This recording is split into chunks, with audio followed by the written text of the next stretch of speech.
Harper Audio presents The Claiming of Sleeping Beauty by Anne Rice, writing as A.N. Roquelaure.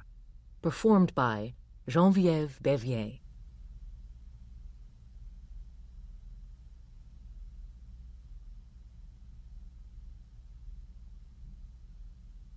The prince had all his young life known the story of Sleeping Beauty, cursed to sleep for 100 years with her parents, the king and queen, and all of the court, after pricking her finger on a spindle. But he did not believe it until he was inside the castle.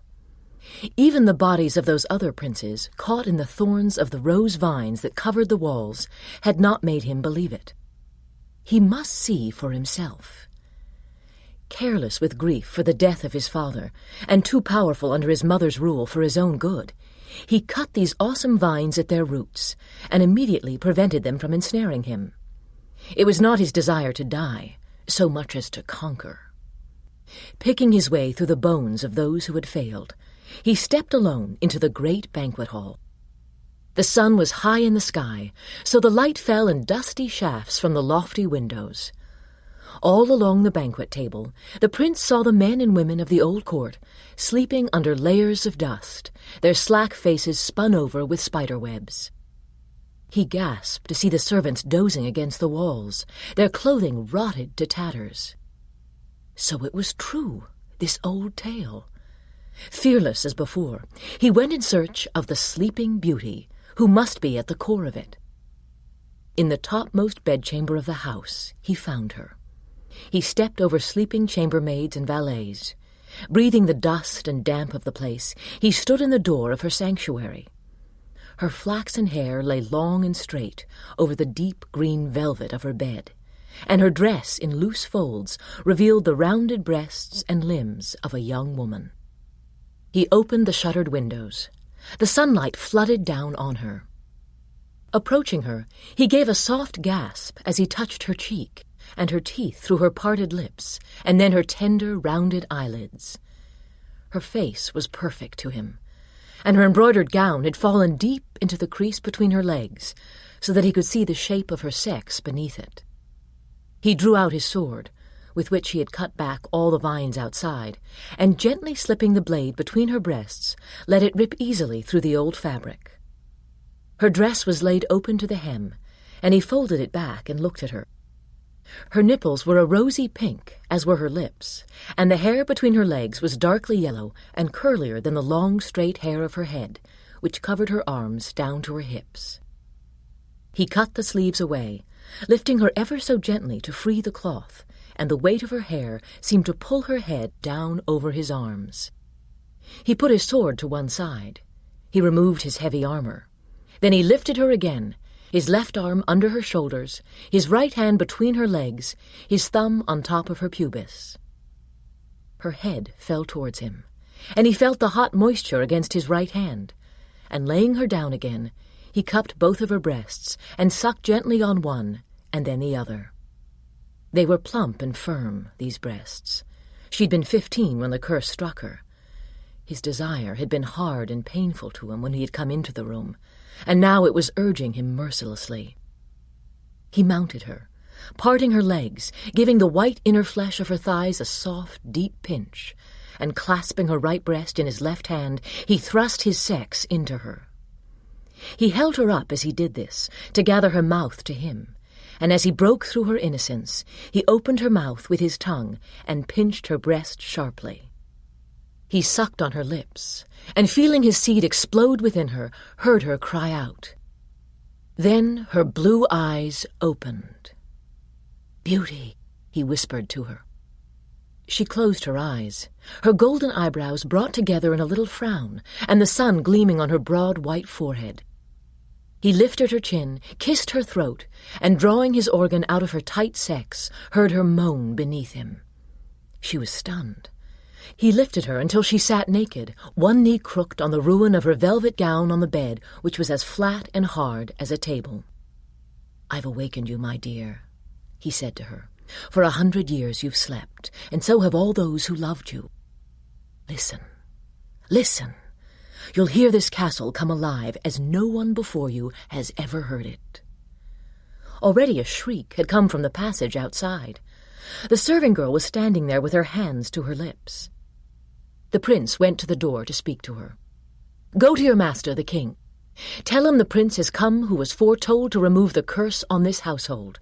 Tell him I shall be closeted now with his daughter." He shut the door, bolting it, and turned to look at Beauty. Beauty was covering her breasts with her hands.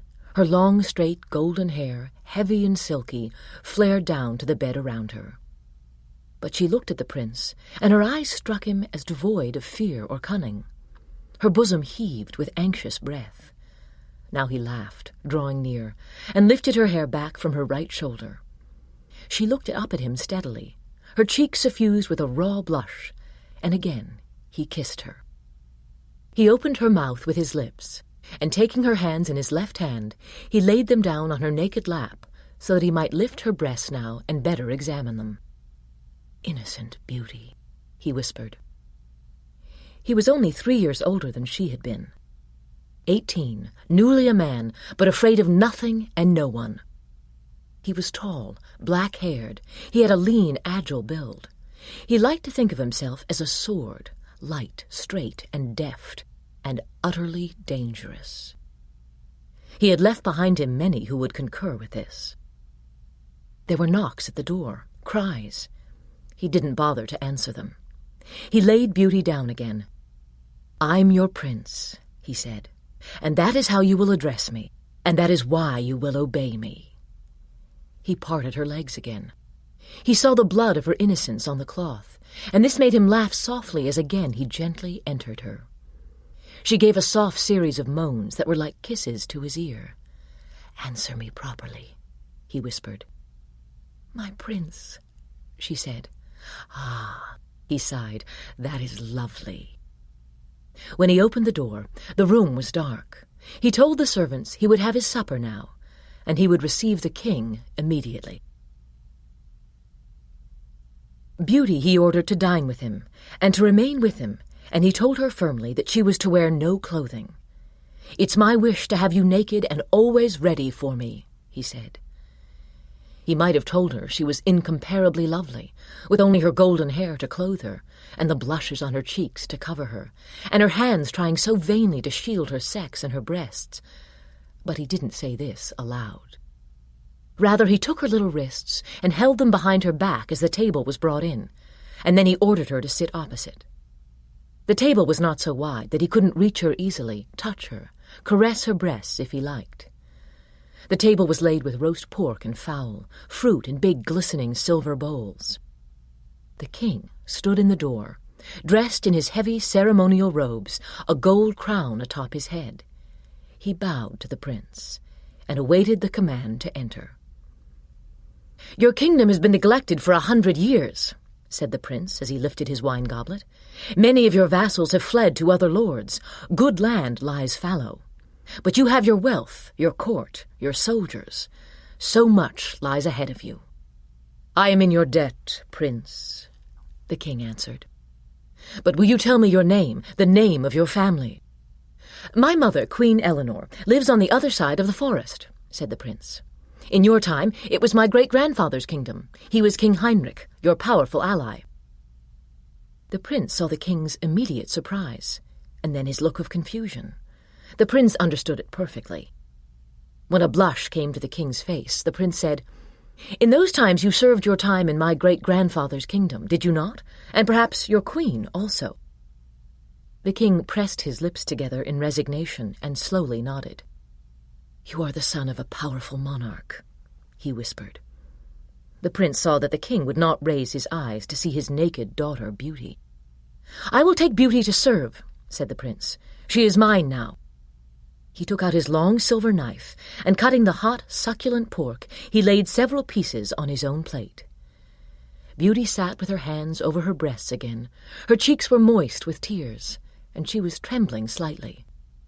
"As you wish," said the king. "I am in your debt." "You have your life and your kingdom now," said the prince. "I have your daughter. I will spend the night here, and tomorrow set out to make her my princess." He had placed some fruit on his plate, and other hot morsels of cooked food, And now he snapped his fingers gently, and in a whisper told Beauty to come around the table to him. He could see her shame before the servants, but he brushed her hand away from her sex. "Never cover yourself like that again," he said. He spoke these words tenderly, as he lifted her hair back from her face. "Yes, my prince," she whispered. She had a lovely little voice, but it's so difficult. "Of course it is," he smiled, "but for me you'll do it." Now he took her and placed her on his lap, cradling her in his left arm. "Kiss me," he said, and feeling her warm mouth on his again, he felt his desire rising too soon for his taste, but he decided he could savor this slight torment. "You may go," he said to the king. "Tell your servants to have my horse ready in the morning. I won't need a horse for Beauty. My soldiers you'll find at your gates." The prince laughed. "They were afraid to come in with me. Tell them to be ready at dawn, and then you can say goodbye to your daughter, Beauty." The king glanced up to accept the prince's commands, and with unfailing courtesy he backed out of the doorway. The prince turned his full attention to Beauty. Lifting a napkin, he wiped at her tears. She kept her hands obediently on her thighs, exposing her sex, and he observed that she did not try to hide her stiff little pink nipples with her arms, and he approved of this. "Now, don't be frightened," he said to her softly, feeding a little on her trembling mouth again, and then slapping her breasts so they shivered lightly. "I could be old and ugly." "Ah, but then I could feel sorry for you," she said in a sweet, tremulous voice. He laughed. "I'm going to punish you for that," he said to her tenderly. "But now and then just a little ladylike impertinence is amusing." She blushed darkly, biting her lip. "Are you hungry, beautiful one?" he asked. He could see she was afraid to answer. "When I ask, you will say, 'Only if it pleases you, my prince,' and I shall know the answer is yes. Or, 'Not unless it should please you, my prince,' and I shall know the answer is no. Do you understand me?" "Yes, my prince," she answered. "I'm hungry only if it pleases you." "Very good, very good," he said to her with genuine feeling. He lifted a small cluster of glistening purple grapes and fed them to her one by one, taking the seeds out of her mouth and casting them aside. He watched with obvious pleasure as she drank deeply from the wine cup he held to her lips. Then he wiped her mouth and kissed her. Her eyes were glistening, but she had stopped crying. He felt the smooth flesh of her back and her breasts again. "Superb," he whispered. "Were you terribly spoilt before and given everything that you wished?" She was confused, blushing again. "Don't be afraid to answer me with many words," he coaxed, "as long as they are respectful.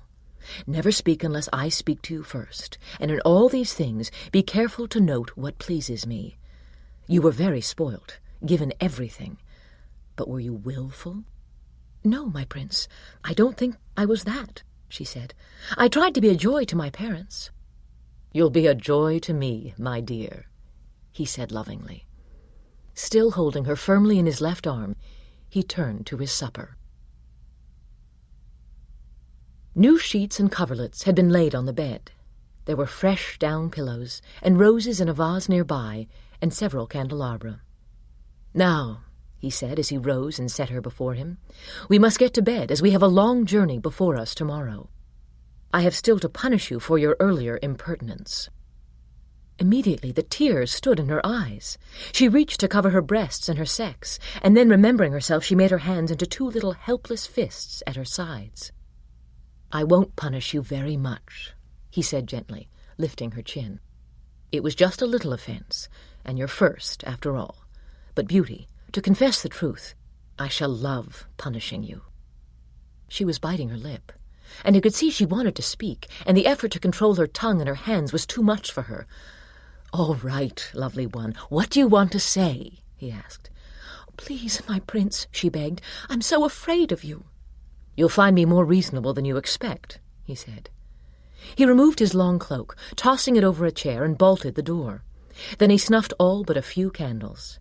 He would sleep in his clothes, as he did most nights in the forest. As he drew near her now, he thought he must be merciful and make her punishment quick. Seating himself on the side of the bed, he reached out for her, and pulling her wrists into his left hand, he brought her naked body down over his lap so that her legs dangled over the floor helplessly. "Very, very lovely," he said, his right hand moving languidly over her rounded buttocks, forcing them ever so slightly apart. Beauty was crying, but muffled her cries into the bed. Now with his right hand he spanked her buttocks hard and heard her cries grow louder. It wasn't really much of a slap, but it left a red mark on her. He spanked her hard again, and he felt her writhing against him, the heat and moisture of her sex against his leg. "I think you are sobbing more from the humiliation than the pain," he scolded her in a soft voice. She struggled not to make her cries too loud. He flattened out his right hand, and feeling the heat of her reddened buttocks, drew it up and delivered another series of hard, loud slaps, smiling as he watched her struggle. He lifted her up now so that she was standing in front of him. "Toss your hair back," he commanded.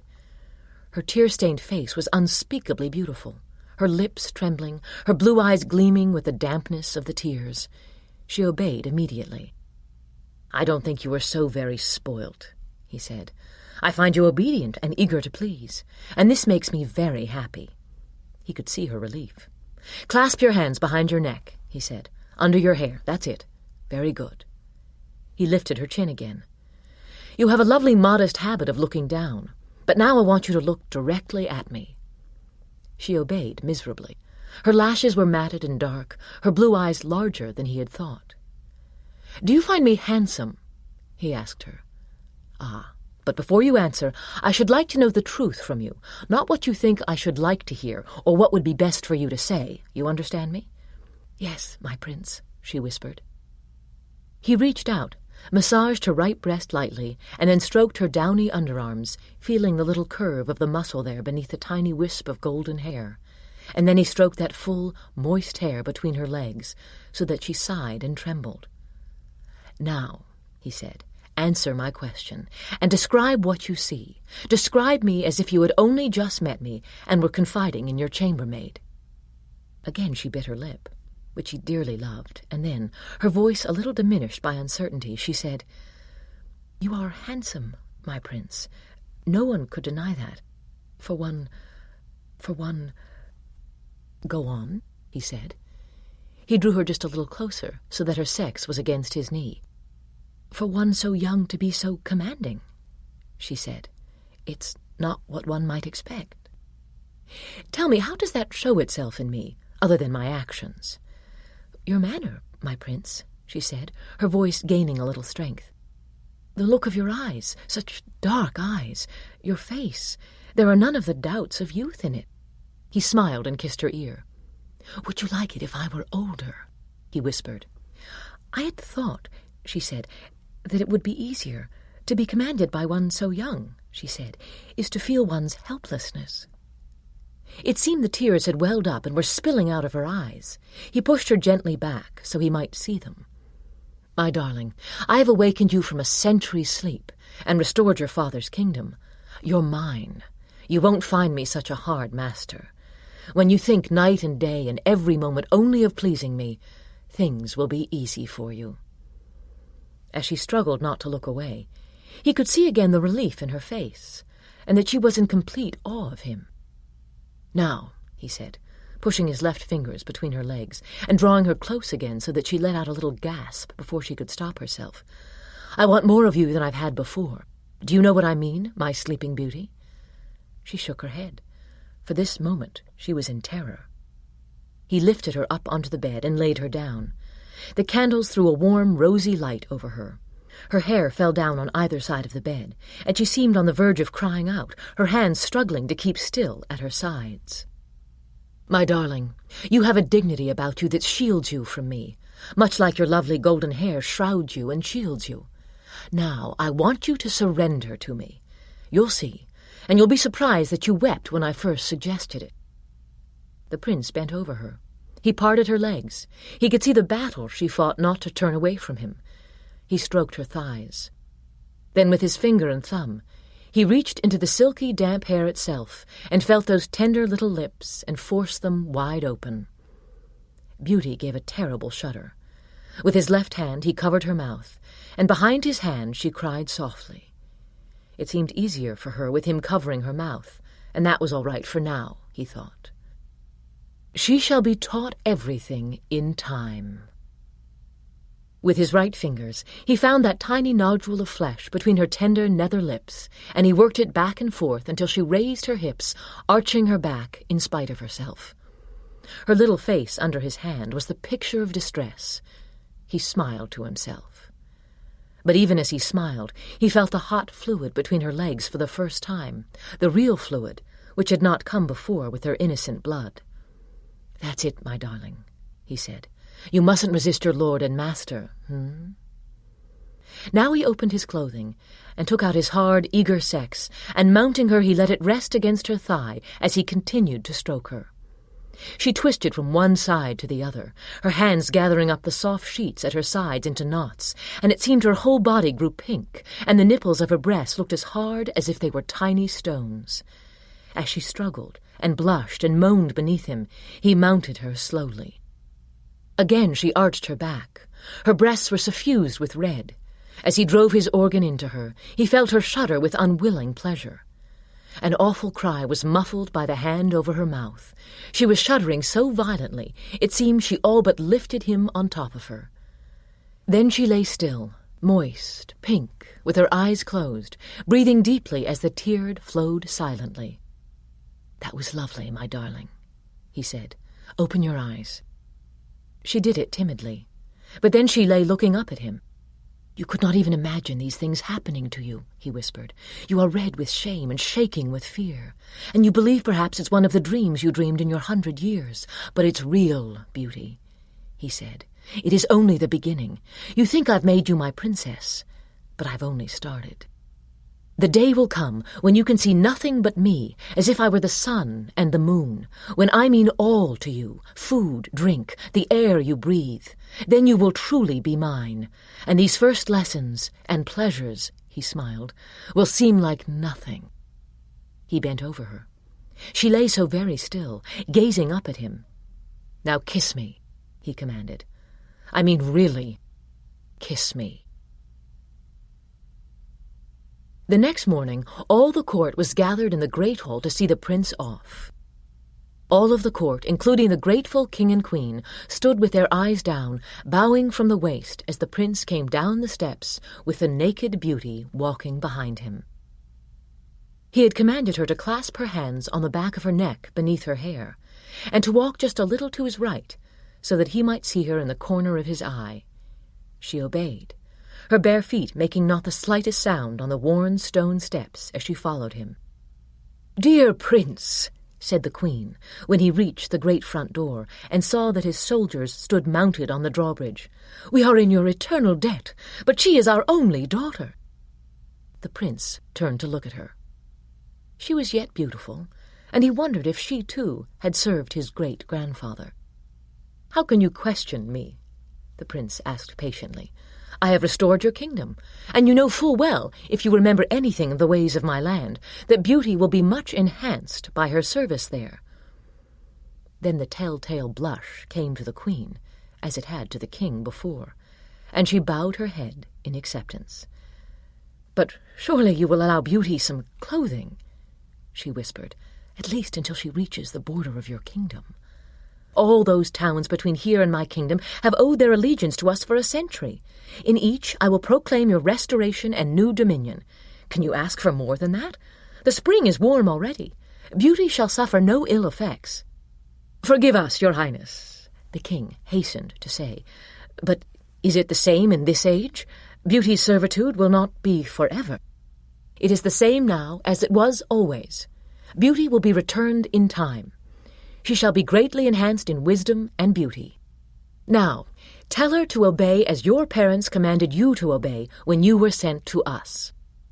"The prince speaks the truth, Beauty," the king said in a low voice, still unwilling to look at his daughter. "Obey him. Obey the queen. Though you find your servitude surprising and difficult at times, be confident you will return, as he says, greatly changed for the better." The prince smiled. The prince's charger, a black stallion, was hard to restrain, so the prince, bidding them all farewell again, turned and picked up Beauty. He heaved her easily over his right shoulder, clasping her ankles to his waist, and heard her cry out softly as she fell over his back. He could see her long hair sweep the ground just before he mounted the stallion. All the soldiers fell into place behind him. He rode into the forest. The sun spilled down in glorious rays through the heavy green leaves, the sky now brilliant and blue overhead, only to vanish in a shifting green-tinted light as the prince rode on at the head of his soldiers, humming to himself, and now and then singing. When they came to the small town in the middle of the forest, there was great excitement, as everyone had already heard of the enchantment being broken. As the prince rode into the crooked street with its high, half-timbered houses blocking out the sky, people ran to the narrow windows and doorways. They crowded into the cobblestone alleyways.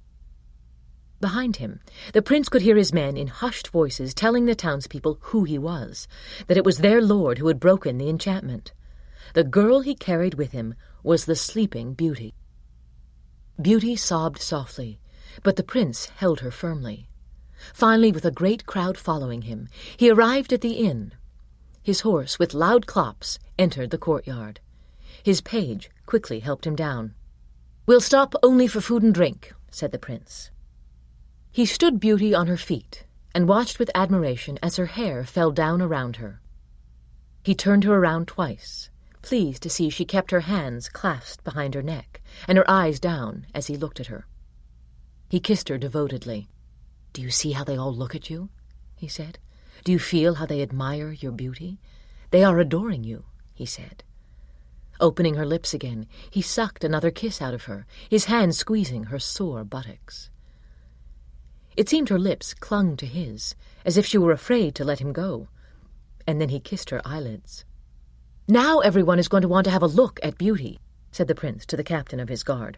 "Bind her hands over her head by a rope from the sign over the inn gate, and let the people have their fill of her. But no one is to touch her. I'll have your food sent out to you." "Yes, my lord," said the captain of the guard. But as the prince gently gave Beauty over to him, she leaned forward, her lips out to the prince, and he received her kiss gratefully. "You're very sweet, my darling," he said. "Now be modest and very good. I should be disappointed if all this adulation made my beauty vain." He kissed her again, and let the captain have her.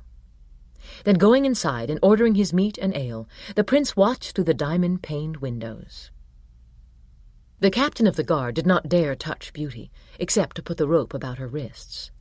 He led her by this to the open gate of the courtyard, and throwing the rope up over the iron rod that held the sign of the inn, he quickly secured her hands above her head, so that she was on tiptoe.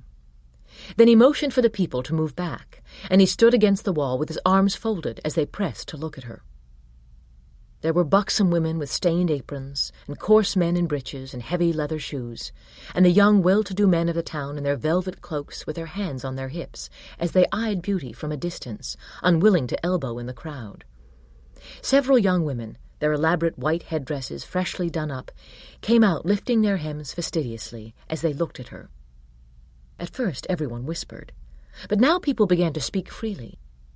Beauty had turned her face into her arm and let her hair shield her face, but then a soldier came out from the prince and said, "His Majesty said to turn her and lift her chin so they might have a better look at her."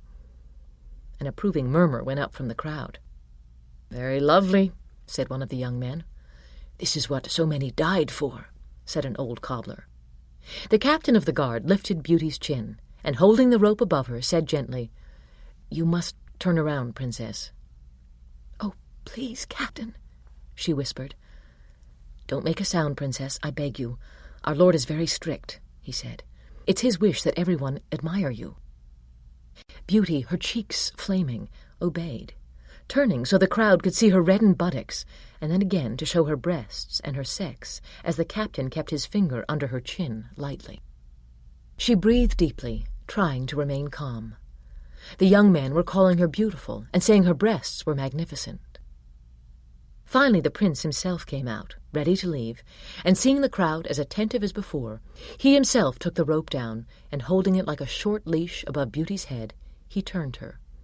He seemed amused by the crowd's grateful nods and thanks and bows to him, and gracious in his generosity. Then the prince drew up her little leash so she was standing on tiptoe. Her body stiffened and seemed to grow more tense and at the same time more lovely. Breasts and buttocks high, her calf muscles lifted, her chin and throat a perfect line down to her swaying bosom. "That's all. You must all go now," said the prince.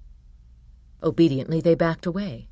But they continued to watch as the prince mounted his horse, and instructing Beauty to clasp her hands behind her neck, he ordered her to walk before him.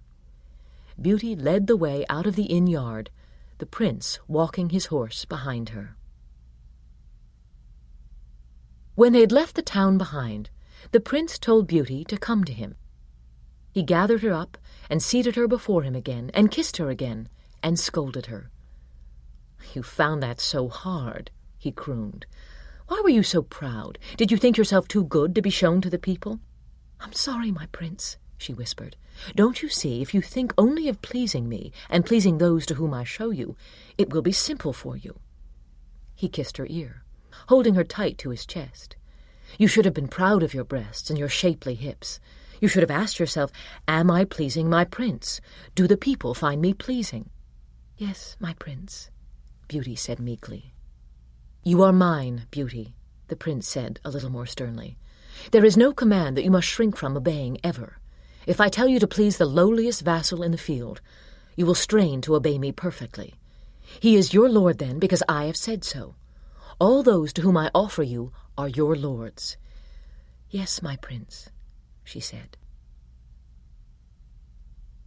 But the prince was not entirely satisfied with the way in which he was instructing Beauty. He told her when they reached another town at nightfall that he was going to strip a little more dignity away from her to make it easier for her. While the townspeople pressed their faces to the leaded glass windows of the inn, the prince had Beauty wait on his table.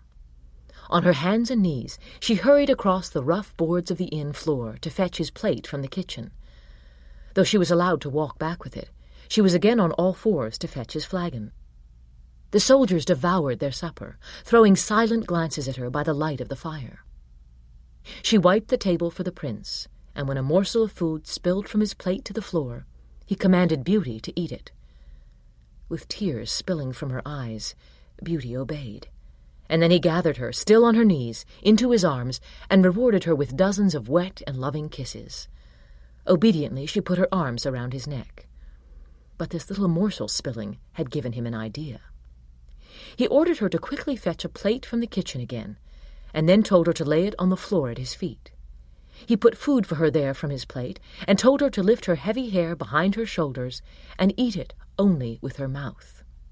"You are my kitten," he laughed gaily. "I would forbid you all those tears if you weren't so beautiful. Do you want to please me?" "Yes, my prince," she said. With his foot he pushed her plate several paces away, and told her to turn her buttocks to him as she continued her meal. He admired it, realizing the red marks from her spanking had almost healed. With the toe of his leather boot, he nudged at the silken hair he could see between her legs, felt the moist, plump lips beneath the hair, and sighed, thinking her so very beautiful.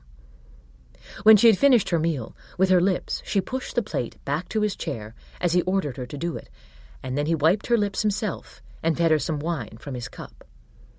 He watched her long, beautiful throat as she swallowed, and kissed her eyelids. "Now listen to me. I want you to learn from this," he said. "Everyone here can see you, all your charms, you're aware of it. But I want you to be very aware of it. Behind you, the townspeople at the windows are admiring you as they did when I brought you through the town. This should make you proud of yourself, not vain, but proud that you have pleased me and caught their admiration." "Yes, my prince," she said when he paused. "You are naked, helpless, and you are mine completely." "Yes, my prince," she cried softly. "That is your life now. You are to think of nothing else and regret nothing else. I want that dignity peeled away from you as if it were so many skins of the onion. I don't mean that you should ever be graceless. I mean that you should surrender to me." "Yes, my prince," she repeated. The prince looked up at the innkeeper, who stood at the kitchen door with his wife and his daughter. They came to attention at once. But the prince looked only at the daughter. She was a pretty young woman, though nothing compared to Beauty. She had black hair and round cheeks, and she dressed as many peasant women did, in a low-cut, ruffled shirtwaist and a short, broad skirt that revealed her smart little ankles. She was watching Beauty in wonder, her big brown eyes moving anxiously to the prince, and then shyly back to Beauty kneeling at the prince's feet in the firelight. "Now, as I told you," the prince said softly to Beauty, "all here admire you, and they enjoy you, the sight of you, your plump little rear, your lovely legs, those breasts which I cannot stop myself from kissing. But there is no one here, not the lowliest, who is not better than you, my princess, if I command you to serve him." Beauty was frightened. She answered, "Yes, my prince." Impulsively she bent and kissed the prince's boot, but then she appeared terrified. "No, that is good, my darling," the prince, stroking her neck, reassured her. "That is very good. If I allow you one gesture to speak your heart unbidden, it is that one. You may always show me respect of your own accord in that manner." Again Beauty pressed her lips to the leather, but she was trembling. "These townspeople hunger for you, hunger for more of your loveliness," the prince continued. "I should use this opportunity both to reward their devoted attention and teach you that punishment will come whenever I desire to give it. You need not be disobedient to merit it. I will punish when it pleases me. Sometimes that will be the only reason for it." Beauty couldn't keep herself from whimpering. The prince smiled and beckoned to the innkeeper's daughter, but she was so frightened that she didn't come forward until her father pushed her. "My dear," said the prince gently, "in the kitchen, have you a flat wooden instrument for shoveling the hot pans into the oven?" There was a faint movement throughout the room, as the soldiers glanced at one another. The people outside were pressing closer to the windows.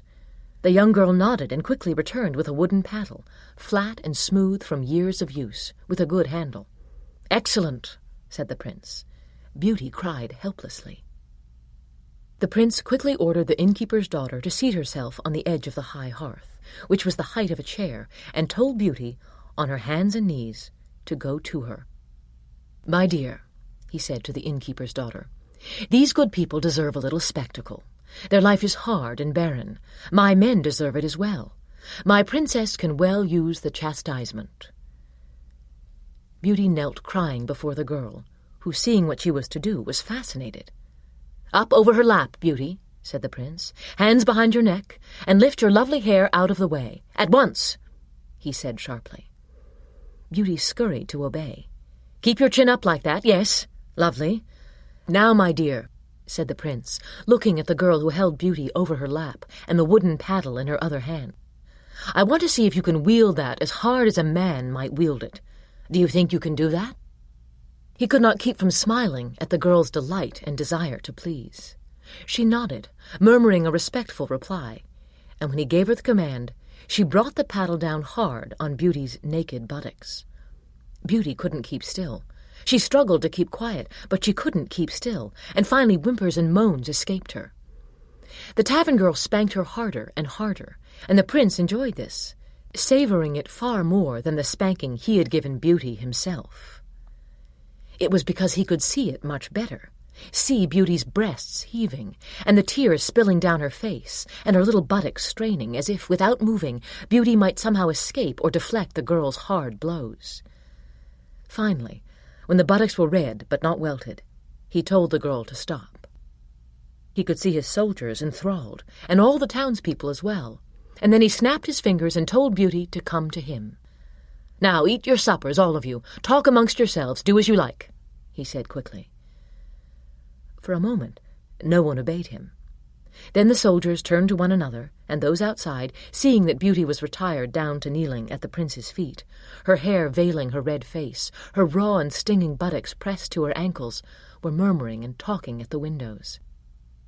The prince called the innkeeper's daughter to him, and gave her a gold coin, and took the paddle from her. Beauty stood at the foot of the bed, hands clasped to her neck, her buttocks throbbing with a warm pain that felt so much better now than the spanking she had lately received that it was almost pleasure. She had stopped crying. She pulled down the covers for the prince with her teeth, her hands clasped behind her back, and then with her teeth taken his boots to the edge of the room. Now she waited for further commands, trying to watch him, though her eyes were cast down, without his realizing it. He had bolted the door, and he was sitting on the side of the bed. His black hair, loose and curling at his shoulders, gleamed in the light of the tallow candle. His face was beautiful to her, perhaps because in spite of the size of the features, they were all rather delicately molded. Even his hands enthralled her. The fingers were so long, so white, so delicate. She was terribly relieved to be alone with him. The moments below in the inn had been such an agony to her, and even though he had brought the wooden paddle, she was so glad to be alone with him that she could not be afraid of it. She was afraid, however, that she hadn't pleased him. She searched her mind for faults. She had obeyed all his commands, and he understood how difficult it was for her. He knew completely what it meant for her to be stripped naked and revealed to everyone, to be helpless and made public, and that this surrender of which he spoke could come in acts and gestures long before it could come from her mind. But no matter how hard she tried to excuse herself, she could not help but wondering if she could have tried harder. But the prince seemed deep in thought. "This is my life," she told herself, trying to calm herself. "He has awakened me and claimed me. My parents are restored, their kingdom is theirs again, and more significantly, life is theirs again, and I belong to him." She felt a great relaxation when she thought these things, and a stirring in herself that seemed to make her sore and throbbing buttocks feel suddenly warmer. The pain made her so shamefully aware of that part of her body. But then as she squeezed her eyes against these soft and slow tears, she looked down at her swelling breasts and the tiny hard nipples, and felt that same awareness of herself there too, and she felt softly bewildered. My life. She struggled to understand. She remembered that in the afternoon in the warm forest, when she had been walking before his horse, she had felt her own long hair on her buttocks, brushing them as she walked ahead of him. Beauty had wondered if she looked beautiful to him, and she had wished that he would pick her up then and kiss her and caress her. Of course she had not dared to look back. She couldn't imagine what he would have done had she been so foolish as to do that. But the sun had thrown their shadows ahead of them, and she had seen the shadow of his profile, and felt such a pleasure that she was ashamed of it.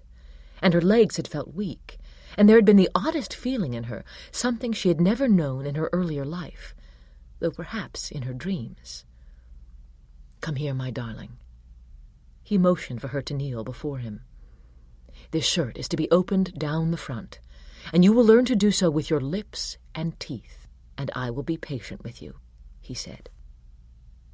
She had thought it would be the paddle. Relieved, she went quickly to obey, pulling the thick tie that closed the shirt at his throat. His flesh felt warm and smooth to her.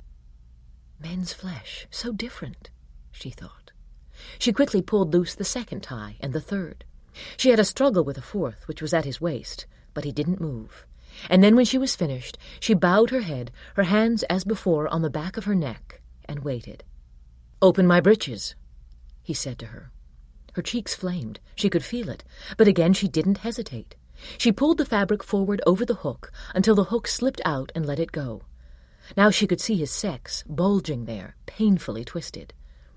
She wanted suddenly to kiss it, but she didn't dare, and was shocked at her impulse.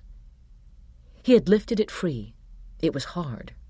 She thought of it between her legs, filling her, rough and too big for her virginal opening, and of that terrible pleasure the night before, and she knew she was blushing furiously. "Now go to the stand in the corner," he said, "and bring back the basin with water in it." She scurried across the floor. Several times in the inn he had told her to move fast, and though she had hated it at first, she now did it instinctively.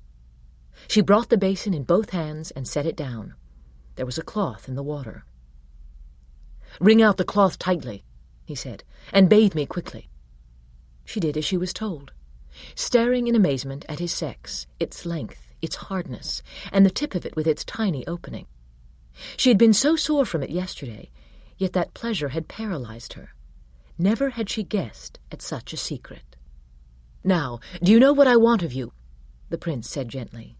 His hand lovingly stroked her cheek, lifting her hair back. She ached to look at him. She wished so much he would command her to look into his eyes. It terrified her. But after the first instant it was so wondrous to her, his expression, that handsome, delicate face, and those black eyes that seemed to accept no compromise. "No, my prince, but whatever it is," she started. "Yes, darling, you are being very good. I want you to take it in your mouth, stroke it with your tongue and your lips."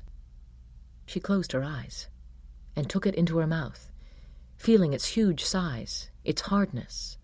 It nudged at the back of her throat, and she pushed up and down on it as the prince guided her. The taste of it was delicious, and it seemed a salty liquid in tiny droplets came out into her mouth, and then she stopped because he said, "Enough." She opened her eyes. "Very good, Beauty, very good," said the prince. She could tell he was in pain with his need suddenly. It made her feel proud, and there was even in her helplessness a sense of power. But he had risen and was guiding her to her feet. That debilitating pleasure had caught hold of her. She felt for a moment that she couldn't stand, but to disobey him was unthinkable. Quickly she stood straight, hands behind her neck. "You've done marvelously well today. You've learned so much," he said tenderly. His voice could be so soft, and yet so firm at the same time it made her feel drowsy. That pleasure was melting inside her. But then she saw that he was reaching for the paddle behind him. She let out a little gasp before she could stop herself, and she felt his hand on her arm, taking her hands away from the back of her neck and turning her around. She wanted to cry out, "What have I done?" But his voice came low, crooning in her ear. "I've learned a very important lesson myself, that pain softens you, makes it easier for you. You are infinitely more malleable from the spanking given you in the inn than you were before it." She wanted to shake her head, but she didn't dare. The thought of all those who had seen her spanked tormented her. She had been turned so those at the windows could see her buttocks and between her legs, and the soldiers could see her face, and it had been excruciating. Well, it would only be her prince now. If only she could tell him, for him, anything. But those others were such punishment. He was at her side.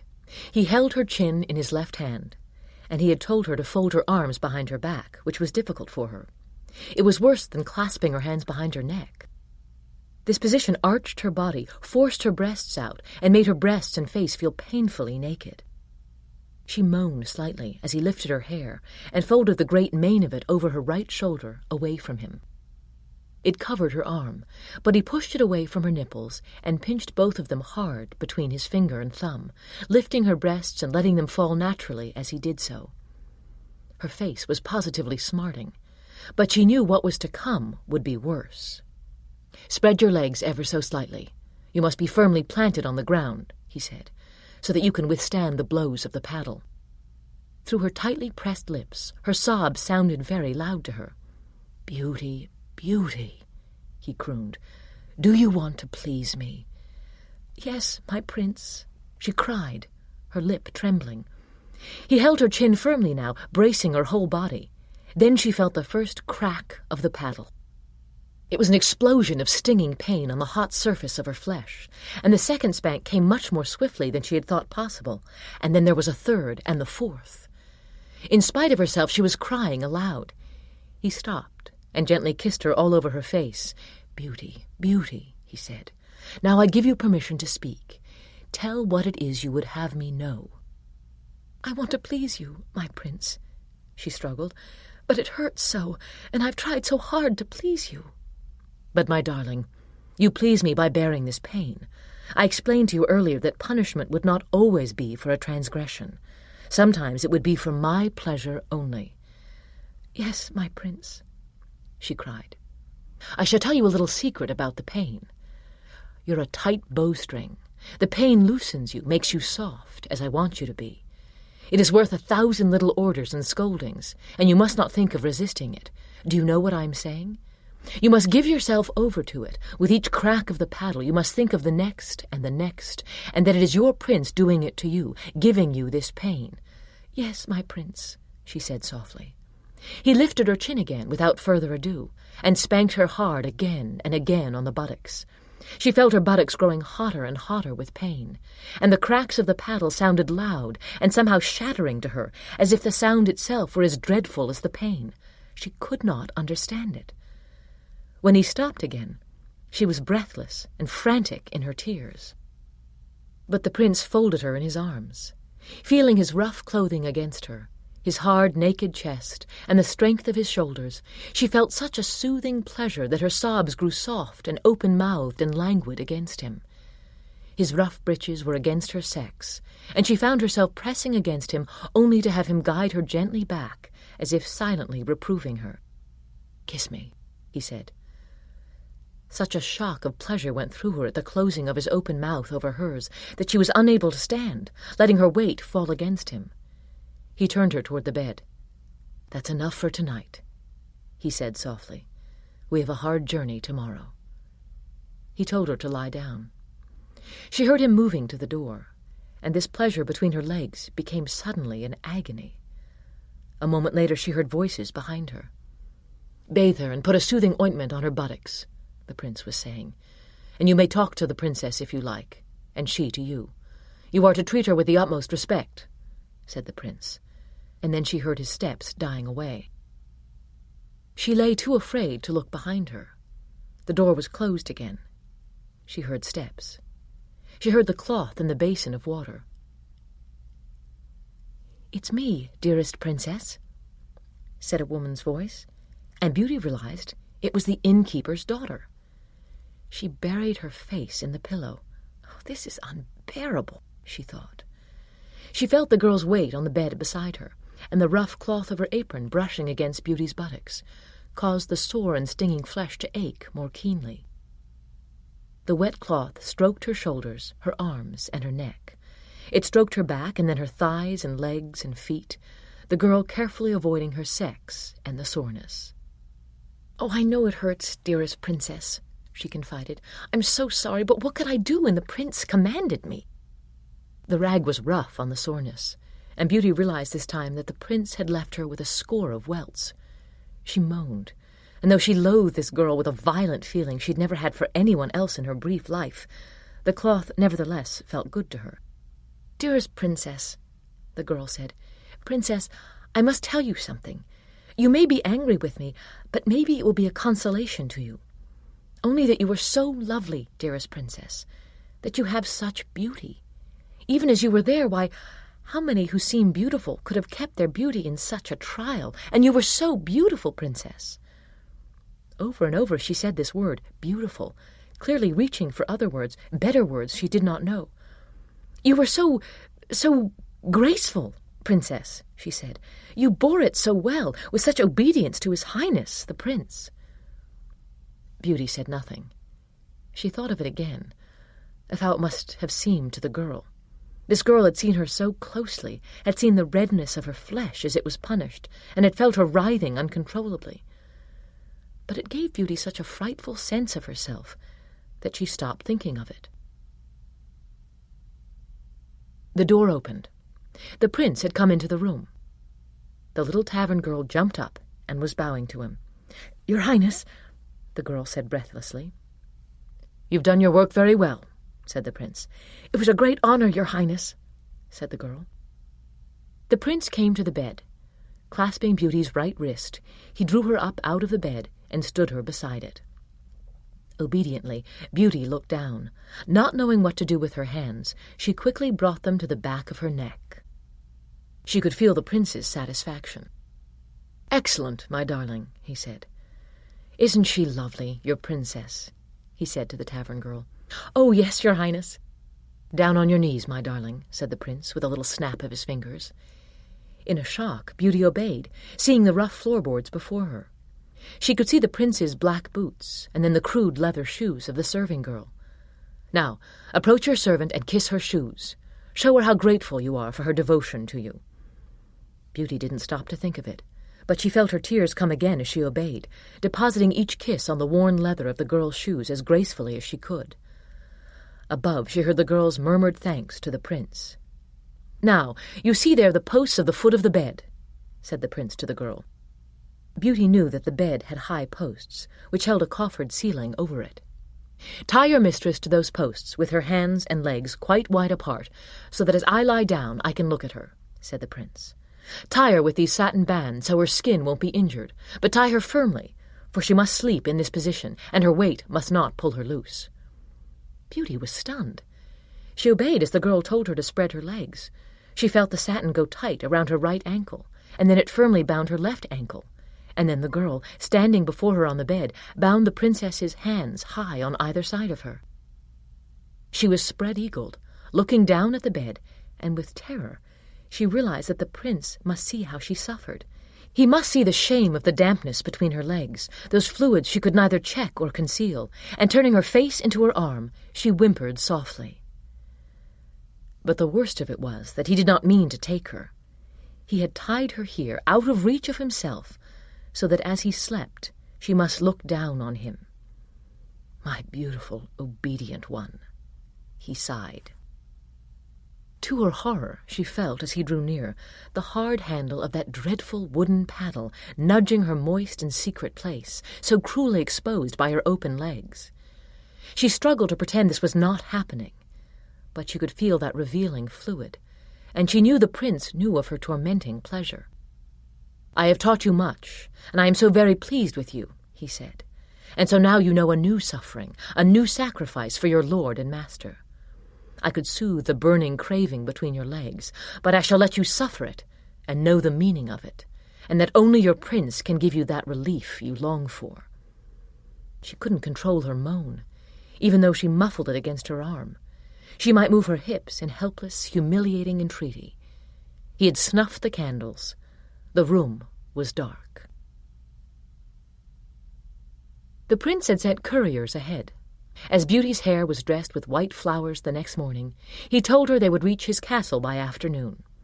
"We shall be in my kingdom," he announced proudly, "as soon as we are on the other side of the mountains." The prince kissed her full on the mouth before mounting his horse, and said in a soft voice, so that only those around them could hear, "When you enter my kingdom, you shall be mine more completely than ever. You will be mine beyond reprieve.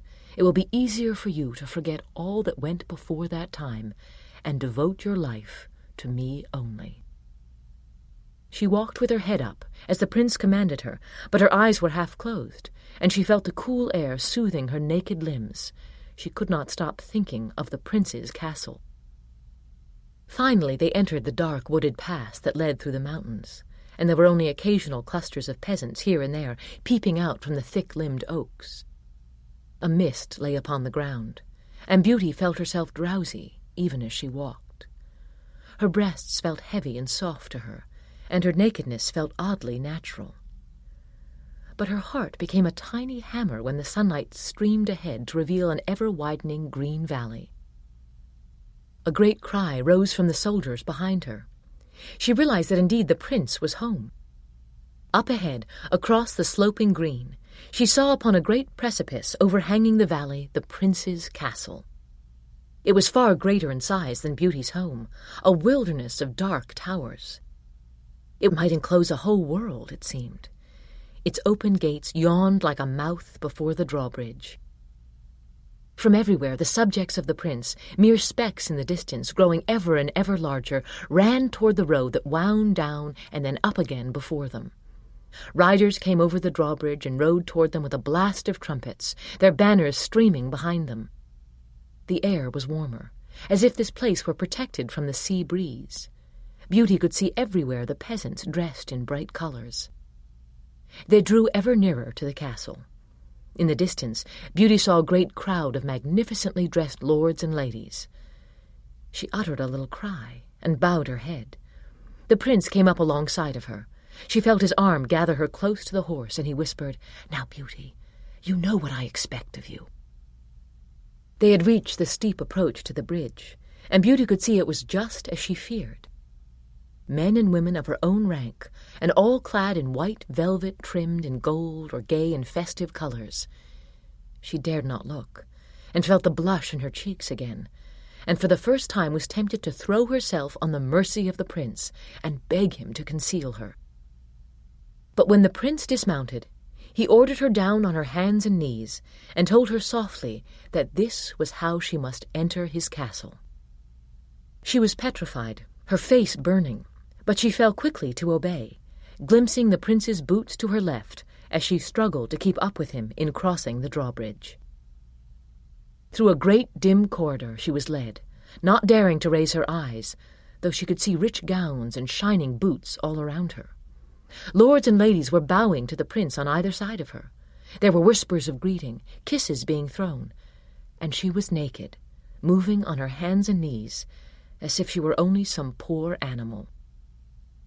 The great hall was a room far more vast and shadowy than any in her own castle. An immense fire roared on the hearth, though the sun streamed warm through high, narrow windows.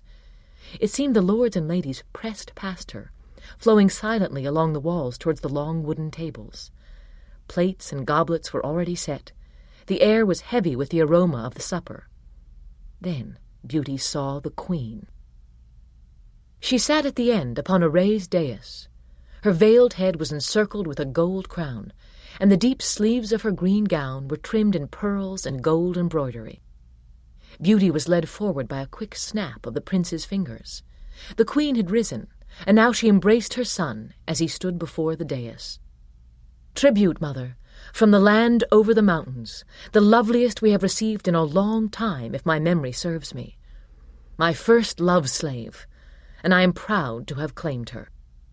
"Well, you should be," said the Queen in a cold voice. Beauty dared not look up at her, but it was the prince's voice which frightened her most. "My first love-slave." She remembered his puzzling commiserations with her parents, the mention of their service in this same land. She felt her pulse quicken. "Exquisite, absolutely exquisite," said the Queen. "But all the court must have a look at her. Lord Gregory," she said, and made an airy gesture. A great murmur rose as the court gathered around. Beauty saw a tall, grey-haired man approach, though she could not see him clearly. He wore soft leather sock boots, turned down at the knees to reveal a lining of the finest miniver. "Display the girl." "But, mother," the prince protested. "Nonsense! All the common people have seen her. We shall see her," said the Queen. "Should she be gagged, your highness?" asked the tall man with the fur-lined boots. "No, that is not necessary, though punish her surely if she speaks or cries out," replied the Queen. "The hair. She's shielded by all this hair," said the man, but he was now lifting Beauty, and immediately had her wrists clasped over her head. As she stood, she felt herself hopelessly revealed, and could not prevent crying. She dreaded a reproof from the prince. She could see the Queen all the better. Black hair showed beneath the Queen's sheer veil, hanging in ripples over her shoulders, and her eyes were black as the prince's. "Leave her hair as it is," said the prince jealously. "Oh, he will defend me," Beauty thought. But then she heard the prince himself give the order. "Mount her on the table for all to see." The table was rectangular, and stood in the center of the room. It reminded Beauty of an altar. She was forced to kneel on it, facing the thrones where the prince had taken his place beside his mother. Quickly the grey-haired man placed a large block of smooth wood beneath her belly. She could rest her weight on it, and she did, as he forced her knees wide apart, and then stretched out her legs so her knees didn't touch the table at all, her ankles bound by leather to the edges. Now her wrists were treated the same. She kept her face hidden as best she could, weeping. "You will be silent," said the man icily to her, "or I shall see that you cannot be anything else. Do not misunderstand the Queen's leniency. She does not gag you only because it amuses the court to see your mouth as it is, and to see you struggle with your own willfulness." To Beauty's shame, he raised her chin and placed beneath it a long, thick wooden chin-rest. She couldn't lower her head, and saw all the room about her. She saw the lords and ladies rising from the banquet tables. She saw the immense fire. Then she saw this man, too, with his thin, angular face, grey eyes that were not as cold as his voice, but for the moment seemed even to evince tenderness. "Young one, little one," said the grey-haired man under his breath, "you're so frightened, and it's useless." There seemed a little warmth in his voice. "You seek some way to resist, escape. There is none. Do not tense your limbs. It's wasted." Beauty bit her lip, and felt the tears sliding down her face, but his speaking to her soothed her. He smoothed back the hair from her forehead. His hand was light and cold, as if he were testing for a fever. "Now be still. Everyone is coming to see you." Beauty's eyes glazed over, but she could still see the distant thrones where the prince and his mother were talking to one another quite naturally. The lords and ladies were bowing to the queen and the prince before turning and coming towards her. The first ladies and lords were very near. She could hear the rustle of their clothes and see the flash of their gold bracelets. She let out a moan. "Hush, my darling dear," said the grey-eyed man. Suddenly it was a great comfort that he was so near to her. "Now look up, and to your left," he said now. His lips spread into a smile. "You see?" For one instant, Beauty beheld what was surely an impossibility. But before she could look again, or clear the tears from her eyes, a lady came between her and this distant vision, and with a shock she felt the lady's hands upon her. She felt the cool fingers gathering her heavy breasts and twisting them painfully. She trembled, trying desperately not to cry out. Others gathered around her. Behind her she felt a pair of very slow, calm hands parting her legs even more. Now someone touched her face, and another hand pinched the calf of her leg cruelly. It seemed her body was all concentrated then in its shameful and secret places. There was a throbbing in the tips of her breasts, and those hands felt cold, as if she herself were burning. Now she felt fingers examining her buttocks, and prodding even at that tiny and most concealed of openings. She couldn't help but moan, but she kept her lips tightly shut, and the tears fell down her cheeks. For one instant, she thought of nothing but what she had glimpsed an instant ago, before the procession of lords and ladies had intercepted her vision.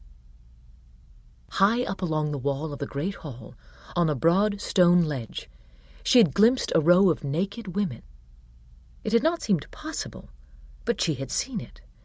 They were all of them young, like her, and they stood with their hands clasped behind their necks, as the prince had taught her to do. Their eyes were down, and she could see the glow of the fire on the curl of pubic hair between each pair of legs, and the swelling pink nipples of their bosoms. She could not believe it. She did not want it to be so, yet if it were so, well, again, only confusion. Was she all the more terrified, or was she glad that she was not the only one enduring this unspeakable humiliation? But the hands were all over her. She had uttered a sharp cry to feel them touching her sex, smoothing the hair there. Then, to her horror, as her face burned and she shut her eyes tight, she felt a pair of long fingers gliding into her sex and widening it. It was still sore from the prince's thrusts. Though the fingers were gentle, she felt that soreness again. But most excruciating was being opened like this and hearing their soft voices now as they talked of her. "Innocent, very innocent," said one, and another that she had quite lean thighs and that her skin was resilient. That seemed to produce laughter again, that light tinkling laughter, as if all of this were but the greatest amusement. Beauty realized suddenly that she was straining with all her might to close her legs, but it was quite impossible. Those fingers were gone, and now someone patted her sex and pinched shut the hidden little lips. Beauty squirmed again, only to hear the laughter coming now from the man beside her. "Little princess," he said gently in her ear, leaning over so she could feel his velvet cape against her naked arm. "You cannot hide your charms from anyone." She moaned, as if she were trying to appeal to him, but his finger touched her lips. "Now, if I have to seal your lips, the prince will be very angry. You must resign yourself. You must accept. It is the hardest lesson, compared to which the pain is really nothing." Beauty could feel him raising his arm, so that she knew the hand that touched her breast now was his. He had imprisoned her nipple and was pressing it rhythmically. At the same time, someone stroked her thighs and her sex. To her shame, she felt, even in the midst of this degradation, that disgraceful pleasure. "That's it, he comforted her. "You must not resist, but rather take possession of your charms, that is, let your mind inhabit your body. You are naked, helpless, and all will enjoy you, and what can you do? Your squirming only makes you more exquisite. It is very lovely, except that it is so rebellious. Now look again. Did you see what I pointed out to you?" Beauty made a soft sound of assent, and fearfully raised her eyes again.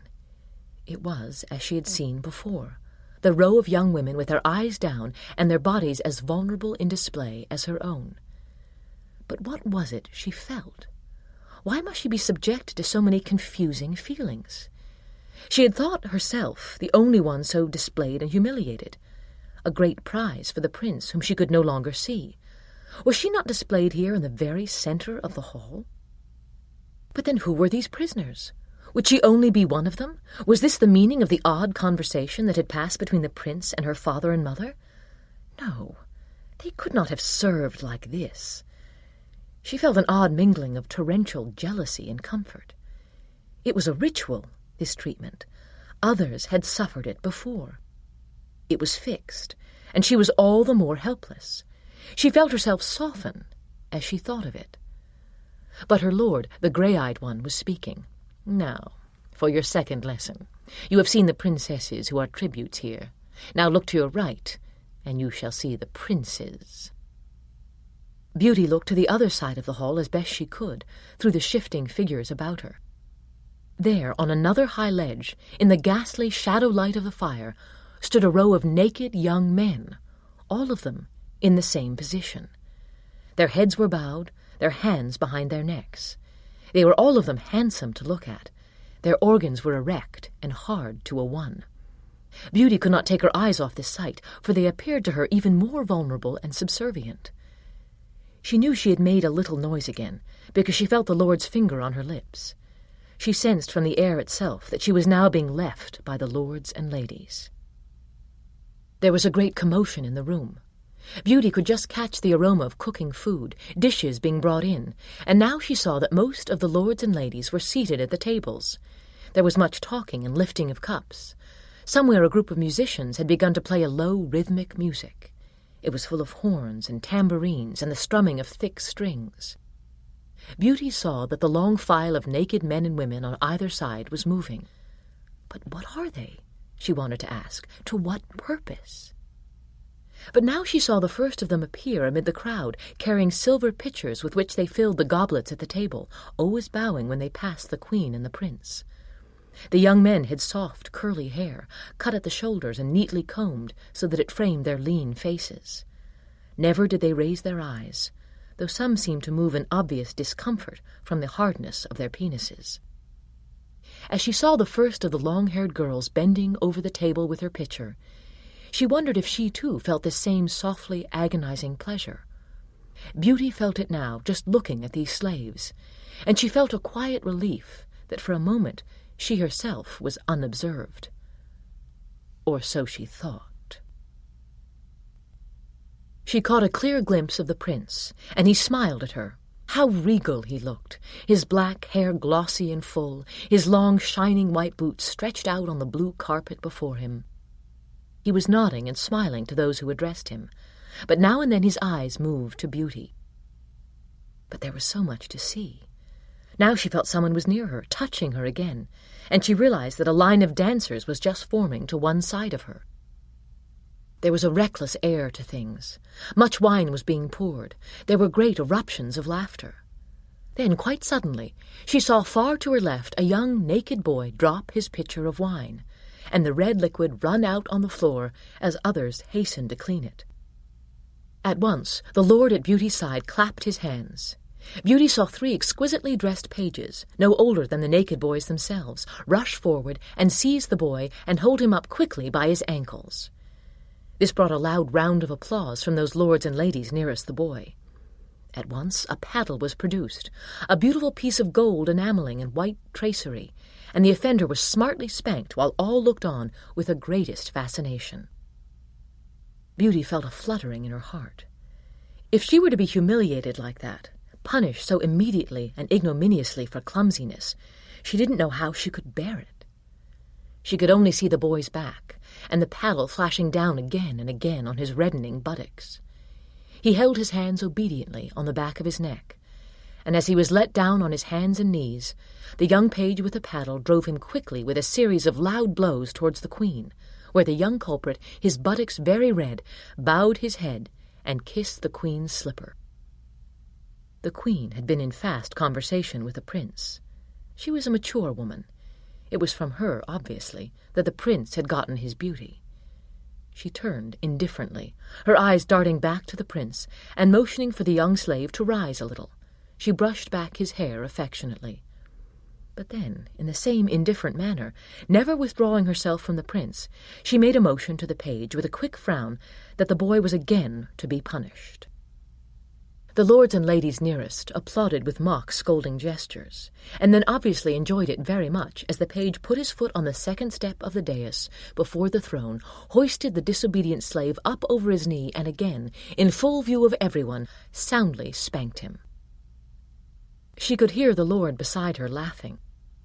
There was a little loose crowd about her now, men and women drinking, talking idly. "So, you see you aren't the only helpless little creature in this world," said the grey-eyed lord. "And does it soothe you to see the tribute that belongs to your sovereigns?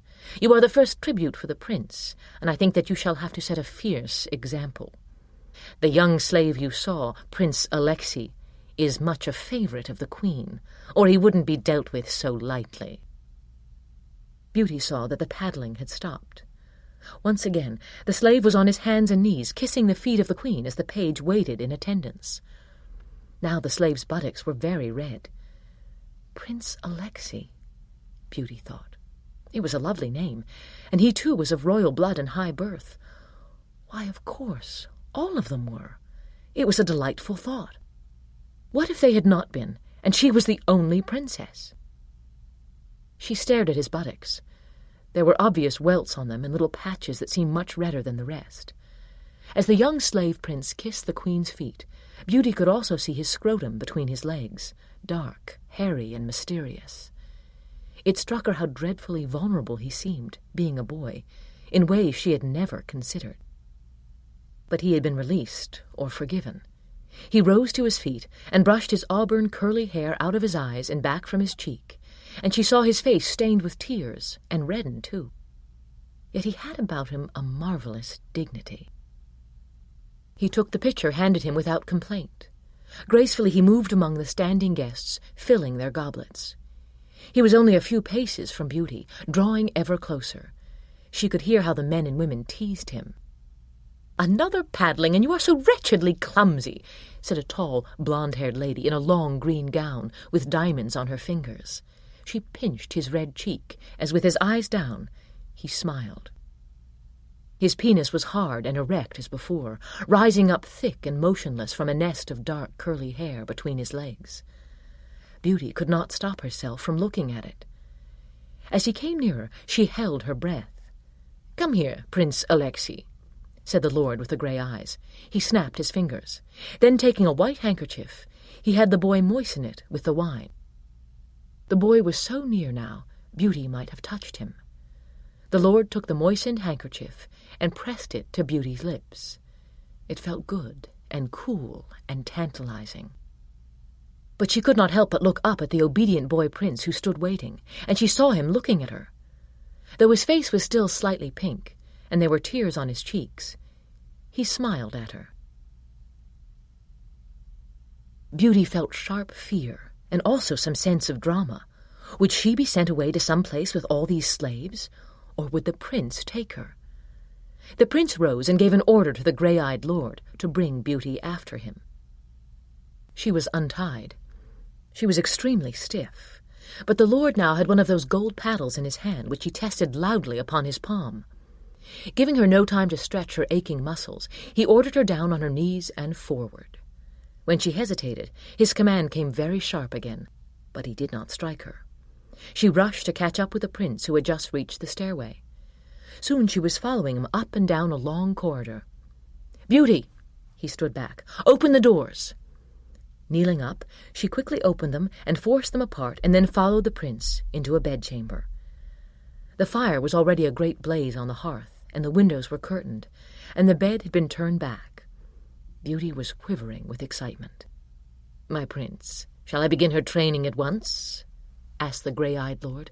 "No, my lord, I shall attend to it myself the first few days, possibly longer," said the prince, "though you may, of course, whenever the occasion arises, instruct her, teach her manners, the general rules that pertain to all the slaves, and so forth. She does not drop her eyes as she should, as you can see. She is so inquisitive." At this he smiled, though Beauty at once looked down, much as she wanted to see it. She knelt obediently, glad her hair concealed her. Then she checked herself in this thought. She was not learning much, if that was what he wanted. She wondered if Prince Alexei had been ashamed of his nakedness. He had had large brown eyes and such a beautiful mouth, but he was much too lean to be cherubic. She wondered where he was now. Was he being punished more for his clumsiness? "Very well, your highness," said the lord, "but I think you realize that firmness in the beginning is a mercy to the slave, especially when the slave is such a proud and spoilt princess." Beauty blushed to hear this. The prince gave a low, gentle laugh. "My Beauty is very like an unstamped coin," said the prince. "I wish to draw on the full character. I shall take delight in training her. I wonder if you yourself are as attentive to her faults as I am." "Your highness?" The lord seemed to stiffen slightly. "You were not yourself so very strict with her in the great hall that you prevented her from feasting her eyes on young Prince Alexei. I rather think she enjoyed his punishment as much as her masters and mistresses." Beauty flushed hotly. She had never dreamed that the prince had observed her in this. "Your highness, she was only learning what will be expected of her, or so I thought," the lord answered humbly. "It was I who drew her attention to the other slaves so she might profit from their obedient example." "Ah, well," said the prince warily and agreeably. "Perhaps I am only too enamored of her. After all, she wasn't sent to me as a tribute. I won her and claimed her myself, and I am jealous, it seems. Perhaps I seek some reason to punish her. You're dismissed. Come for her in the morning, if you will, and we shall see." The lord, obviously worried that he had failed, left the room quickly. Beauty was now alone with the prince. He sat quietly by the fire looking at her. She was in a great state of agitation. She knew she was blushing as always, that her breasts were heaving slightly. She rushed forward and pressed her lips to the prince's boot. It seemed to move as if it welcomed her kiss, rising slightly as over and over again she kissed it. She was moaning. Oh, if only he'd give her permission to speak. And when she thought of her fascination with the punished prince, she blushed all the more. But her prince rose. He took her wrist, lifting her and drawing her hands behind her back, so that he held them firmly. He spanked both her breasts hard until she cried out, feeling the heavy flesh sway and the sting of his hands on her nipples. "Am I angry with you, or am I not?" he asked softly. She groaned, imploring him. He placed her over his knee, as she had seen the young prince over the page's knee. With his bare hand he gave her a smart torrent of blows that had her crying aloud in an instant. "To whom do you belong?" he demanded in a low but angry voice. "To you, my prince, completely," she cried out. It was dreadful, and then suddenly, unable to control herself, she said, "Please, please, my prince, not in anger, no!" But instantly his left hand clamped over her mouth. She felt another terrible torrent of hot spanks until her flesh was stinging and she couldn't control her crying. Quite suddenly he stopped. Then he scooped her up over his shoulder, and taking her across the room, he flung her down on the bed. She fell back on the pillow. Immediately beneath her sore and swollen buttocks and thighs felt a prickling and a roughness. She had only to cast her head slightly to the side to see the jewels glittering on the coverlet. She knew how they would torture her as soon as he had mounted her, but she wanted him so badly.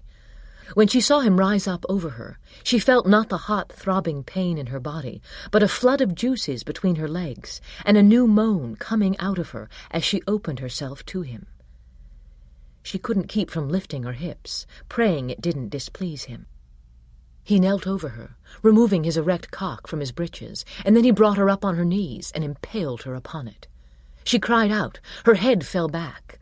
It was a great, hard, driving thing inside her sore, quivering orifice. But she felt it bathed with her juices. As the prince forced it in deeper and brought her down upon it, it seemed a spit that rubbed against some mysterious core in her, sending ecstasy washing through her so she was giving great guttural moans in spite of herself.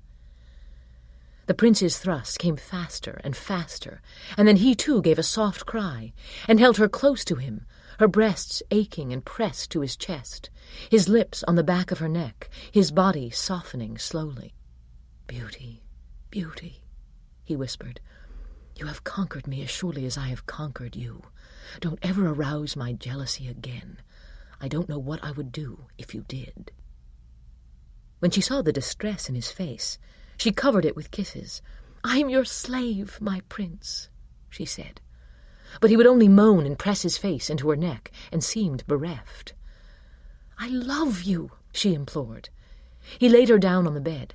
Drawing up beside her, he took his wine from the bedside stand and gazed at the fire. Beauty dreamed a dream of boredom. She roamed the castle in which she had lived all her life, with nothing to do, and now and then paused in a deep window-seat to watch the tiny figures of the peasants in the fields below, gathering the fresh-mown grass into haystacks. It seemed she could not find anything to do that hadn't been done 1,000 times before. Then there came to her ears a sound she could not identify. She followed the sound, and through a doorway saw an old woman, bent and ugly, plying a strange contraption. It was a great turning wheel with a thread that was winding itself upon a spindle. "What is it?" Beauty asked with great interest. "Come, see for yourself," said the old woman, who had the most remarkable voice, because it was young and strong, so unlike her visage. It seemed Beauty had not only just touched this marvelous machine with its whirring wheel, when she fell down in a great swoon, and all about her heard the world weeping. "Sleep, sleep for 100 years." She wanted to cry out, "Unbearable, worse than death!" for it seemed some great deepening of the ennui she had struggled against ever since she could remember, the wandering from room to room. But she awoke. She was not at home. She was lying in the bed of her prince, and she felt the prickling of the jeweled coverlet beneath her. The room was full of the leaping shadows of the fire. She saw the gleam of the carved posts of the bed, and the drapery fallen about her in rich colors. She realized that the prince was not beside her. He was by the fire, his elbow against the stone above it, which bore a great crest with crossed swords. He wore his brilliant red velvet cloak still, and his high turned-down leather boots with their pointed toes, and his face was sharpened with brooding. She stirred, and gave a faint little sigh, so that he awoke from his thoughts and approached her. She could not see his expression in the darkness. "There is but one answer," he said to her. "You shall become accustomed to all the sights of the castle, and I shall become accustomed to seeing you accustomed to them." He pulled the bell rope by the bed. Lifting Beauty, he sat her at the end of the bed, so that her legs were curled under her. A page entered, as innocent as the boy who had so diligently punished Prince Alexei. Like all the pages, he was extremely tall, with powerful arms. Beauty was certain they had all been chosen for these endowments. "Where is Prince Alexei?" the prince demanded. He appeared angry and resolute, and he paced back and forth as he spoke. "Oh, he is in frightful trouble tonight, Your Highness. The Queen is much concerned with his clumsiness. You know he must be her example to others. She has had him tied in the garden, most uncomfortably." "Yes, well, I shall make him even more uncomfortable," said the prince. "Obtain my mother's permission, and bring him to me, and bring Squire Felix with him." Beauty heard all this in quiet amazement. She tried to make her face as smooth as the page's face, but she was more than alarmed. She was going to see Prince Alexei again. She could not imagine concealing her feelings from her prince. Squire Felix appeared immediately. As she had suspected, he was the page who had so vigorously spanked Prince Alexei earlier. He had the gold paddle fixed to his belt, so it dangled at his side as he bowed to the prince. "All of those who serve here are picked for their gifts," Beauty thought, looking at him, for he too was fair, and his blonde hair made an excellent frame for his youthful face, though it was somewhat plainer than those of the captive princes. Prince Alexei was brought in. Beauty tried not to admire him. He was naked as before, of course. She'd expected no less. In the light of the fire, she could see that his face was flushed, and his auburn hair hung loose in his eyes, which were cast down, as if he dared not lift them to the prince. They were of about the same age, surely, about the same height, but here stood Alexei quite helpless and humble before the darker prince, who strode back and forth before the fire, his face cold and merciless. Prince Alexei's organ was rigid. He held his hands behind his neck. The prince lifted Prince Alexei's chin and looked into his eyes. Beauty caught herself staring at them both without the slightest shyness. The prince's lips spread slowly in a smile. Prince Alexei's eyes were larger and calm. It seemed to Beauty they might even drain away the prince's anger, but this was impossible. The prince stroked Prince Alexei's organ and gave it a playful slap, then another. The submissive prince looked down again. There was nothing in him but the grace and dignity Beauty had witnessed before. "I must behave like this," she thought. "I must have this manner, this strength, to bear it all with the same dignity." Yet she marveled. The captive prince must at all times show his desire, his fascination. "How long have you been in the service of my mother?" the prince demanded. 2 years, your highness," said the humble prince softly. Beauty was quite astonished. 2 years! It seemed to her all of her life before had not been so long, but she was more rapt with the sound of his low, calm voice than with the words. The voice made him seem more palpable. His body was a little thicker than that of the prince, and the dark brown hair between his legs was beautiful. She could see the scrotum, no more than a shadow. "You were sent here in tribute by your father." "As your mother demanded, your highness." "To serve how many years?" "As long as it pleases your highness and my mistress, the queen," Prince Alexei answered. "You are what, 19? A model among the other tributes?" Prince Alexei blushed. The prince turned him towards Beauty with a rough blow on the shoulder and steered him towards the bed.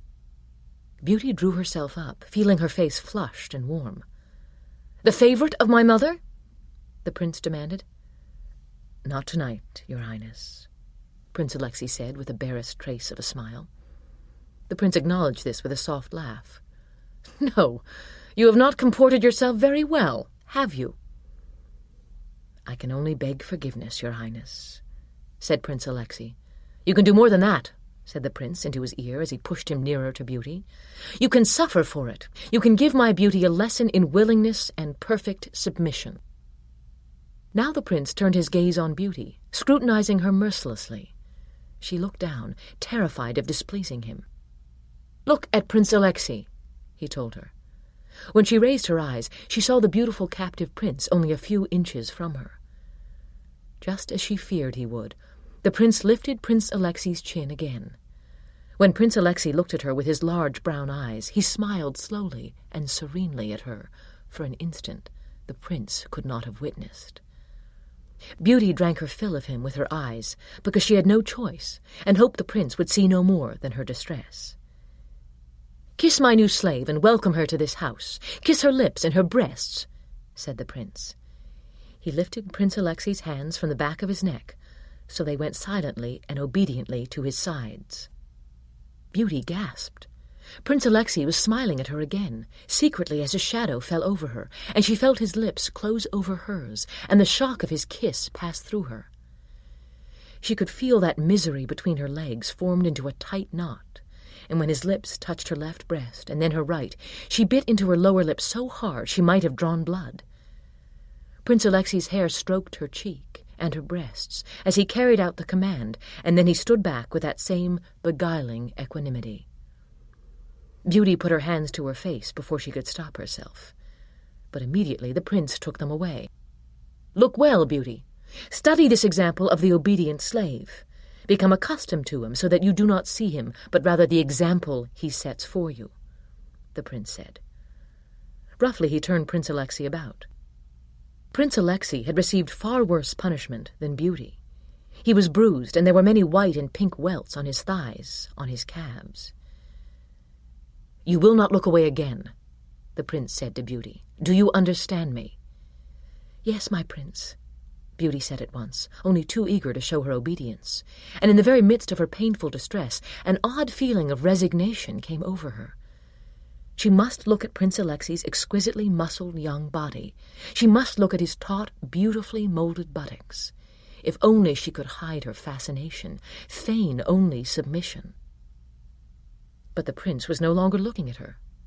He had taken both Prince Alexei's wrists in his left hand, and had taken from Squire Felix not the golden paddle, but rather a long, flat, leather-sheathed stick, which appeared heavy, and with which he struck Alexei several loud blows on his calves rapidly. He pulled his captive to the center of the room.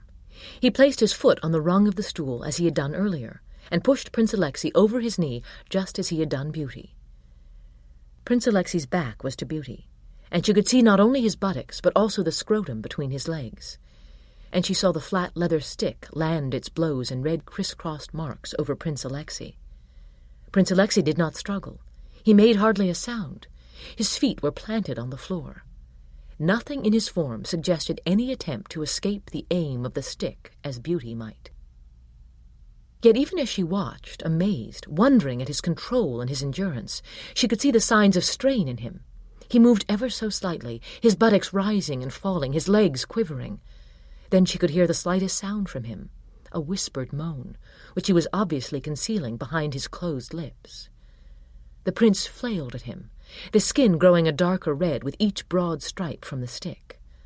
Then, when his desire seemed to have reached a crest, he ordered Prince Alexei down on his hands and knees before him. Beauty could see Prince Alexei's face. It was stained with tears, but the composure had not broken. He knelt before the prince, waiting. The prince lifted his pointed boot and thrust it under Prince Alexei, touching the tip of Prince Alexei's penis. Then he took Prince Alexei by the hair and lifted his head. "Open it," he said softly. Immediately, Prince Alexei moved to put his lips to the seam in the prince's breeches. With a skill that amazed Beauty, he unsnapped the hooks that concealed the prince's bulging sex, revealing it. The organ was enlarged and hardened. Alexei freed it from the cloth and tenderly kissed it. When the prince thrust the organ into Alexei's mouth, he fell backwards a little on his knees and had to reach for the prince caressingly to stop himself from falling. But immediately he sucked the prince's organ, and he did it with great back-and-forth motions that amazed Beauty, his eyes closed, his hands hovering at his sides ready for the prince's command. The prince stopped him rather quickly. It was clear he did not want his passion brought to a pinnacle. Nothing so simple would happen. "Go to the chest in the corner," he said to Prince Alexei. "Bring me the ring that is in it." Prince Alexei went on his hands and knees to obey. But obviously the prince wasn't satisfied. He snapped his finger, and Squire Felix at once drove Prince Alexei with his paddle.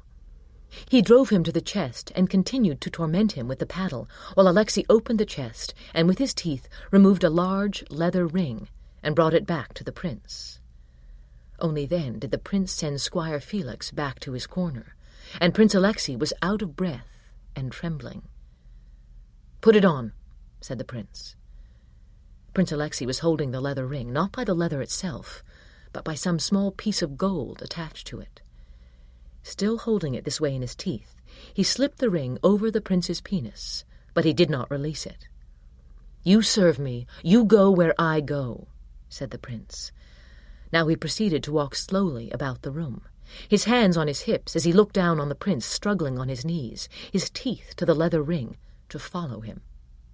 The prince, with ordinary strides that took no cognizance of the difficulty of his slave, approached the bed.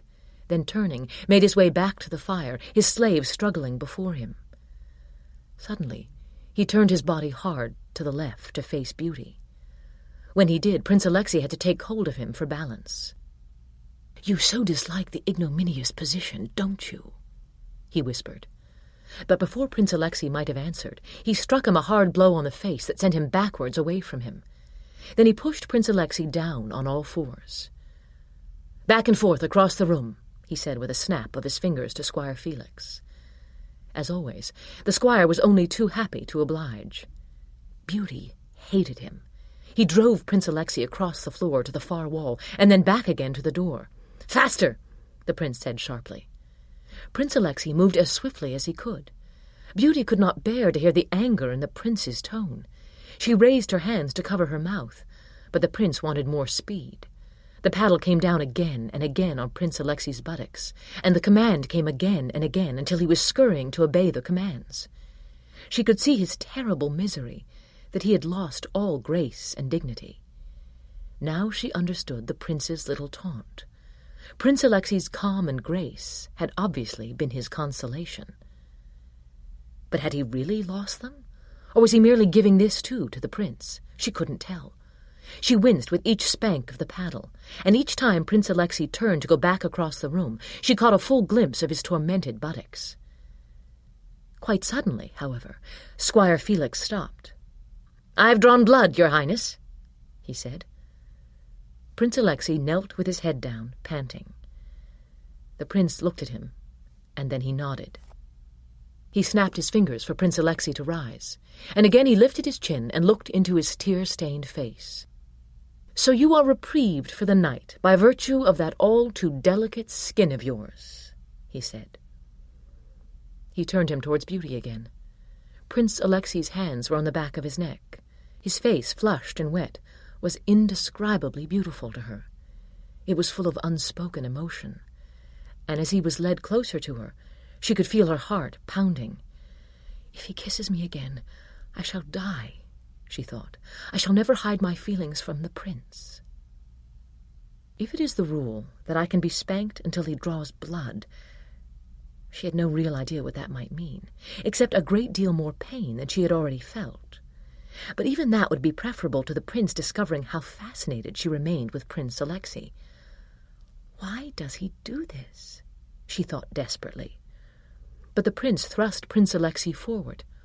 "Put your face in her lap," he said, "and your arms about her." Beauty gasped and sat up, but Prince Alexei obeyed immediately. Beauty looked down to see his auburn hair covering her sex as she felt his lips against her thighs and his arms enclose her.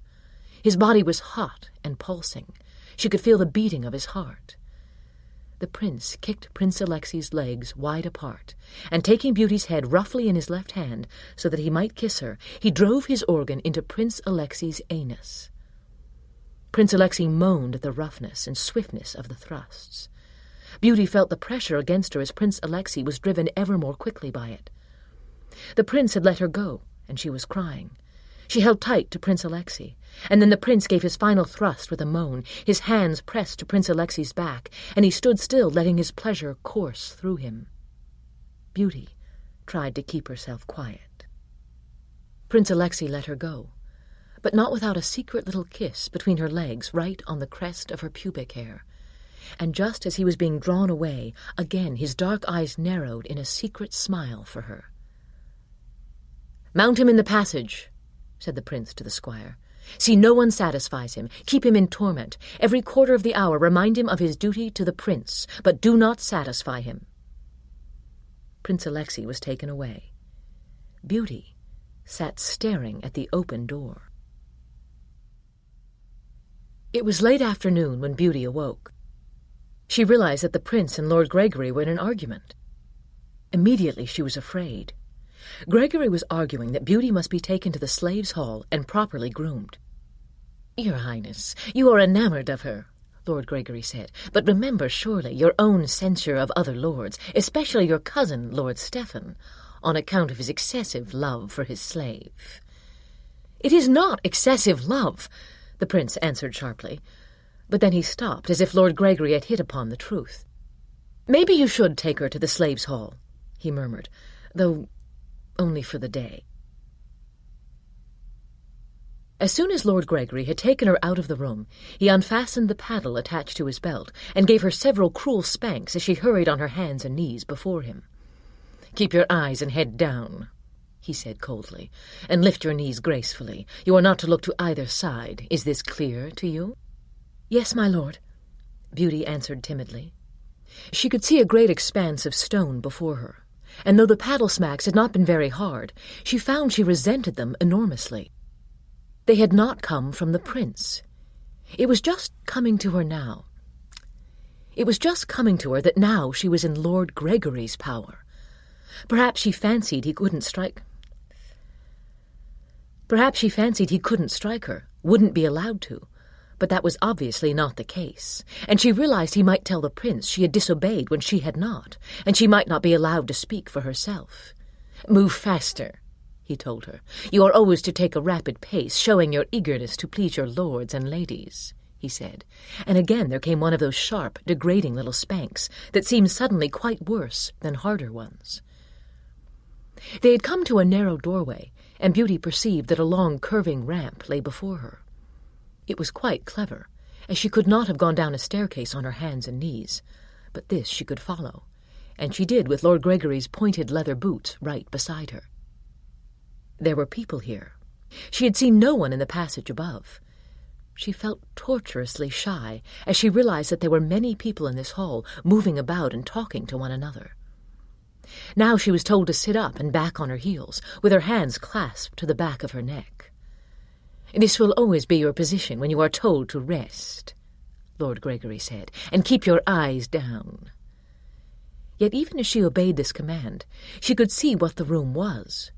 There were deep shelves cut into the walls all along 3 sides of it, and on these shelves, on pallets, slept the many slaves, both male and female. Before her were many tables in a row, and among them pots of steaming water from which came a delicious fragrance. "This is where you will be bathed and groomed always," said Lord Gregory in that same cold voice, "and when the prince has had quite enough of sleeping with you as though you were his love, you shall sleep here too. Your groom is named Leon. He will care for you in all details, and to him you shall show the same respect and obedience you show to everyone." Beauty saw before her the slender figure of a young man, directly beside Lord Gregory. As he drew nearer, Lord Gregory snapped his fingers and told her to show her respect. At once Beauty kissed his boots. Leon's voice calmed her immediately. "Come, my dear," he said, gesturing with a pat of his hand against his thigh for her to follow him. And it seemed Lord Gregory disappeared as Leon led her into a brick-lined alcove where a large wooden tub stood steaming. The scent of the herbs was very strong. Leon gestured for her to rise up again, and taking her hands, he lifted them over her head and told her to kneel in the tub. She climbed into it at once, and felt the delicious warm water come up to her sex. Leon wrapped her hair in a circle on the back of her head and fixed it with several pins. He was older than the pages, but just as fair, and his hazel eyes were appealing in their gentleness. He told her to keep her hands behind her neck, and that he was going to give her a thorough cleansing, and that she must enjoy it. "Are you very tired?" he asked her. "Not so tired, my lord will do," he said with a smile. "Even the lowliest stable boy is your lord, Beauty," he said, "and you must always answer respectfully." "Yes, my lord," she whispered. He was already bathing her, and the warm water washing down her felt good. He lathered her neck and her arms. "Have you just awakened?" "Yes, my lord," she said. "I see, but you must be tired from your long journey. I'll massage and soothe you." His voice was so gentle that Beauty warmed to him at once.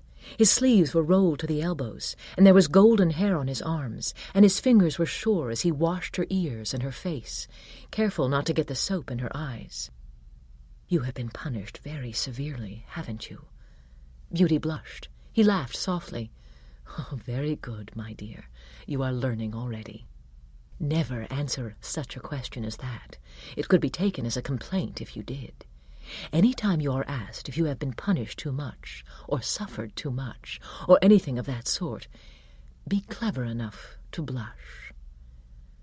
But even as he spoke affectionately, he began washing her breasts just as calmly as he had washed the rest of her, and Beauty's blushes became more painful. His hands slowed slightly, and then he pushed at her inner thigh gently. "Spread your legs, dearest," he said. She obeyed, kneeling with her legs farther apart, and then farther as he pushed her. He had become still, and now drying his hand on the towel at his waist, he touched her sex, and she felt herself shudder. Her sex was moist and swollen with her desire, and to her horror, his hand touched a small, hard knot in which much of her craving was accumulated. She drew back involuntarily. Ah. He withdrew his fingers, and turning called to Lord Gregory. "A lovely flower this," he said. "Have you observed?" Beauty was crimson. Her eyes overflowed with tears. Lord Gregory gave a soft laugh. "Yes, a truly remarkable princess," he said. "I should have watched her more carefully. Most of our little princesses are too frightened in the first few days to show such willingness to serve Beauty," he said in the same cold voice. "They must be awakened and educated. But I see you are very passionate and much enamored of your new masters, and they all wish to teach you." Beauty struggled against her tears. This was more humiliating, surely, than anything that had happened to her. Now Lord Gregory was taking her chin and forcing her to look at him. "Beauty, this is a great virtue in you," he said. "You have no cause to be ashamed. It only means that you must learn yet another form of discipline. You are awakened to the desires of your master, as you should be, but you must learn to control that desire, just as you see the male slaves control it."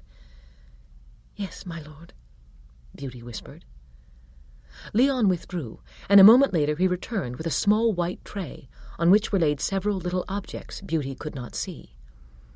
To her terror, Lord Gregory parted her legs and affixed to that little hard kernel of tormented flesh a plaster of sorts that covered and adhered to it. He shaped it quickly with his fingers, as if he did not wish to have Beauty enjoy this. "That will prevent you from all too easily satisfying your new-found and undisciplined desire, Beauty," he said. "It will not alleviate it. It will merely prevent, shall we say, accidental release, until you have gained the proper control of yourself. I had not thought to commence this detailed instruction so soon, but I shall tell you now that you are never allowed to experience full pleasure, save at the whims of your master or mistress. Never must you be caught touching your private parts with your own hands, nor trying more secretly to alleviate your obvious misery." Well-chosen words, Beauty thought, for all his coldness to me. But he was immediately gone, for once more Leon was bathing her. "Don't be so frightened and so ashamed," he said. "You don't realize what a great advantage it is. To be taught to feel such pleasure is difficult, and far more humiliating. Your passion gives a bloom to you that cannot be achieved otherwise." He told her she must lie down in the bath, and he must wash her long, beautiful hair for her. She let the warm water close over her. It felt extremely good. As soon as she'd been rinsed and dried, Beauty was put down on one of the beds nearby and arranged on her face so that Leon could rub aromatic oil into her skin. It felt delicious to her. "Now, surely," he said as he was massaging her shoulders, "there must be questions that you should like to ask me. You may do that if you like.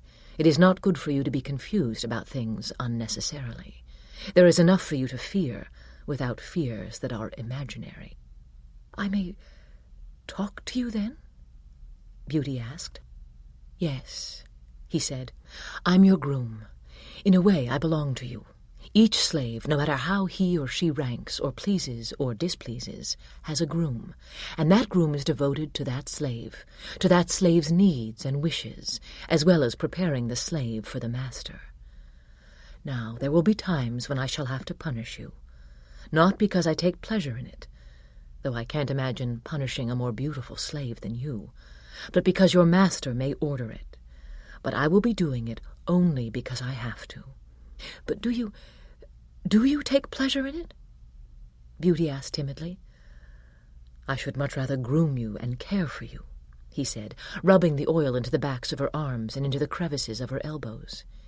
He put down the oil and gave her hair another brisk rub with the towel, adjusting the pillow under her face. "I don't know what to ask," she whispered. "There is so much to ask." "Well, surely you must know already that all punishments here are for the pleasure of your masters and mistresses." "Yes." "That nothing shall ever be done which truly harms you. You will never be burned, nor cut, nor injured," he said. "Ah, that is a great relief," Beauty said. "But the other slaves," she asked, "are they here for various reasons?" "Sent as tributes, mostly. Leon answered. "Our queen is powerful and commands many allies. Of course, all tributes are well fed, well guarded, well treated, just as you are well treated." "What happens to them?" Beauty asked tentatively. "I mean, they are all young and—" "They're returned to their kingdoms when the queen so wishes, and obviously much better off for their service here. They're not so vain any longer. They have great self-control, and often a different view of the world, one which enables them to achieve great understanding." Beauty could scarcely guess what this meant. Leon massaged oil into her sore calves and the tender flesh behind her knees. "Then I might be sent home?" she asked, but it had no meaning for her. "Yes, but you must never mention it, and certainly never ask for it. You are the property of the prince. You are his slave entirely. To beg to be released would be a terrible thing," said Leon, "but there are others who are ever rebellious." "Who are they?" Beauty asked. But before he could answer, she quickly added, "Is Prince Alexei one of those who is rebellious?" "Prince Alexei is the queen's favorite," said Leon. "The queen cannot bear to be separated from him for long, and though he is a model of good behavior and devotion, he is, in his own way, relentlessly rebellious." "But how can that be?" Beauty asked. "Prince Alexei appears to have surrendered his will as a fine slave must, but there is a core in Prince Alexei that no one touches." Beauty was enthralled by this answer. She thought of Prince Alexei on his hands and knees, his strong back and the curve of his buttocks as he had been driven back and forth across the prince's bedroom. She thought of the beauty of his face. "A core in him no one touches," she mused. Leon had turned her over now. He rubbed the oil into her belly and into her legs. "You'll become accustomed to my ministrations, princess," he said. "You will think nothing of being groomed in time." Firmly he pressed her shoulders to the pallet. His swift fingers smoothed the oil into her throat and into her arms. His pale eyes moved over her without passion, but with an obvious absorption. "Do you derive pleasure from it?" she whispered, and was shocked to hear herself speak these words. He emptied some oil into the palm of his left hand, and putting the bottle down beside him, he rubbed the oil into her breasts, lifting them and squeezing. But then he parted her legs and rubbed the oil into her inner thighs, and this was even worse for her. Yet even as she lay, red-faced and trembling, he pushed her legs farther apart, and to her horror, parted the lips of her sex with his fingers as though inspecting her. Beauty bit her lip and closed her eyes as he widened the orifice and now oiled it. "Poor darling slave," he whispered to her with feeling. "Now sit up. If I were to have my way, you would rest. But Lord Gregory wants you to see the rest of the training hall and the hall of punishments. Let me finish your hair quickly." He began to brush Beauty's hair, arranging it in coils on the back of her head as she sat, still trembling, her knees drawn up, and her head bowed. Beauty wasn't certain that she hated Lord Gregory. Perhaps there was something comforting in his air of command. What would it be like to be here without someone who directed her so completely? As soon as he took her out of Leon's hands, he gave her 2 gratuitous blows with the paddle before ordering her to her knees and to follow him. She was to keep close to the heel of his right boot, and she was to observe all that was around her. "But you must never look at the faces of your masters and mistresses. You must never try to meet their eyes, and there is not to be a sound out of you," he directed, "save your answers to me." "Yes, Lord Gregory," she whispered. Lord Gregory turned sharply to his left, and when Beauty did not at once realize it, he gave her a sound spank and then another. "Now, Beauty," Lord Gregory said as they passed through a doorway into a long room, "do you wonder how others are trained to show the passion you exhibit with such abandon?" Beauty knew her cheeks were crimson. She could not bring herself to answer. A nearby fire dimly lighted the room. Here Beauty saw that many captives were positioned on tables as she had been in the great hall, each with a page in attendance. All the pages worked diligently, taking no note of cries or commotion at any other table. Several young men knelt with their hands strapped behind them. They were paddled steadily, while at the same time their penises were also given pleasure. Here a page stroked the engorged penis as he worked the paddle. There 2 pages attended another prince mercilessly. Beauty could understand what was happening even when Lord Gregory did not explain it to her. She saw the confusion and misery of the young princes, their face caught between struggle and surrender. The prince nearest her was on all fours, his penis tormented slowly. As soon as the paddling commenced, he went soft, so the paddling ceased, and the hands attended to him again, hardening him. Along the walls were other princes, spread-eagled, their ankles and wrists bound to the bricks, their organs being taught obedience with touching and kisses and suckling. "Oh, it is worse for them, much worse," Beauty thought, but her eyes and her mind were filled with their exquisite endowments. She looked at the rounded buttocks of those made to kneel.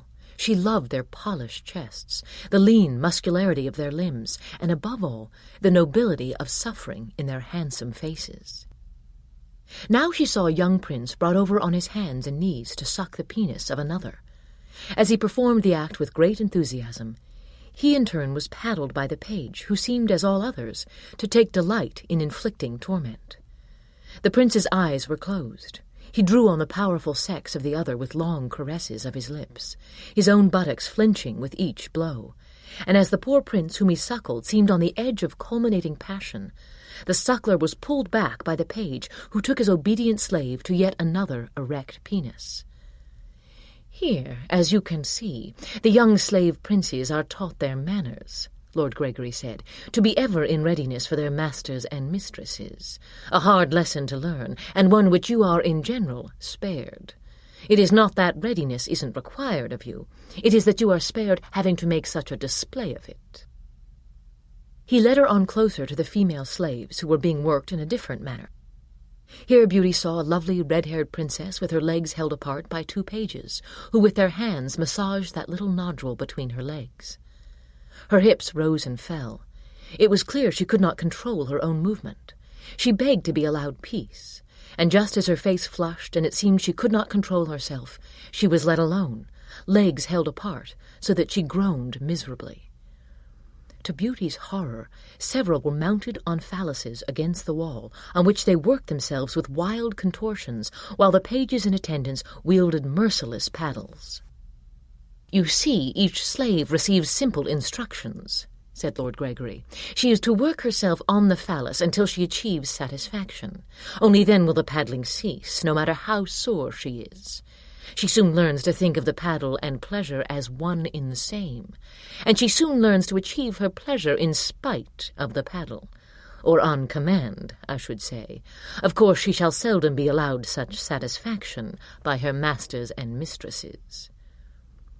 Everywhere Beauty looked, she saw some form of training, lessons in control, lessons in pain and pleasure. But for our little Beauty, such lessons are not necessary, Lord Gregory said. "She is too accomplished as it is. Perhaps she should see the hall of punishments, how those disobedient slaves are chastised using the very pleasure they have learned to feel here."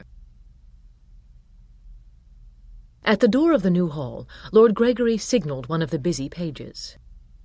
"Bring Princess Lisetta here," he said, raising his voice slightly. "Sit back on your heels, Beauty, with your hands behind your neck, and observe all that's presented for your benefit." The unfortunate Princess Lisetta was brought in, and Beauty saw at once that she was gagged, but rather simply so. A small cylinder covered with leather and shaped like a dog's bone was forced into her mouth, and back so far between her teeth that it was rather like a bit. She was crying angrily and kicking, as the page who held her hands behind her back gestured for yet another page to take her about the waist and carry her to Lord Gregory. She was placed on her knees right before Beauty, her black hair falling down in front of her face, her dark breasts heaving. "Petulance, my lord," said the page rather wearily. "She was to be quarry in the hunt in the maze when she refused to give her lords and ladies good sport. The usual nonsense." Princess Lisetta tossed her black hair over her shoulder and let out a little contemptuous growl from behind the gag, which astonished Beauty. "Ah, and impudence as well," said Lord Gregory. He reached down and lifted her chin. She turned her head so sharply that she was soon free of him. The page gave her several hard spanks, but she showed no contrition. "Double her," said Lord Gregory. "I think a real punishment is in order." Princess Lisetta gave several high-pitched groans. They seemed both anger and protest. She seemed not to have bargained for this, and as she was carried ahead of Beauty and Lord Gregory into the hall of punishments, the pages quickly affixed leather cuffs to her wrists and ankles, each cuff with a heavy metal hook embedded in it. Now she was raised, struggling, to a great low beam that spanned the room. Her wrists hung from a hook above her head, and then her legs brought straight up in front of her, so that her ankles were fixed to the same hook. She was, in fact, bent double. Her head was then forced between her calves, so that Beauty could see her face clearly. A leather strap was bound around her, securely pressing her upturned legs against her torso. But the most cruel and frightening aspect of it for Beauty was the exposure of the princess's secret parts, for she was hung so that anyone could see her full sex with its pink lips and its dark hair, even to the tiny brown orifice between her buttocks. And all this just below her scarlet face. Beauty could imagine no worse exposure, and she looked down timidly. Princess Lisetta's face remained colored with rage, but she had quieted somewhat, and now she turned and tried to conceal her expression against her leg, but the page nearby adjusted her face forward. A young man, meantime, looking somewhat more impressive than the pages, and differently costumed in dark blue velvet, came over. He approached the Princess Lisetta. "Stubborn one, most difficult," he said to Lord Gregory. To her amazement, the man in velvet had begun to stroke Princess Lisetta's sex with a small instrument that was, as so much here, covered in smooth black leather. This was a 3-pronged rod that somewhat resembled a hand, and as soon as he teased the helpless princess, she began to struggle in her bonds. Beauty understood at once what was happening. The princess's pink sex, terrifying to Beauty as it hung so unprotected, appeared to swell, to ripen. Beauty could see tiny droplets of moisture appear on it. Even as she watched, she felt her own sex ripening in this same manner. She felt the hard plaster that had been placed over the kernel of feeling there, and it seemed to do nothing to prevent the increased throbbing. As soon as the helpless princess had been so awakened, the man in velvet left her with an approving smile. Lord Gregory snapped his fingers. Beauty went down on her hands and knees again and followed him. "Need I tell you that you are well suited for that sort of punishment, princess?" he asked. "No, my lord," Beauty whispered. She wondered if it was within his power to punish her this way for nothing. She longed for the prince, and for the time when he alone had power over her. "Yes, my dear, you would speak?" Lord Gregory asked, but there was something ruthless in his tone. "Only to tell me how to obey, my lord, how to please, how to avoid this discipline." "To begin with, my precious," he said angrily, "stop admiring the male slaves so very much, staring at them at every opportunity. Don't revel so much in all I show you to frighten you." Beauty gasped. "Never, never again think of Prince Alexei. The queen is none too pleased with her son's passion for you," Lord Gregory continued. "1,000 slaves have surrounded him ever since he was a young boy, and in none of them has he found an object of devotion such as you. The queen does not like it." "Oh, but what can I do?" Beauty cried softly. "You can show perfect obedience to all your superiors, and do nothing to make yourself seem rebellious or unusual." "Yes, my lord," Beauty said. He took a deep breath, as if to cool his anger. "When you are properly trained, you shall be a splendid slave. There is no reason, finally, why the prince should not enjoy you, why everyone here should not enjoy you. I am here, therefore, to make something of you, not to see you destroyed." "You are most kind and gracious, my lord," Beauty whispered. A young lady came into the room, passing through the door in a great rush, her long yellow hair in thick braids, her dress a rich burgundy colour trimmed in ermine. Before Beauty remembered to look down, she caught a full glimpse of the lady with her ruddy cheeks and large brown eyes, which swept the hall of punishments, searching for someone. "Oh, Lord Gregory, how nice to see you," she said, and as Lord Gregory bowed, she curtsied gracefully. Beauty was stunned by her loveliness, and then overcome with her own shame and vulnerability. She stared at the lady's pretty silver slippers and the rings on the fingers of her right hand. "How may I serve you, Lady Juliana?" asked Lord Gregory. Beauty felt desolate.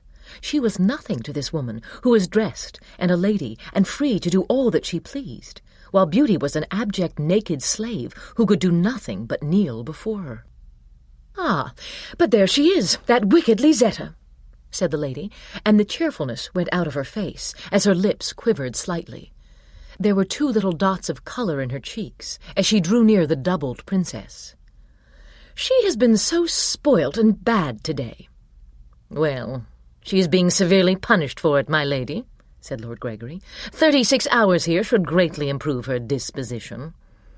The lady took several delicate steps forward and peered at Princess Lisetta's exposed sex. "You're a bad girl, you are," whispered the lady, as though reproving a small child. "You disappointed me. I had prepared the hunt for the amusement of the Queen and chosen you specially." The lady turned to express her thanks to Lord Gregory. Her braids were done with tiny pearls and thin strands of blue ribbon. The lady was looking at her. "Ooh, yes, it is the prince's lovely one," she said, and now she advanced, and Beauty felt the lady's hand lifting her face. "How sweet she is! How truly beautiful!" Beauty shut her eyes, trying to restrain her heaving breaths. She did not believe she could endure the imperious touch, yet there was nothing she could do. "Oh, I should so like to have her take Princess Lisetta's place. It would be a treat for everyone," said the lady. "But that is impossible, my lady," said Lord Gregory. "The prince is most possessive of her. I cannot allow her to participate in such a spectacle." "But surely we'll see more of her. Will she be run on the bridle path?" "I feel certain, in time," said Lord Gregory. "There is no accounting for the whim of the prince, but here, you may examine her if you wish. There is no rule prohibiting it." He lifted Beauty by her wrists and forced her hips forward with the handle of the paddle. "Open your eyes and keep them down," he whispered. Lady Juliana touched her breasts and then her smooth stomach. "Why, she is radiant and so full of tender spirit." Lord Gregory laughed softly. "Yes, she is, and you are so discerning to value it." "They turn out all the better for that," said Lady Juliana with quiet wonder. She pinched Beauty's cheek. "Oh, what I would give for a quiet hour alone with her in my chambers." In time," said Lord Gregory. "Well, my girl, I must leave you. Be confident that you are exquisite. I wish I had you over my knee. I'd paddle you until sundown." Then she kissed Beauty warmly on the mouth and left as quickly as she had come, in a flurry of burgundy velvet and flying braids. The prince was finishing his supper when Beauty was brought to him.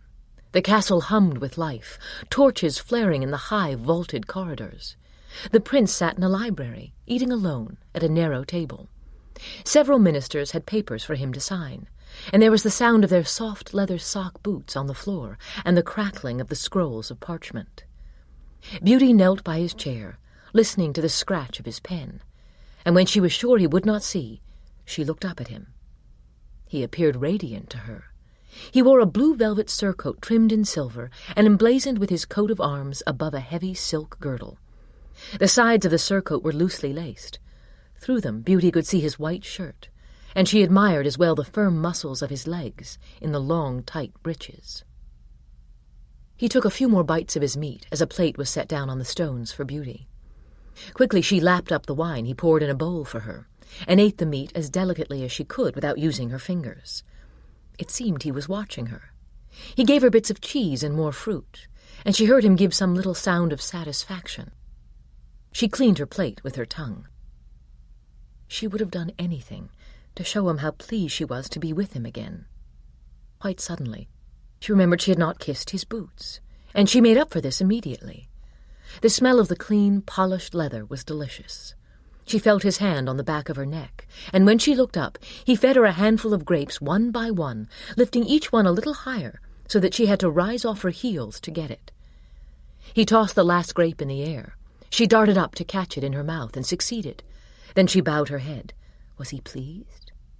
After all she'd witnessed during the day, he seemed her savior. She could have wept for happiness now that she was with him. Leon had removed the small sealing wax from her secret core of pleasure, and she felt the first stirring of desire. She did not care about the servants moving about, or the last minister waiting nearby with his petition. She kissed the prince's boots again. "It's late," said the prince. "You've had a long rest, and I see you are much improved for it. Look at me." When she did, she was shocked by the beauty and ferocity of his black eyes. She felt her breath catch in her throat. "Come," he said, rising and dismissing the minister. "Time for lessons." He walked fast towards his bedchamber, and she followed on her hands and knees, rushing before him as he waited for her to open the door, and then going in behind him. If only I could sleep here, live here, she thought. Yet she was afraid as she saw him turn with his hands on his hips. Beside him was a high pedestal table, and he reached into a cloth-covered casket there and took out what seemed a handful of little brass bells. "Come here, my spoilt dear," he said softly. "Tell me, have you ever attended a prince in his chamber, dressed him, groomed him?" he asked.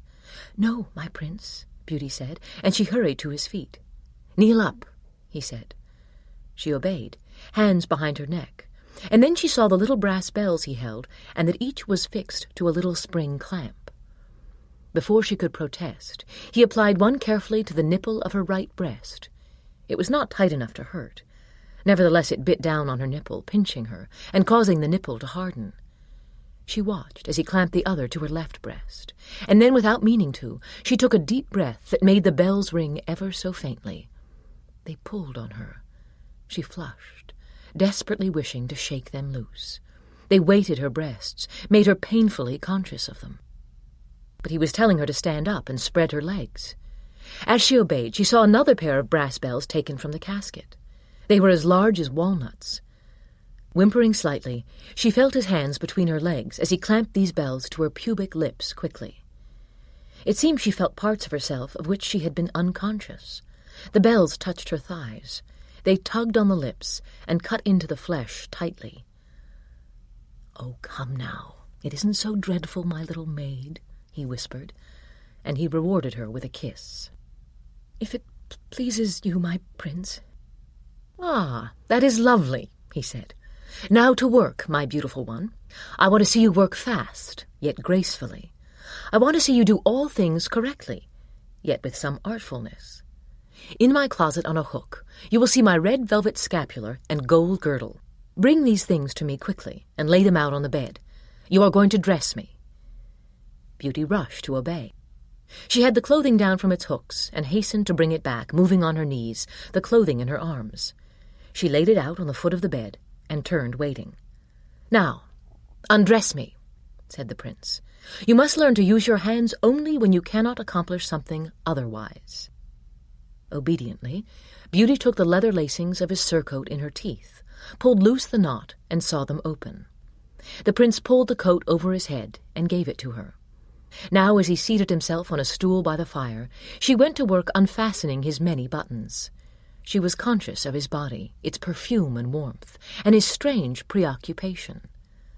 Soon she had the shirt off with his help, and then she must remove his long breeches. It seemed a long time that she labored, learning every detail of his wear. Now she must dress him. She placed the white silk undershirt on him with both hands as he slipped his arms into it. Though she laid the placket of buttonholes in place with her hands, she drew each button through with her mouth, so that he was very pleased. When she was finished, and he had just pulled on his new boots to help her, he gathered her in his arms and kissed her. "As time passes, you will learn to work faster. It will be nothing for you to dress or undress me, to perform any small task I ask of you. I shall have you sleep in my chambers and attend to everything." "My prince," she whispered, and she pressed her breasts against him, aching for him. The prince began kissing her roughly. Then he ordered her to go down on her hands and knees, with her forehead pressed to the floor, so that he might see her buttocks turned to him. She obeyed, the cruel little bells reminding her of all the naked parts of her. "My prince," she whispered to herself. She felt some change in her heart, which she did not fully understand, yet she was afraid as always. He ordered her to rise, and again he gathered her into his arms, and this time he said, "Kiss me, as you desire to kiss me." Overjoyed, she kissed the cold smoothness of his forehead, kissed the dark locks of his hair, his eyelids, and his long eyelashes. She kissed his cheeks, and then his open mouth. His tongue passed into her mouth, and she weakened all over so that he had to support her. "My prince," she murmured, knowing that she disobeyed. "I am so afraid of all of it." "But why, beautiful one? Isn't it clear to you now? Isn't it simple?" "Oh, but how long will I serve? Will this be all of my life now?" "Listen to me." He became grave, but not angry. He held her by the shoulders, and then he looked at her swollen breasts. The little brass bells shivered as she breathed. She felt his hands between her legs, and then his fingers inside of her, stroking her in an upward motion that caused her to twist her body with the pleasure of it. "This is all you are to think about. This is all you are to be," he said. "In some former life you were many things, a lovely face, a lovely voice, an obedient daughter. You've shed that skin, as if it were a cloak of dreams, and now you think of these portions of yourself only." He stroked her pubic lips. He widened her vagina. Then he squeezed her breasts cruelly. "This is you now, all of you, your lovely face, only because it is the lovely face of a naked and helpless slave." Then, as if he could not resist, he embraced her and carried her to the bed. "In a little while I must take wine with the court, and you will serve me there, demonstrating your obedience to everyone. But that can wait." "Oh, yes, my prince, if it pleases you." She breathed the words so low he might not have heard. She was lying on the jeweled coverlet, and though her buttocks and legs were not as raw as they had been the night before, she felt the painful prickling of the jewels. The prince knelt over her, straddling her, and then opened her mouth with his fingers, and showing her his hard penis, drove it into her mouth with a quick downward motion. She sucked on it, drew on it. Yet all she need do was lie back helpless, for he made the strong thrusts himself into her, and she closed her eyes, smelling the delicious fragrance of his pubic hair, and tasting the saltiness of his skin, the penis nudging the back of her throat again and again, as it all but bruised her lips. She was moaning in time with its movements, and when suddenly he drew himself out, she gasped, her hands up to embrace him. But he had lain down on her full length, parted her legs, and pulled away the brass bells.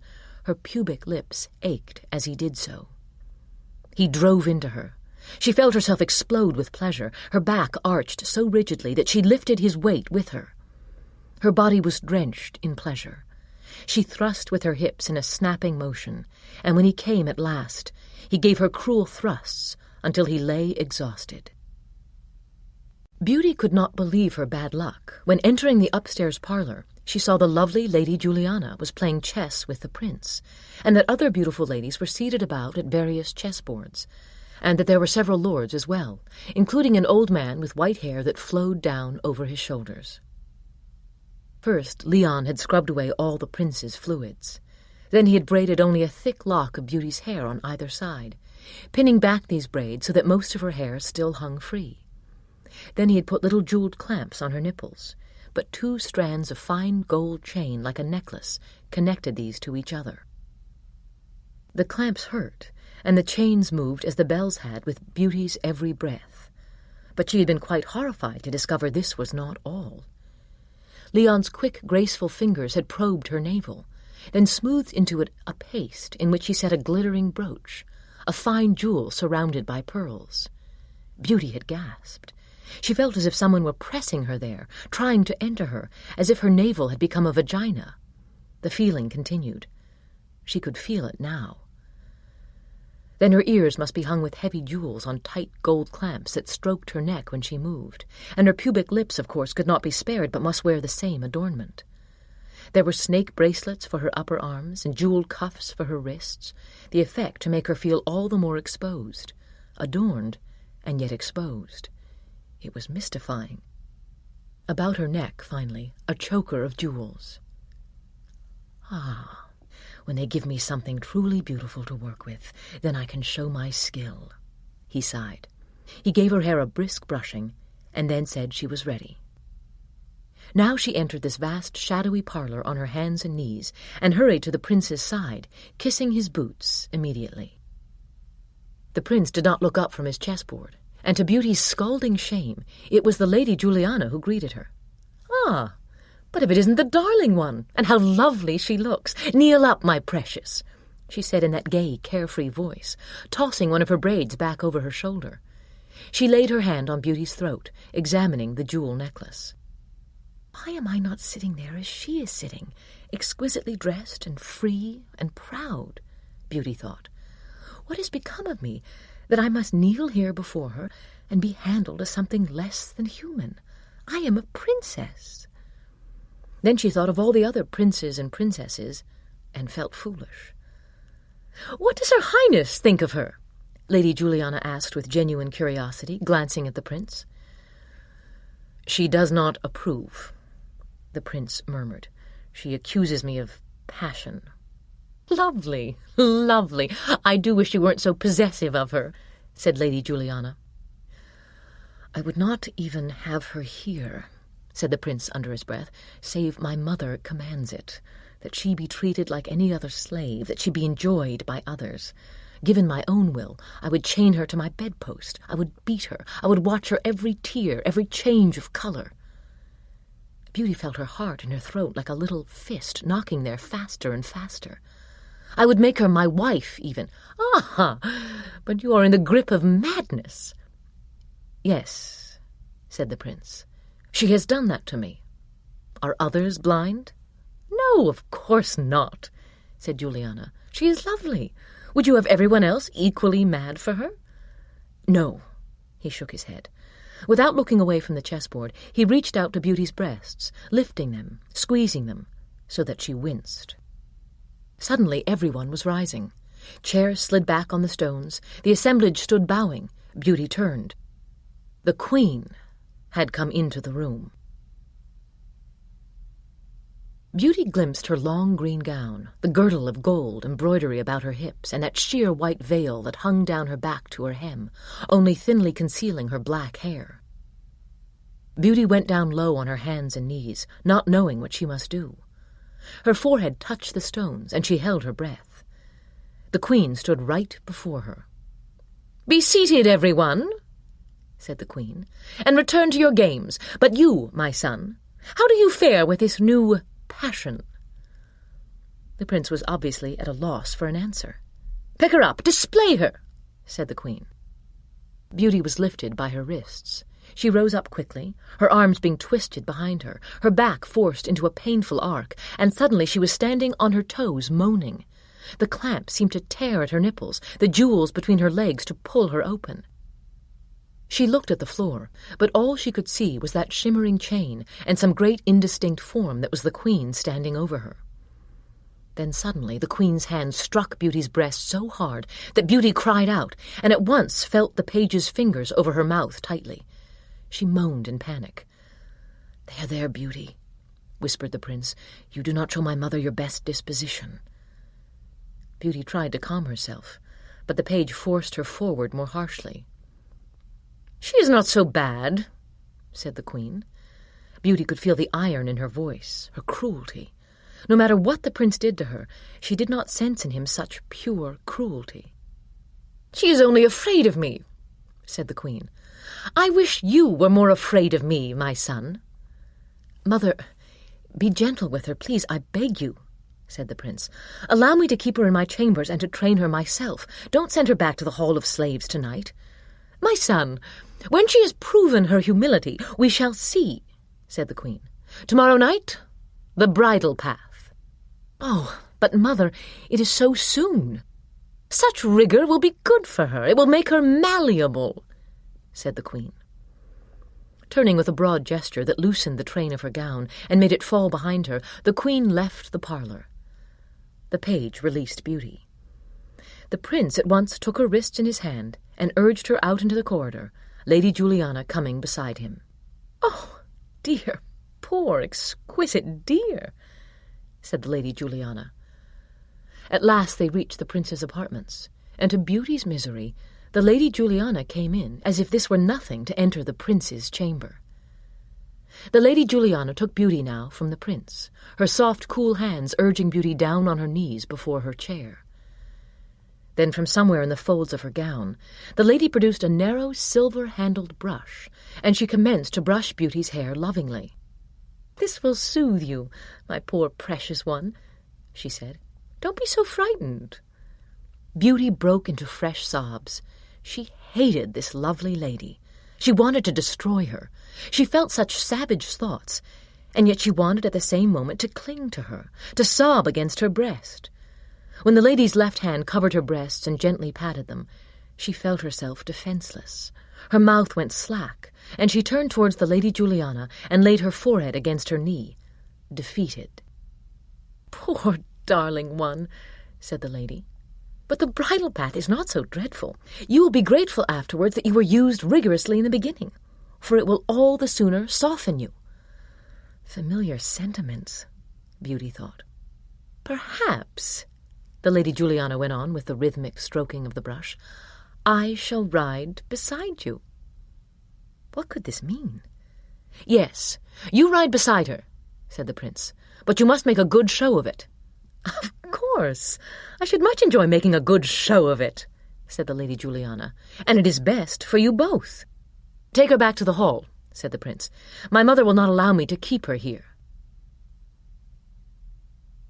As soon as Beauty opened her eyes from sleep, she could feel a new excitement in the castle. Torches everywhere brilliantly illuminated the slaves' hall, and all about her princes and princesses were receiving elaborate preparation. The hair of the princesses was being combed and studded with flowers. The princes were being polished with oil, their stiff curls combed just as carefully as those of the young women. Beauty was hastily taken from bed by Leon, who seemed uncommonly excited. "It's festival night, Beauty," he said, "and I've allowed you to sleep a long time. We must hurry." "Festival night?" she whispered, but she was already being placed on the table for grooming. At once he parted her hair and started to braid it.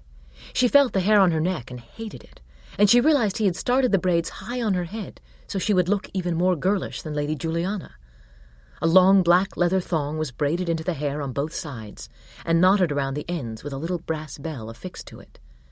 When Leon dropped the braids, they were heavy against Beauty's breasts, and her neck was exposed as well as all of her face. "Charming, charming," Leon mused with his usual air of satisfaction. "But now, your boots." Slipping her into a pair of high black leather boots, he told her to stand in them while he bent to lace them tightly to her knees, and then smoothed the leather around her ankles until it was cleaving like a glove there. Not until Beauty lifted her foot did she realize each boot was fitted at toe and heel with a horseshoe. The tops were hard and strong, so that nothing could hurt her toes. "But what is happening? What is the bridal path?" she asked in a great fluster. "Shh," Leon said. He then glossed Beauty's eyelids and eyelashes with oil. What bothered her most was that her body felt cool and vulnerable. She could feel the sheathing of leather against her calves, and all the rest of her felt worse than naked. It was more terrible than any of the smaller adornments. "What is going to take place?" she asked again. But Leon had thrust her over the end of the table and now oiled her buttocks vigorously. "Well heeled," he said. "The prince must have guessed last night you would run tonight, and he spared you." Beauty felt his strong fingers plying her flesh, and a dread came over her. So they would spank her, but they always did. Only would it be in the presence of many others?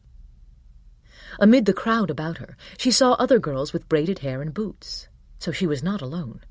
There were princes being fitted with boots also. Through it all there moved a handful of young princes on their hands and knees, polishing boots as quickly as they could, their own buttocks raw, their necks encircled by a little cord of leather to which was attached a sign that Beauty could not read.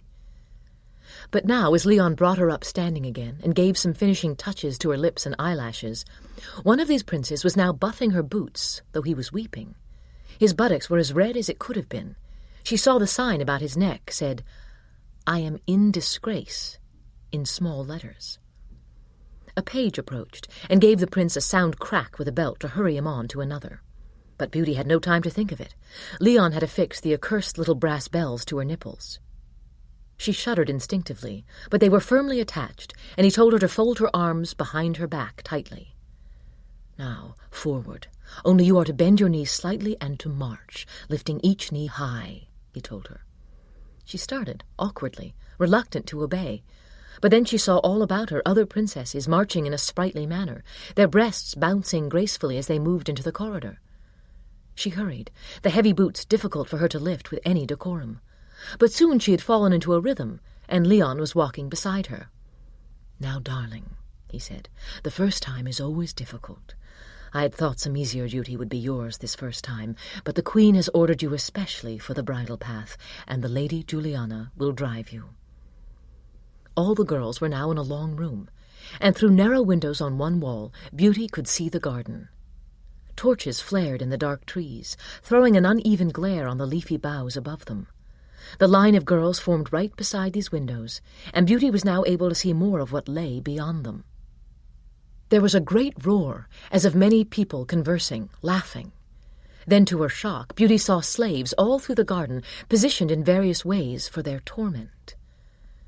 Everywhere were the lords and ladies, the light falling upon a long embroidered cloak here, a pointed hat there, with a veil trailing airily from it. There were hundreds in the garden, these tables placed far back into the trees, as far as Beauty could see in all directions. Beautifully adorned slaves moved about, pitchers in hand, little gold chains fixed to their breasts, the princes adorned with gold rings on their erect organs.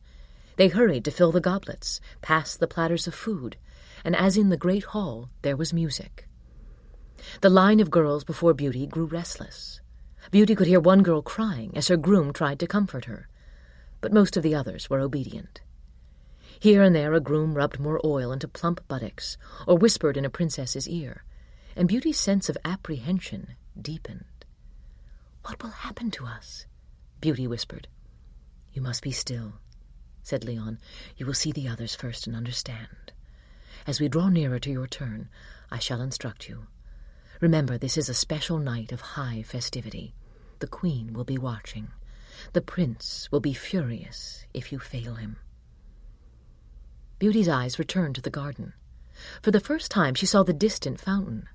Here were bound slaves, their arms linked as they stood knee-deep in the water, surrounding the central pillar, its sparkling flow pouring down over them. Their bodies glistened under the water.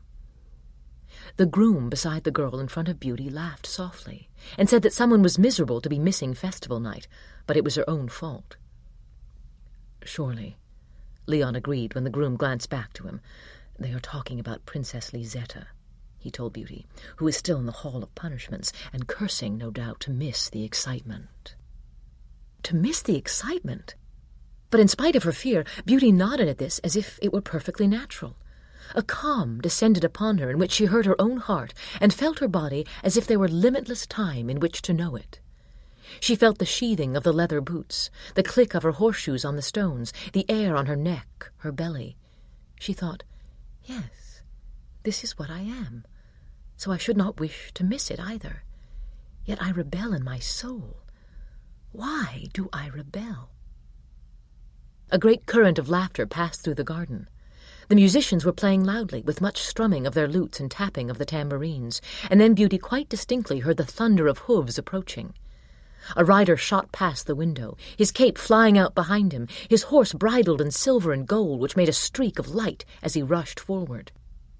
"Oh, at last, said the girl in front of Beauty.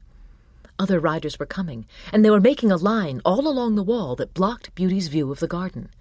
They were splendid ladies and lords, and each held the reins of the horse in his or her left hand, and in the right a long rectangular black paddle. "Now, into the room," said Lord Gregory, and the slaves who had waited in a long line were ushered into the next chamber, where they stood directly facing the arched door to the garden. Beauty could see now that a young prince was first in line, and she saw that mounted lord, his horse pawing the dirt before the archway. Leon moved Beauty a little to the side. "Now you can see better," he said. The prince clasped his hands behind his neck and stepped forward. A trumpet sounded, and a cry rose from the crowd behind the archway. The young slave was forced out and at once greeted by the black leather paddle of the lord on horseback.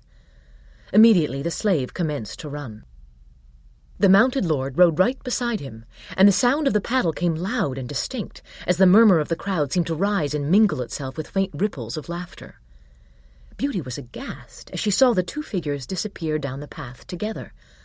I cannot do it. I cannot, she thought. I cannot be made to run. I will fall. I will fall to the ground and cover myself. But another rider was already in place, and a young princess was forced suddenly forward. The paddle found its mark. The princess let out a little cry, and was immediately running desperately fast along the bridle path, the rider after her, spanking her fiercely. "Now, Beauty, you see what is required, and don't cry," whispered Leon. "You must put your mind on running fast, keeping your hands on your neck. Here, place them there now. You must lift your knees high, and try not to squirm to escape the paddle. It will catch you no matter what you do, but I warn you, no matter how many times I tell you that, you will find yourself trying to run away from it." Another slave was running, and then another. There were only 3 slaves before Beauty and the archway. "Oh, but I can't!" she cried to Leon. "Nonsense, my darling. Follow the path. It will unwind slowly before you. You will see its turns well in advance. Now and then the line is stopped, for as the slaves come before the queen, they must stop for praise or condemnation. She is on a great pavilion to your right, but don't glance at her when you step out, or the paddle will catch you off guard." "Oh, please, I shall faint. I can't—" "Beauty, Beauty," said the pretty princess in front of her, "just follow my example." Beauty realized with horror there was no one left but this girl. Suddenly another rider appeared, and as Beauty watched in terror, the pretty princess ran out to receive the first blows and run with graceful lifts of her knees beside him. Beauty was forced to the threshold of the garden.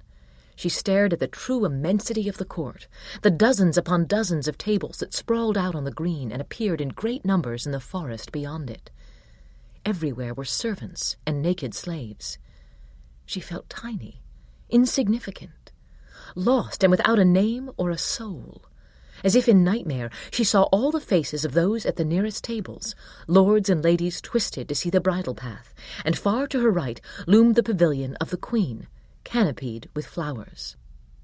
She looked up and saw the splendid mounted figure of Lady Juliana. Her eyes filled with tears of gratitude that it was she, though she knew Lady Juliana would spank her perhaps all the harder to do her duty. The lovely lady's braids were done with the same silver that threaded her shapely gown. She seemed made for the side saddle in which she sat, and the handle of her paddle was laced to her wrist. She was smiling. Beauty ran forward, feeling the crunch of the bridle path under her horseshoes, hearing the stomp of hooves beside her. She felt the first cracking blow to her naked buttocks. It was so forceful, it almost knocked her off balance. The stinging pain spread out from it like a warm fire, and Beauty rushed forward. The stomp of hooves deafened her. The paddle caught her again and again, lifting her and forcing her forward. She was crying out loud through her clenched teeth, her tears making a blur of the torches that clearly defined the path before her. She was running fast towards the enclosing trees, though she could not escape the paddle. It was as Leon had warned her. It caught her over and over, and each time there was some hideous surprise because she was trying to outrun it. She could smell the horse, and when she widened her eyes and gasped for breath, she saw everywhere on either side of her those abundantly decked supper tables.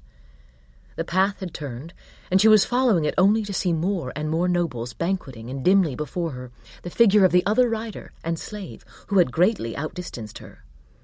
Her throat was burning as much as her sore flesh. "Faster, Beauty, faster, and lift your legs higher!" Lady Juliana sang out over the wind. "Ah, yes! Better, my darling!" There came another shock of pain, and another. The paddle found her thighs with a hard, uplifting slap, and then seemed to scoop up her buttocks. Her throat constricted. Even the soles of her feet burned, but nothing hurt as much as the quick, strong paddling. The path had made another turn, and far ahead Beauty saw the walls of the castle. They were returning now, They would soon reach the Queen's canopied pavilion.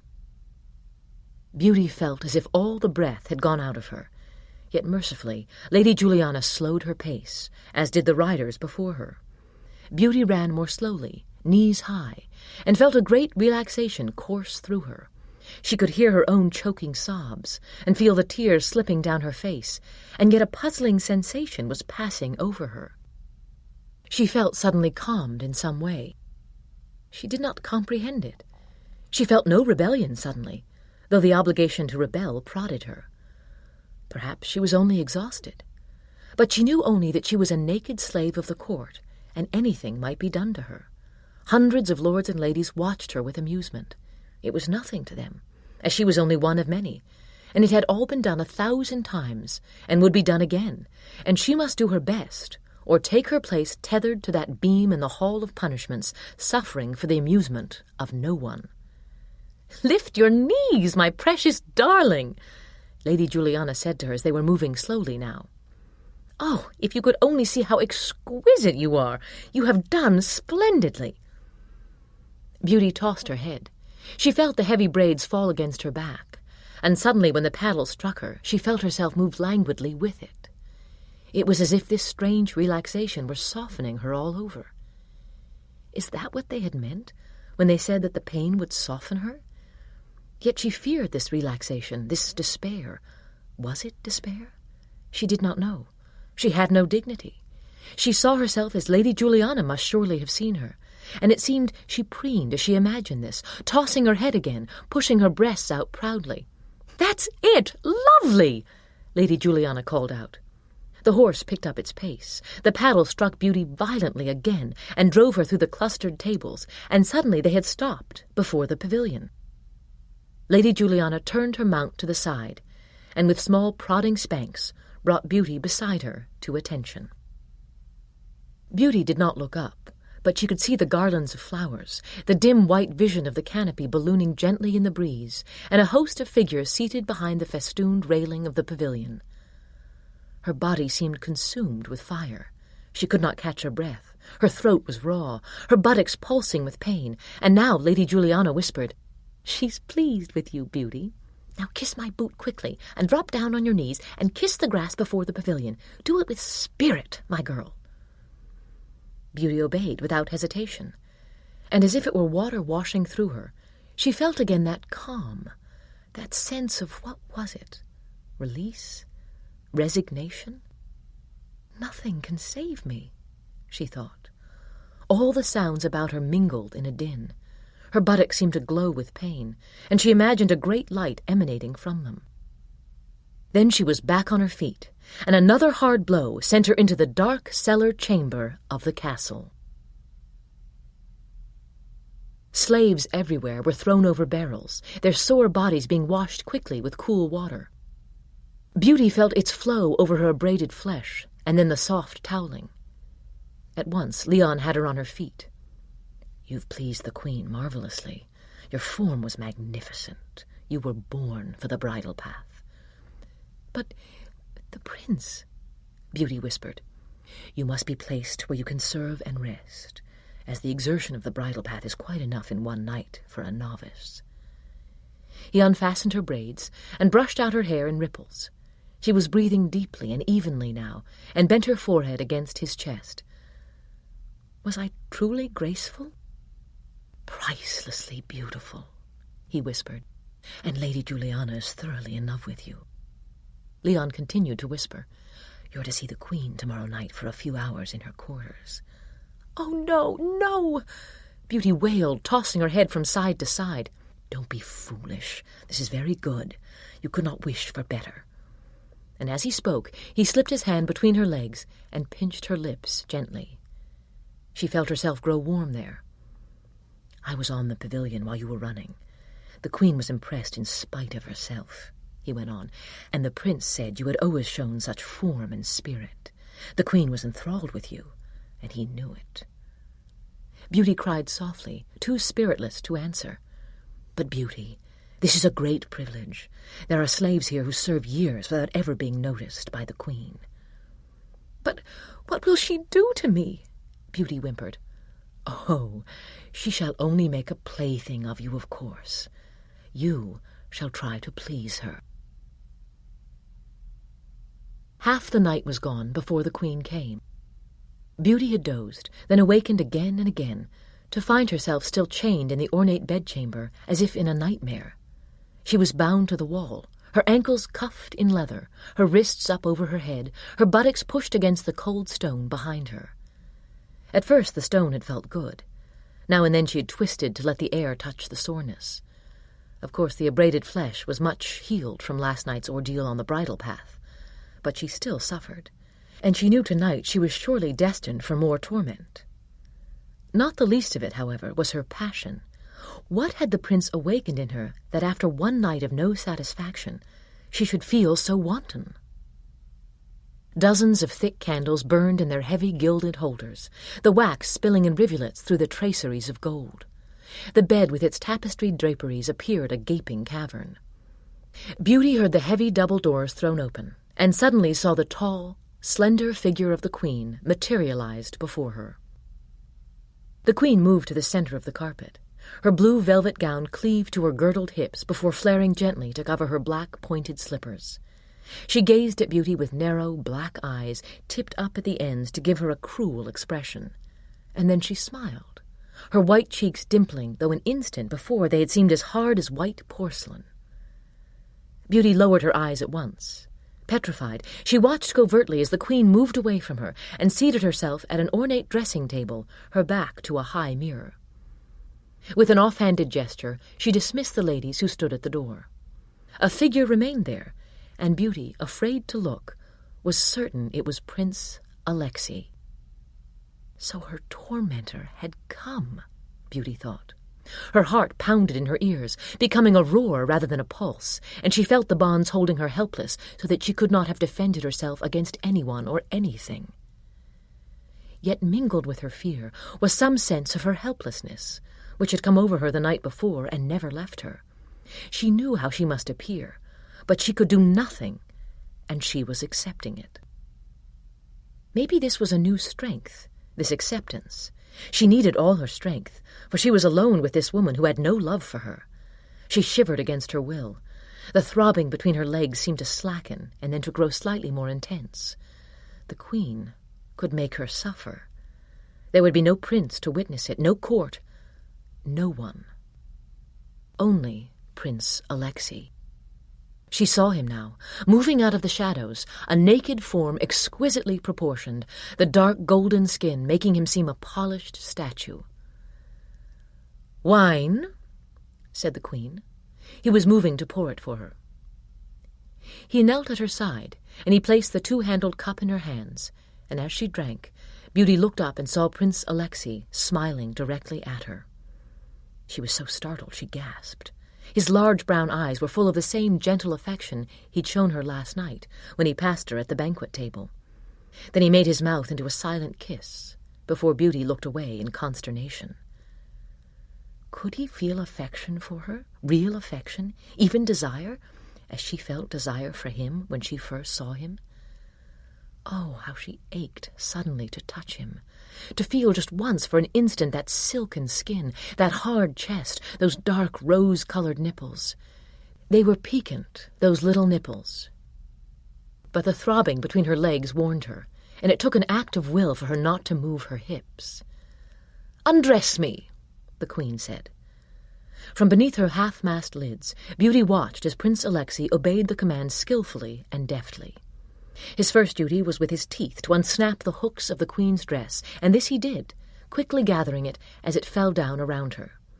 Beauty was astonished to see the Queen's full white breasts naked under a thin chemise of lace. Then Prince Alexei removed her ornate mantle of white silk to show the Queen's black hair hanging loose in ripples over her shoulders. He took the garments away. Then he came back to remove with his teeth the Queen's slippers. He kissed her naked feet before he took the shoes out of sight, and then he brought back to the Queen a sheer nightgown trimmed in white lace, the fabric a lustrous cream color. As the Queen rose, Prince Alexei pulled down the chemise that she wore, and rising to his full height, put the nightgown over the Queen's shoulders. She slipped her arms into the pleated sleeves, and the garment fell about her like a bell. "Pull back the curtains of the bed," the Queen said. "Bring her to me." Beauty's pulse deafened her. It seemed there was a pressure in her ears, in her throat. Yet she heard the tapestries being drawn back. She saw the Queen recline on the coverlet amid a nest of silk pillows. The Queen looked younger now that her hair was free. She stared at Beauty. Those eyes were as placid as if they had been painted in her face with enamel. Then, with a shock of unwelcome pleasure, Beauty saw Prince Alexei before her. He obliterated the vision of the menacing Queen.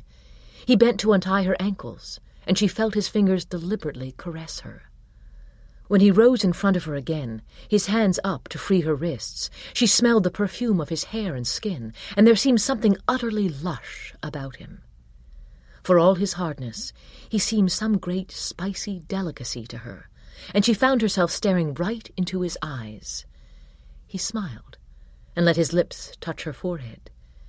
They stayed secretly pressed to her forehead until her wrists were entirely free, and he was holding them. Prince Alexei lifted Beauty and threw her over his shoulder, as easily as a page might have done, or the prince himself, when he took her from her father's castle. His flesh felt hot beneath her, and thrown over his back as she was, she boldly kissed his sore buttocks. Then she was laid down on the bed, and realized she was beside the Queen, looking up into her eyes, as the Queen, who rested on her elbow, looked down at her. Beauty's breath left her in rapid gasps. The Queen seemed quite enormous to her. Now she perceived a great resemblance to the prince, only as always the Queen seemed infinitely colder. Yet there was about her red mouth something that might have once been called sweetness. She had thick eyelashes, a firm chin, and as she smiled dimples showed in her cheeks. Her face was heart-shaped. "Look at me," said the Queen. "I want no modesty from you now. Do you understand me?" "Yes, Your Highness," Beauty answered. She wondered if the Queen might hear her heartbeat. The bed was soft beneath her, the pillows soft, and she found herself staring at the Queen's great breasts, the dark circle of a nipple beneath the gown, before she looked at the Queen's eyes again obediently. A shock passed through her, collecting in a knot in her belly. The Queen merely studied her in great absorption. Her teeth showed perfectly white between her lips, and those eyes, slanted long, were black to the core and revealed nothing. "Sit there, Alexei," the Queen said without looking away. He took position at the foot of the bed, with his arms folded on his chest and his back to the bedpost. "Little plaything," the Queen said under her breath to Beauty. "Now I understand why Lady Juliana is so enraptured over you." She ran her hand over Beauty's face, her cheeks, her eyelids. She pinched Beauty's mouth. She smoothed back her hair, and then she slapped Beauty's breast to the right and to the left, and again. Beauty's mouth quivered, but she made no sound.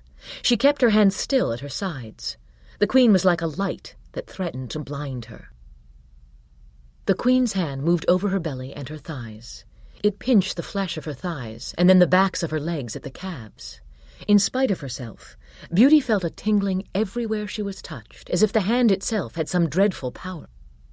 She felt hatred for the Queen suddenly, more violently than she had felt it for Lady Juliana. But then the Queen commenced to examine, slowly, Beauty's nipples. The fingers of the Queen's right hand turned each nipple this way and that, testing the soft circle of skin around it. Beauty's breath became uneven, and she felt the moisture between her legs, as though a grape had been squeezed there. "Look at me," the Queen commanded gently again, and Beauty realized as she looked up that she was crying. "Spread your legs," the Queen ordered. At once Beauty obeyed. "Now she will see," Beauty thought. "It will be as bad as when Lord Gregory saw. Prince Alexei will see." The Queen laughed.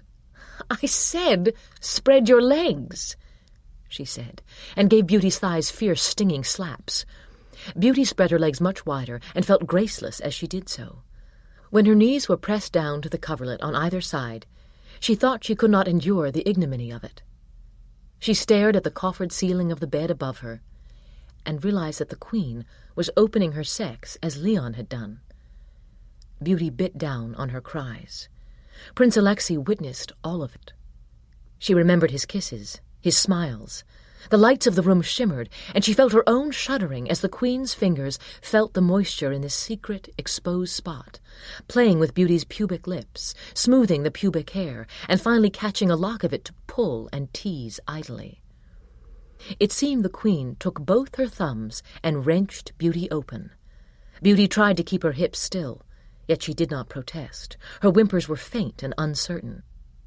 The Queen commanded her to turn over. Blessed concealment, that she could hide her face in the pillows. But those cool, commanding hands were playing with her buttocks now, opening them, touching her anus. Oh, please, she thought desperately, and she knew that her shoulders shook with her silent crying. Oh, this is dreadful, dreadful. With the prince, finally, she had known what was wanted. On the bridal path, finally, she had been told what was wanted. But what did this wicked Queen want of her? That she suffer, that she cringe, that she offer herself, or merely endure? The woman despised her. The Queen's hand was under her sex, as if weighing it, feeling the roundness and heaviness of the lips, pinching them. "Arch your back," said the Queen, "and lift your buttocks, little cat in heat." Beauty obeyed, her eyes flooded with tears of shame. She was trembling violently as she took a deep breath, and against her will felt the Queen's fingers commanding her passion, squeezing the flame so it burned hotter. Surely Beauty's pubic lips were swelling, their juices flowing, no matter how bitterly she struggled against it. She did not want to give anything to this wicked woman. To the prince she would yield, to Lord Gregory, to nameless and faceless lords and ladies who showered her with compliments, but to this woman who despised her. The Queen sat back on the bed beside Beauty, and hastily she gathered up Beauty as if she were a floppy doll and threw her over her lap, her face away from Prince Alexei, her buttocks surely still exposed to his scrutiny. Beauty gave an open-mouthed moan, her breasts rubbed against the coverlet, her sex throbbing against the Queen's thigh. It was as if she were some toy in the Queen's hands. The Queen lifted her hair. She ran a finger down Beauty's back to the tip of her spine.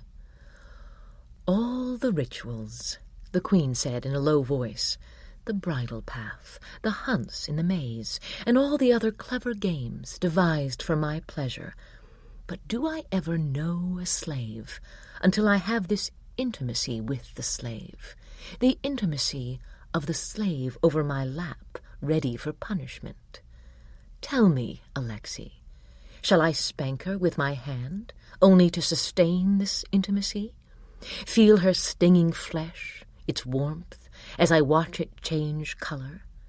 Shall I use the silver-back mirror, or one of a dozen paddles that are all excellent for the purpose? What do you prefer, Alexei, when you are over my lap? What is it you hope for, even as you are crying?" "You may hurt your hand if you spank her that way," came Prince Alexei's calm answer. "May I get you the silver mirror?" "Ah, but you do not answer my question," the Queen said. "Do get me the mirror. I shall not spank her with it. Rather, I shall see her face with it as I spank her." In a blur, Beauty saw Prince Alexei move to the dressing-table.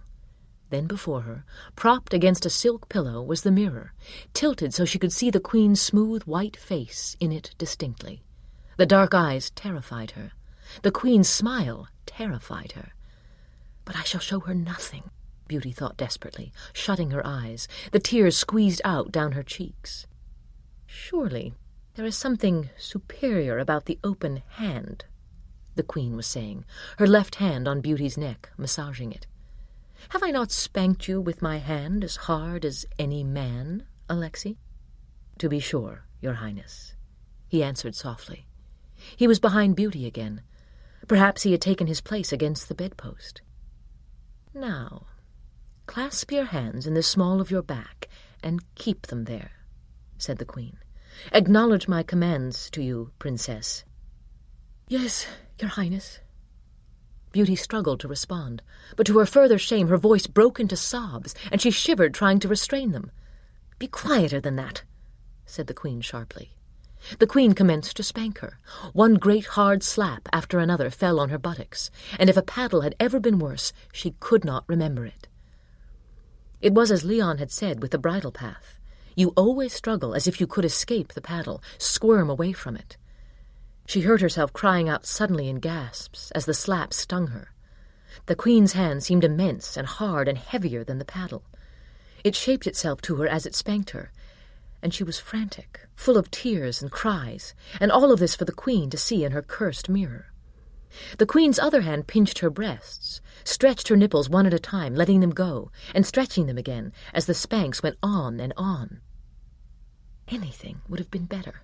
The bridle path, even the bridle path, was better, for there was some escape in the movement, and here there was nothing but the pain. Her inflamed buttocks laid bare for the queen, who now sought out new spots, spanking on the left buttock, and then the right, and then covering Beauty's thighs with smacks, while Beauty's buttocks seemed to swell and throb unbearably. The queen must tire. The queen must stop, Beauty thought. But she had thought this only moments before, and it went on, so that Beauty's hips were rising and falling, and she found herself squirming to the side, only to be rewarded with sounder blows, more rapid blows, as if the queen were growing ever more violent. It was becoming more frenzied. Then the queen's hand lay on the burning flesh without motion. All and all, the queen sighed. Was she not good, Prince Alexei? Very well behaved, Your Highness, I should think, but I await your judgment. The queen laughed. She pulled Beauty up roughly. Turn around and sit in my lap, she said. Beauty was astonished. She at once obeyed and realized she was facing Prince Alexei. Shaken, sore, she sat shivering on the queen's thighs, the silk of the queen's gown cool under her burning buttocks, the queen's left arm cradling her. The queen's right hand examined her nipples, and Beauty looked down through her tears to see those white fingers again pulling the nipples. I had not thought to find you so obedient, said the queen, pressing Beauty to her ample breasts, Beauty's hip against the queen's smooth stomach. Beauty felt tiny as well as helpless, as if she were nothing in this woman's arms. The queen's voice grew caressing. You are sweet, sweet, as Lady Juliana told me you were, she said softly in Beauty's ear. Your Highness, she whispered, but she did not know what to say. My son has trained you well, and you show great perception. The queen's hand plunged down between Beauty's legs and felt the sex which had never grown cold or dry during all of the worst of the spanking, and Beauty shut her eyes. Ah, now why are you so afraid of my hand when it touches you gently? The queen bent and kissed Beauty's tears, tasting them on Beauty's cheeks and on her eyelids. Sugar and salt, she said. Beauty broke into a fresh shower of sobs. She felt overpowered. Her head fell back against the queen's shoulder, and her mouth went slack, and she realized the queen was kissing her throat, and she murmured some strange words that were not words to the queen, some plea. Poor little slave, said the queen, poor little obedient slave. I wanted to send you home to get rid of you, to rid my son of his passion for you, my son who is now as enchanted as you were before, under the spell of the one whom he released from the spell, as if all life were a series of enchantments. But you are as perfect in temperament as he said you were, as perfect as more trained slaves, and yet you are fresher, sweeter. Beauty gasped as the pleasure between her legs washed through her, mounting and mounting. She felt her swollen breasts might burst, and her buttocks as always throbbed so that she felt every inch of the abraded flesh relentlessly. Now, come, did I spank you so very hard? Tell me. She took Beauty by the chin, and turned her so that Beauty looked into her eyes. They were huge and black and fathomless. The lashes curled upwards, and there seemed a great casing of glass over the eyes, so deep they were, so brilliant. Well, answer me, said the queen with her red lips, and she placed her finger in Beauty's mouth and tugged on her lower lip. Answer me. It was hard, my queen, Beauty said meekly. Well, Yes, perhaps for such fresh little buttocks. The Queen had tipped back Beauty's head again. She kissed Beauty. The Queen's rippling hair fell down around her, full of perfume, and for the first time Beauty felt the velvety white skin of the Queen's face, and she realized the Queen's breasts were pressed against her. Beauty's hips moved forward. She started to gasp, but just before it became too much for her, this shock penetrating to her wet, throbbing sex, the Queen suddenly pushed her down and drew back, smiling. She held Beauty's thighs. Beauty's legs were open. The hungry little sex wanted for all the world for the legs to be crushed closed against it. The pleasure subsided slightly, back into that great, never-ending rhythm of craving. Beauty moaned. Her brows knit in a frown, and the Queen suddenly pushed her off, slapping Beauty's face so hard that Beauty cried out before she could stop herself. "My Queen, she is so young and tender," said Prince Alexei. "Don't try my patience," the Queen answered. Beauty lay face down on the bed, crying. "Rather ring for Felix and have him bring Lady Juliana. I know how young and tender is my little slave, and how much she has to learn, and that she must be punished for her small disobedience. But that is not what concerns me. I should see more of her spirit, her efforts to please, and, well, I have promised Lady Juliana." Beauty heard Felix come. She heard the Queen walking about the room. And finally, when Beauty's tears were now a steady, silent flow, the Queen said, "Get down from the bed, and prepare yourself to greet Lady Juliana." Lady Juliana came into the room, her steps light and springing, her round face full of prettiness and animation. She wore a rose-pink gown, and there were pink roses threaded through her long, thick braids with pink ribbon. She seemed too full of light and gaiety for the vast, shadowy chamber, with the torches throwing huge, uneven shadows on the high arched ceiling. The Queen sat in the corner on a great chair that resembled a throne, her foot on a plump green velvet cushion. Her arms rested on the chair, and she smiled faintly when Lady Juliana bowed to her. Prince Alexei, sitting on his heels at the Queen's feet, politely kissed the pretty lady's slippers. Beauty knelt in the center of the flowered carpet, still much shaken and tear-stained, and as soon as Lady Juliana approached her, she kissed her slippers as Alexei had done, only perhaps a little more fervently. Beauty was surprised at her response to Lady Juliana. She had been appalled to hear her name, and yet she welcomed her. Lady Juliana had, after all, showered Beauty with affectionate attention. She felt as if Lady Juliana were on her side, though she had little doubt that she would be punished by her. Lady Juliana's paddle had been too diligent on the bridle path for Beauty to have any doubt of that. Yet she felt as if this were a girlhood friend, of great confidence and strength, coming to embrace her. "Ah, Beauty, sweet Beauty, is the Queen pleased?" As she stroked Beauty's hair and pushed her back to sit on her heels, Lady Juliana glanced at the Queen politely. "She is all that you said she would be," answered the Queen, "but I wish to see more of her to judge properly. Use your imagination, lovely one. Do as you please, for me." At once, Lady Juliana motioned to the page. He opened the door to admit yet another young man who carried a great flower basket filled with pink roses. Lady Juliana took the basket over her arm, and the two pages retired to the shadows. They stood as still as guards. "Look up, precious, with those beautiful blue eyes of yours," said Lady Juliana, "and see what I have prepared to amuse the Queen, and further demonstrate your loveliness." She lifted a rose, which had a rather short stem, no more than 8 inches. "No thorns, my pet, and this I show you so you fear only what you should fear, and not carelessness or blunders." Beauty could see the basket was heaped with such carefully prepared flowers. The Queen gave a cheerful laugh and shifted in her chair.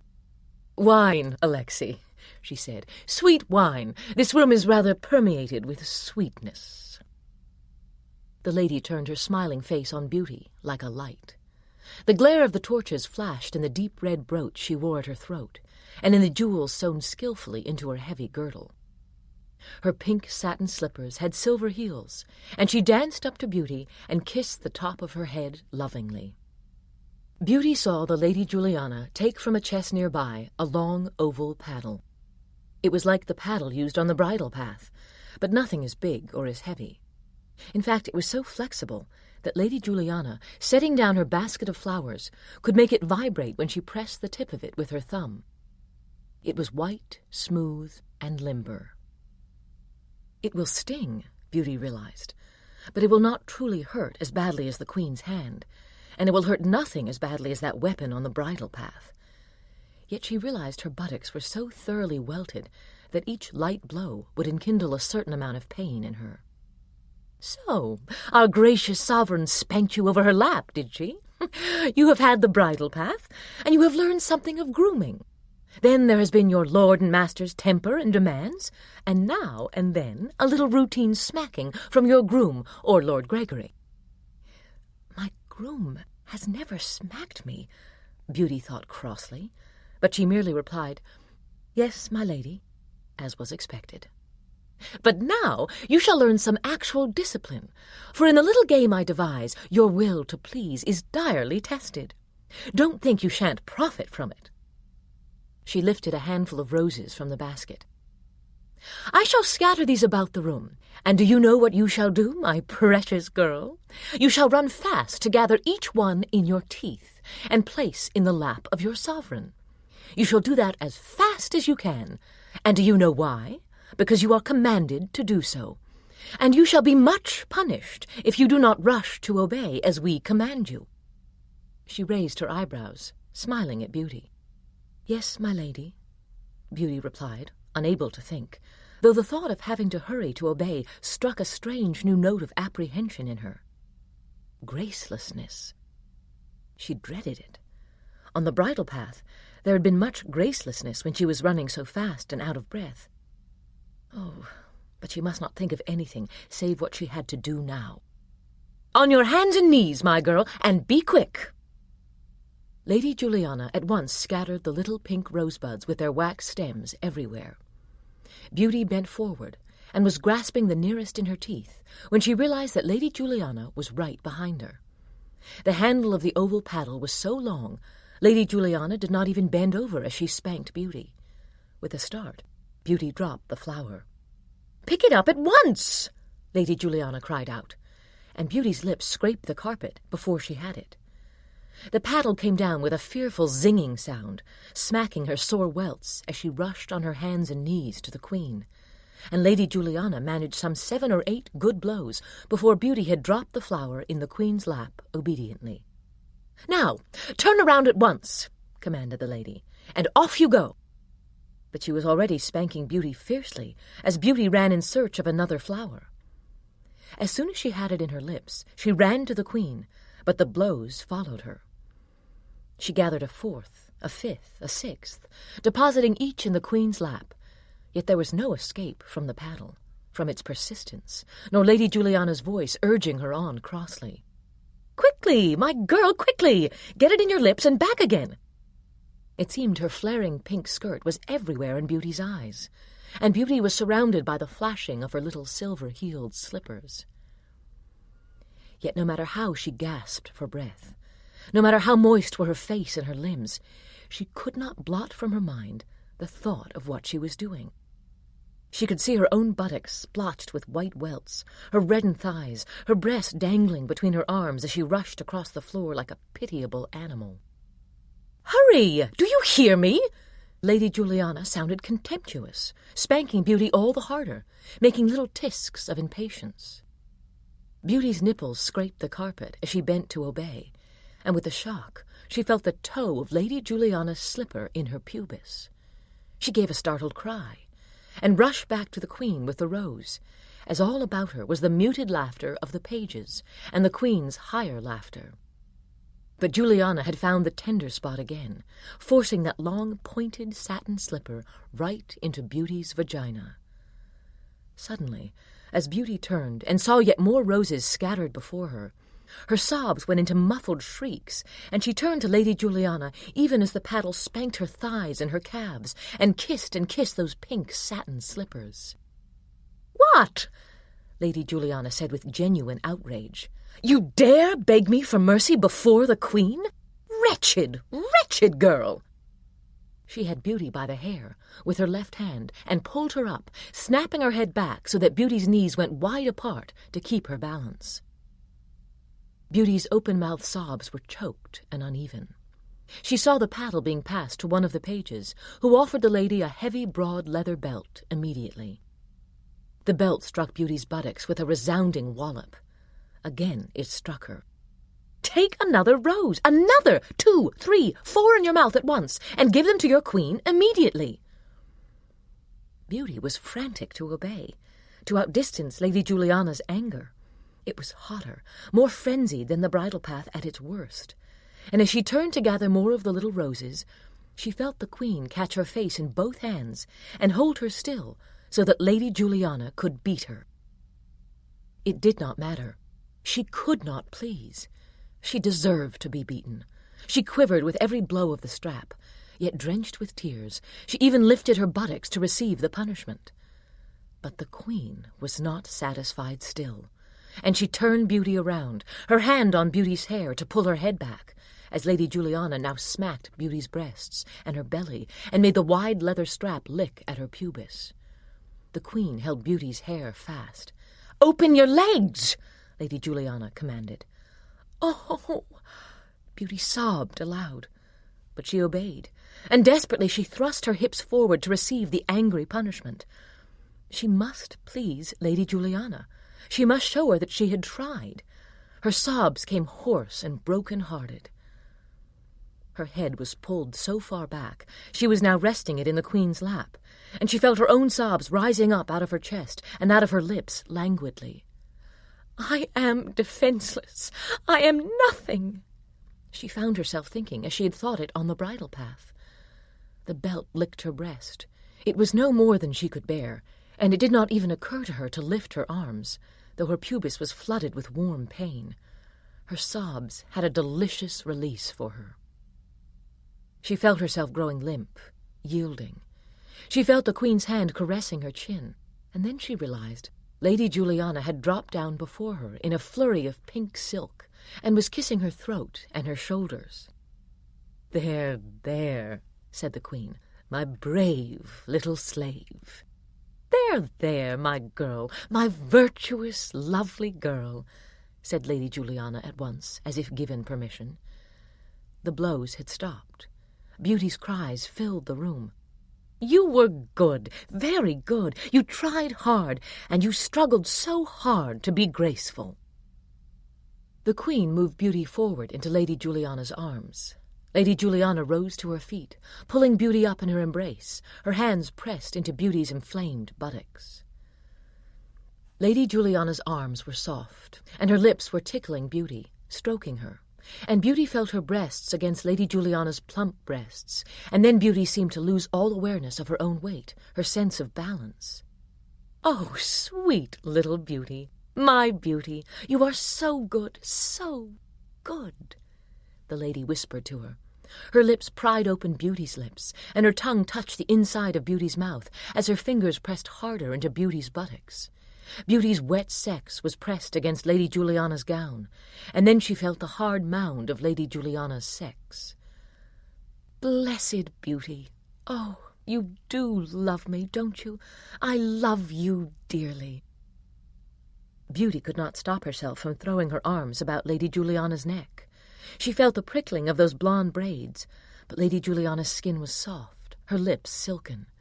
They sucked at Beauty's mouth, while Lady Juliana's teeth bit here and there as if tasting Beauty. Then Beauty looked into Lady Juliana's eyes, so large and full of tender concern. Beauty moaned and laid her cheek against Lady Juliana's cheek. Slowly, slowly, Beauty felt herself being released. She was being forced down, and languidly she let herself droop until she sat on her heels on the floor, her legs parted slightly, her sex nothing but craving and pain to her. What more could they do to her with their games? It did not matter. Beauty rose to her knees again. She moved silently forward. She bent down with great delicacy and picked up one of the tiny rosebuds in her teeth, and she lifted her head in offering. She felt the rose taken from her, then the gentle, cool kisses of both women.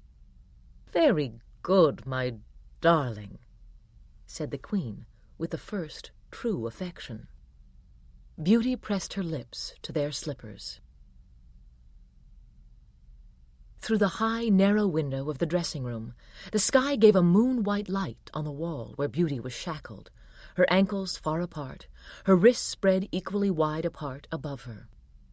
She lay her head to the side, gazing at the long row of magnificent gowns, the beautiful ornamental chains, and heaps upon heaps of lovely slippers. Here she was among these things, as if she were but a possession, kept with other valuables. Why had Beauty picked up that last rosebud? And why had she felt her breast swollen with warmth when Lady Juliana took it from her lips? She stared forward in the darkness, and hearing a creaking sound near to her, she thought she imagined it. But in the darkness of the near wall, a seam of light appeared and widened. The door had been opened, and Prince Alexei slipped into the dressing-room. Unbound, free, he was standing before her, and gently he pushed the door closed behind him. Beauty held her breath. He came forward and released Beauty's wrists and ankles. She stood trembling. Then her arms were about him. He held her against his chest, his stiff organ prodding her thighs, and she felt the silken skin of his face, and then his mouth opened over hers, hard, yes, savoring her. Beauty.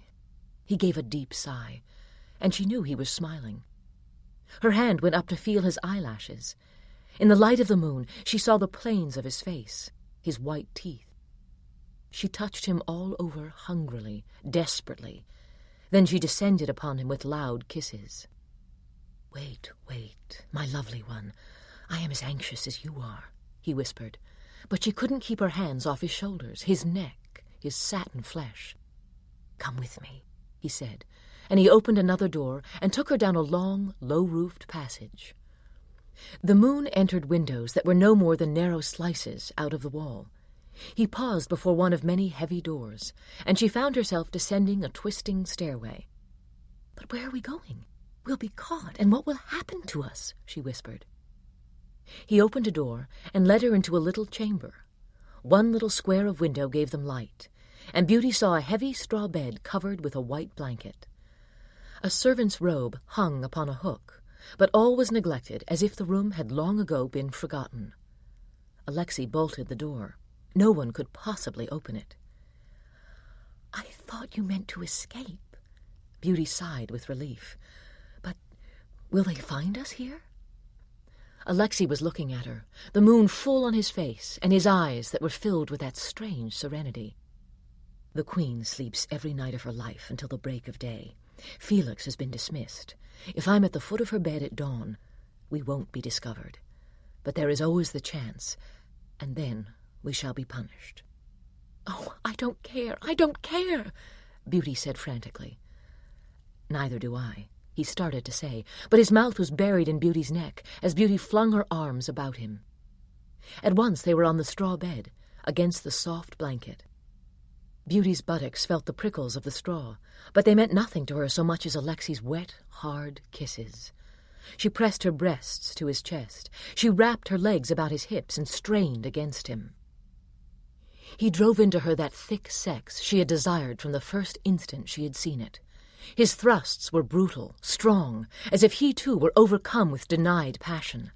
Her aching sex was filled, her tight nipples throbbing, and she snapped her hips, lifting him as she had lifted the prince, feeling him fill her, pinion her. At last she rose up, crying out in relief, and she felt him come with a last driving motion. Hot fluids filled her, and she lay back, gasping. She lay against his chest. He cradled her, rocked her, and never stopped kissing her. When she sucked his nipples, bit at them playfully with her teeth, he was hard again, and pushing against her. He rose to his knees, and lifted her down on his organ. She whispered her assent, and then he moved her back and forth, jabbing her, working her. She had her head thrown back, her teeth clenched. "Alexei, my prince!" she cried. Again her wet sex, stretched wide over him, throbbed in a frenzied rhythm until she was all but screaming with release as again he filled her. It was not until after a third time that they lay still.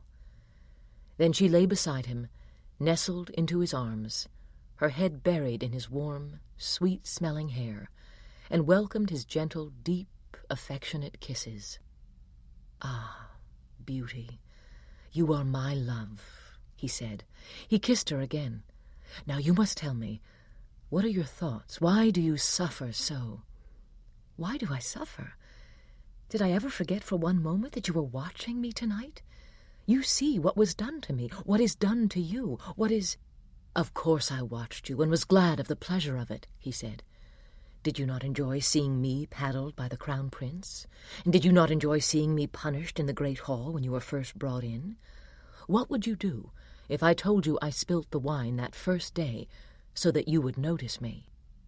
She was stunned. "I ask you why you suffer. Why are you in such conflict? What prevents you from yielding?" "Have you yielded?" she demanded, slightly angry. "Of course," he said easily. "I adore the Queen, and I adore pleasing her. I adore all those who torment me, because I must. It is profoundly simple." "You feel no pain? No humiliation?" she asked. "I feel much pain, and much humiliation. That will never stop. If it did, even for a little while, our endlessly clever masters and mistresses would think of some new way to make us feel it. Do you think I was not humiliated in the great hall, to be upended by Felix and spanked before an entire court, and so casually, for so little? I am a powerful prince. My father is a powerful king. I never forget it. It was painful to be so roughly treated by the Crown Prince for your benefit. He thought it would make you love me less." "He was wrong, so wrong," Beauty said. But she sat up and put her hands to the sides of her head in consternation. She loved them both. That was the misery of it. It had been an agony to her that he had not taken her to his bed after the bridal path. "I want to help you because I love you," Alexei said. "I want to guide you. You are in rebellion." "Yes, but not always," she admitted in a vague whisper, looking off, as if she were suddenly ashamed to admit it. "I have so many feelings." "Tell me," he said with authority. "Well, tonight, the rose, the last little pink bud, why did I pick it up in my teeth and offer it to Lady Juliana? Why? She had been so cruel to me." "You wanted to please her," he replied. "She is your mistress. You are her slave. The highest thing that you can do is please, so you sought to do it, and in that moment, of your own will." "Ah, yes," said Beauty. "That was it. On the bridal path, how can I confess it? I felt some release in myself, as if I were no longer locked in struggle. I was just a slave, a poor, desperate slave who must strive purely." "You are eloquent," he said with feeling. "You know much already." "But I don't want to feel this. I want to rebel in my heart. I want to steel myself against them. My prince, were he the only one—" "But even if he were, he would find new ways to torment you, and he is not the only one. But tell me why you don't wish to give in to them." "Well, surely you know. Didn't you rebel? Don't you? Why, Leon said there is a core in you which no one touches." "Nonsense. I merely know and accept everything. There is no resistance." "But how can it be?" she asked. "Beauty, you must accept and yield, and then you shall see everything is simple." "But does everyone sooner or later acquire this ability to accept?" Beauty asked. "No, some never do. But it is hard to tell who has attained it. I can tell. But our masters are not always so wise, I can assure you. For example, Felix told me that yesterday you saw Princess Lisetta strung up in the Hall of Punishments. Do you think she is resigned?" "Certainly not." "Ah, but she is, and she is a great and valuable slave princess. But Princess Lisetta adores being bound up, being unable to move, and when she is greatly bored, she endures the displeasures of her betters, the better to amuse them by letting them punish her." "Oh, no, you can't be serious." "Yes, I can. That is her way. All slaves have their way. You must find yours. You will suffer much before you know it. But don't you see that on the bridal path, and tonight when you gave the rose to Lady Juliana, you felt the beginnings of it? Princess Lisetta is a struggler. You shall be a yielder, much as I am. That shall be your way, exquisite and personal devotion. Great calm, great serenity." Beauty gave a deep sigh. "I don't know. I feel ashamed when I give in. I feel as if I have truly lost myself." "We have the night here together," said Alexei. "I want to tell you the story of how I came here, and how I attained the path I speak of. When I'm finished, if you still feel rebellious, I ask you to think on it. I shall go on loving you, no matter, and go on striving for moments to see you in secret. But if you listen to me, you shall see that you can conquer everything about you." "Oh, if I know you love me, I can accept anything," Beauty said. "I do love you, but the prince loves you too. Now, listen to my story, and you will understand more." When it came time to send tributes to the Queen, Prince Alexei said, "I was not at all resigned to be chosen. We were told that our service with the Queen would last no more than 5 years at most, and that we would return greatly enhanced in wisdom, patience, self-control, and all virtues. Of course I had known others who had served, and though they are all forbidden to speak of what happens, I knew it was an ordeal, and I cherished my freedom. So when my father told me I must go, I ran away from the castle and went roaming through the villages. It was a brilliantly sunny day. I was walking alone in a field south of the village, writing poetry in my mind, when I saw the Queen's soldiers. I had my broadsword, of course, but some 6 horsemen at once surrounded me. As soon as I realized they meant to take me as a slave, I knew they belonged to the Queen. They threw a net over me and quickly disarmed me. I was stripped on the spot and thrown over the captain's saddle. That alone was enough to infuriate me and make me fight for my freedom. You can imagine it, my ankles tied with a coarse rope, my naked buttocks in the air, my head dangling. The captain laid his hands on me often enough when he was idle. He pinched and prodded as suited him, and seemed to enjoy his advantages. Beauty winced at all this. She could well picture it. It was a long journey to the Queen's kingdom. I was handled roughly like so much baggage, bound at night to a pole outside the captain's tent, and though no one was allowed to violate me, the soldiers tormented me. They would take reeds and sticks and prod my organs, touch my face, my arms and legs, whatever they could. I was promised to the Queen herself by virtue of her treaty with my father. "Were you thinking of escape?" Beauty asked. "Always," said the prince. "But I was in the midst of the soldiers at all times, and completely naked. Even had I managed to reach a villager's cottage or a serf's hut, I would have been overpowered and returned for the ransom money. Finally, we reached the castle. I was scrubbed, then oiled and brought before her highness. She was coldly beautiful. This made its impression upon me at once. When I refused to be silent or to obey, she laughed. She ordered me gagged with a leather bit. Mine was bound in place so I couldn't remove it. Then she had me shackled in leather, so that I could not rise from my hands and knees.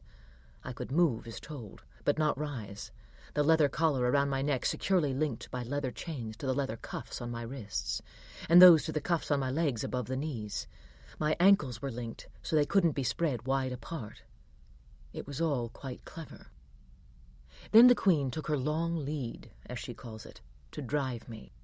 It was a rod with a leather-encased phallus on the end of it. I shall never forget the first moment I felt it drive into my anus. She thrust it forward, and in spite of myself, I moved ahead of her like an obedient pet as she commanded me. When I lay down and refused to obey, she only laughed at this and commenced her work with the paddle. I was fiercely rebellious. The more she paddled me, the more I growled and refused to obey. So she had me hung upside down and paddled on and off for hours. You can well imagine the misery of it. But understand, other slaves were looking at me in utter confusion. Being stripped, being cuffed, being ordered about with a paddle was quite enough to make them obey, coupled as it was with the knowledge that they could not escape, and they must serve for several years, and they were helpless. Yet nothing worked its magic with me. Lord Gregory lectured me at length. The paddle was far easier to bear with an erect organ, he told me. With passion coursing through my veins, I should see the rhyme and reason of pleasing my mistress. I wouldn't listen. The Queen still found me amusing. She told me I was more beautiful than any other slave sent to her. She had me bound to the wall in her chambers night and day, so that she might watch me. But more truly, it was so that I might watch her and desire her. I did not look at her, but by and by I grew to studying her. I learned every detail of her, her cruel eyes and her heavy black hair, her white breasts and her long legs, and the way she lay abed or walked about, or ate her food so daintily. Of course, she had me paddled regularly.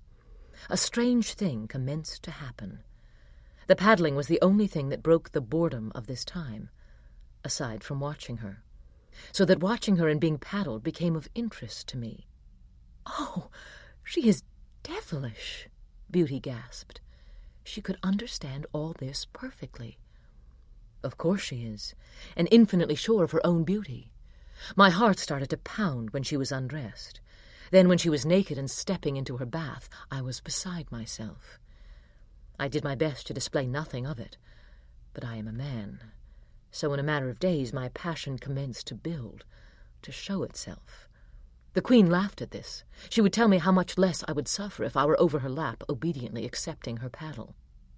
This is the Queen's favorite sport, the simple spanking over the lap, as you learned painfully enough tonight. She loves the intimacy of it. All her slaves are her children." Beauty puzzled over this, but she didn't want to interrupt Alexei, who went on. "As I told you, she would have me paddled, always in a most uncomfortable and cold manner. She would send for Felix, whom I then despised." "You don't now?" Beauty asked. "I don't despise him now at all," Prince Alexei answered. "He is, of all the pages, one of the more interesting. One comes to treasure that here. But in those days, I despised him as much as I did the Queen. She would give the order for me to be spanked. He would have me removed from the shackles that held me to the wall, as I kicked and struggled frantically. Then I'd be thrown over his knee, my legs kicked wide apart, and the spanking would go on until the Queen was tired of it. It hurt very much, as I'm sure you know, and it only further humiliated me. But as I became more and more desperately bored in my hours of solitude, I commenced to look upon it as an interlude. I began to think about the pain, the various stages of it. There were the first few cracks of the paddle, not so painful at all. Then as they came on harder and harder, the aching, the stinging, I found myself wriggling and trying to escape the blows, though I'd sworn I wouldn't. I'd remind myself to be still, only to slip into writhing again, which amused the Queen immensely. When I was sore, I felt tired of the struggle, and the Queen knew then I was most vulnerable. She would touch me. Her hands felt delicious on my welts, though I hated her. Then she'd stroke my organ, telling me in my ear what ecstasies I might enjoy in serving her. I would receive her full attention, she said, and be bathed and babied by the grooms, instead of roughly scrubbed and hung on the wall. I would weep sometimes, because I couldn't stop myself. Then I would be returned to the wall, to be broken down by more interminable boredom.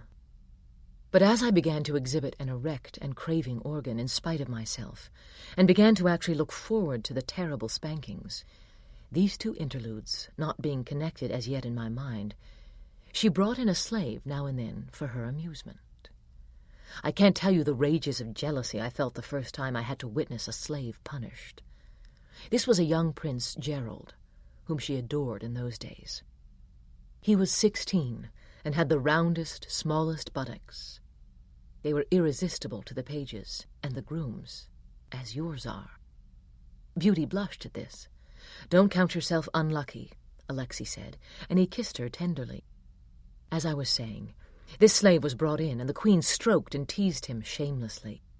She placed him over her lap and proceeded to deliver a naked-handed spanking, as she did to you, and I could see his erect penis, and how he tried to keep it away from her leg for fear he would spill his passion and displease her. He was utterly compliant and devoted to her. When he had pleased her well, how she rewarded him! She had brought in 6 princes and princesses, from whom he must choose with whom he would couple. Of course, his choices were to please her. He chose the princes always. As she presided over him with the paddle, he would mount one of these who knelt for it obediently enough, and receiving the queen's blows, he would achieve ecstasy. It was a tantalizing spectacle. His own plump little buttock being soundly spanked, the red-faced, submissive slave on his knees to receive Prince Gerald, and the boy's erect cock going in and out of the undefended anus. Of course, I told myself all this was disgusting and beneath me. He laughed softly, and squeezed Beauty against his chest with his arm, kissing her forehead. As you can imagine, Alexei went on, these spectacles became a torture. In my hours alone, I longed for them. As I watched, I could feel the blows on my buttocks as if I too were being spanked, and felt my penis stir against my will at the sight of Prince Gerald being stroked and sometimes suckled by a page for the queen's amusement. What became of him? The time came for him to be sent back to his kingdom. That time comes for all slaves. It will come for you too, though when, no one can say, on account of the prince's passion for you, and that he awakened you and claimed you. Your kingdom was a legend here, said Prince Alexei. But Prince Gerald went home richly rewarded, and I think most relieved to be let go. He was, of course, beautifully dressed before he left, and received by the court, and then we were assembled to see him ride out. It's the custom. I think it was as humiliating for him as anything else. It was as if he remembered his nakedness and his subjugation. But other slaves suffer just as much when they are released for many reasons. Prince Alexei paused to kiss Beauty again and soothe her. Don't try to understand all that I say just now. That is, don't try to find immediate meaning in it, he said. Ah, you are so tender to me, my secret flower. He would have embraced her again, perhaps become carried away by his passion, but she stopped him with a touch of her fingers to his lips. But tell me, when you were shackled to the wall, what did you think of? When you were alone, did you daydream? And what did you dream? What a strange question, he said. Beauty was serious. Did you think of your former life, and wish you were free for this or that pleasure? Not really, he said slowly. I thought rather of what would happen to me next, I suppose. I don't know. Why do you ask this? Beauty didn't reply, but she had dreamed 3 times since she had come, and each time her old life to her had seemed grim and fraught with tiny worries. She remembered hours with her embroidery, and the endless bowing at court to the princes who kissed her hand. She remembered sitting quite still for hours at interminable banquets, where others talked and drank, and she had felt only boredom.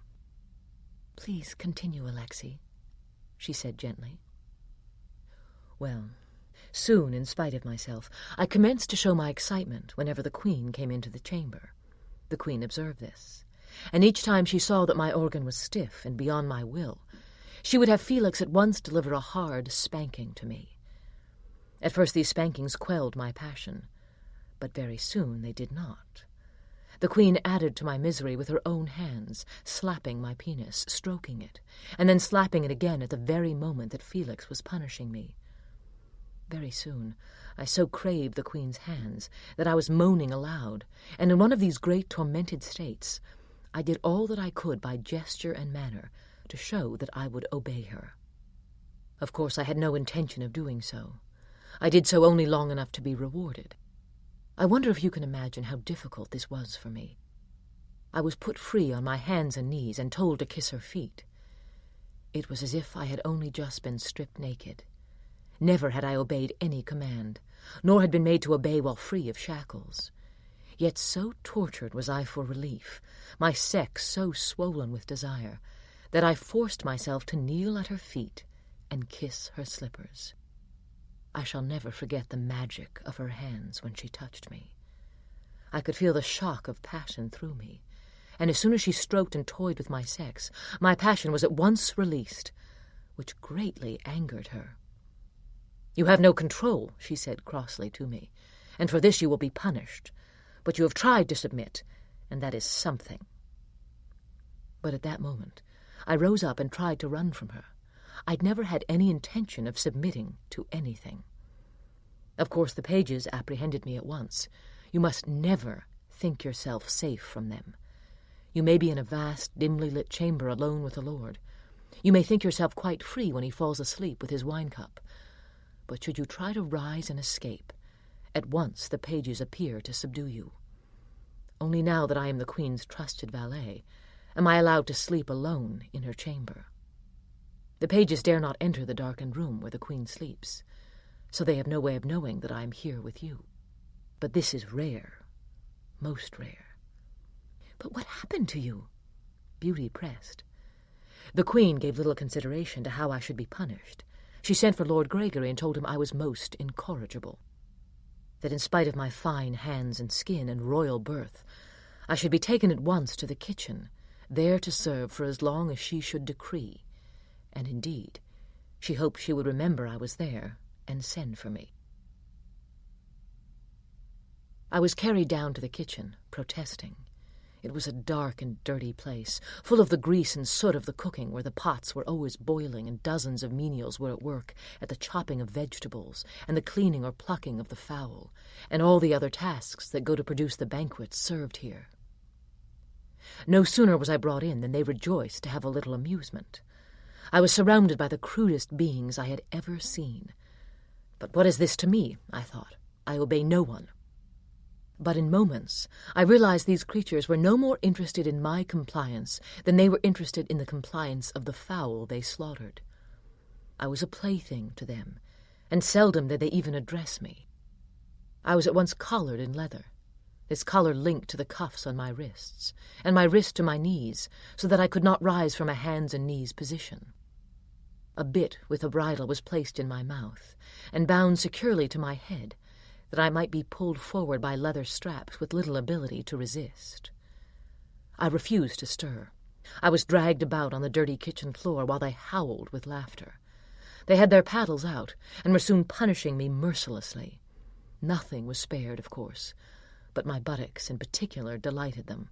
The more I bucked or struggled, the more they found it hilarious. But this was only the beginning. I was soon unshackled enough to be thrown over a great barrel. There I was raped by one and all of the men, the women looking on with laughter. I was sore from this, and so dizzy from the motion of the barrel that I was sick. But this again they thought most amusing. But when they were done with me, and had to return to their work, they shackled me above the open hogshead that received the garbage. My feet were deposited firmly in the waste of cabbage leaves and carrot tops, onion peels and chicken feathers that made up the refuse of the day's work, and as they added to it, it rose around me. The stench was terrible, and when I writhed and struggled, again they laughed and thought of other ways to torment me. "Oh, this is too dreadful," Beauty gasped. Each person who had handled her or punished her had in some way admired her. When she thought of her exquisite Alexei treated this way, she felt weak with fear. This was to be my regular station. I was taken out hours later, when after the evening meal was served, they again chose to rape me. Only this time I was thrown down and spread out on a large wooden table. For their pleasure they paddled me again. They held my legs wide apart, lamenting they could not torture my private parts without risking punishment. But by this they did not mean my penis, which they punished a great deal with slaps and rough handling. There were so many of them. They were so crude. These cooks and kitchen boys rubbed my hair, lifted my face, slapped my buttocks, and spanked me as if I had no sense whatsoever. Then they took turns raping me. I was limp when they hung me back in the refuse. In the morning my arms ached, and I was sickened by the stench that rose around me. Roughly they pulled me out and shackled me on my knees again, and threw down for me some food on a plate. It had been a day since I had eaten, yet I did not wish to eat for their amusement, as they would not allow me the use of my hands. It was nothing to them. I refused the meals until the third day, when I could endure it no longer. I lapped up the gruel they gave me like a hungry puppy. They never took the slightest notice. When I finished my meals, it was back to the heap of refuse until they had some time to make sport of me. It was an agony beyond anything I had known in the Queen's chamber. Soon, in the evening, the stable boys received word that they might come and use me as they wished. So I had them to satisfy as well. They were better dressed, but they smelled of the horses. They came in and took me out of the hogshead, and one of them thrust the long rounded leather handle of his whip into my anus. Lifting me up by this, he forced me into the stable. I was then laid over a barrel again and raped by all of them. It seemed unendurable, and yet I endured it. Much as I feared the leather whip handles of the stable boys forced up my anus, I came to look forward to being taken to the cleaner, cooler places in the stable. Why, to me, the stable boys were royalty. One of them in particular had become quite fascinated with me. He was big, very strong. He could mount me on his whip handle so that my feet barely touched the ground, and force me along, my back arched, my hands bound, carrying me. He delighted in doing this, and one day he took me off to a part of the garden alone. I tried to struggle, and he simply flipped me over his knee effortlessly. He forced me down in the grass. He kept his whip handle in me and forced me this way and that with it.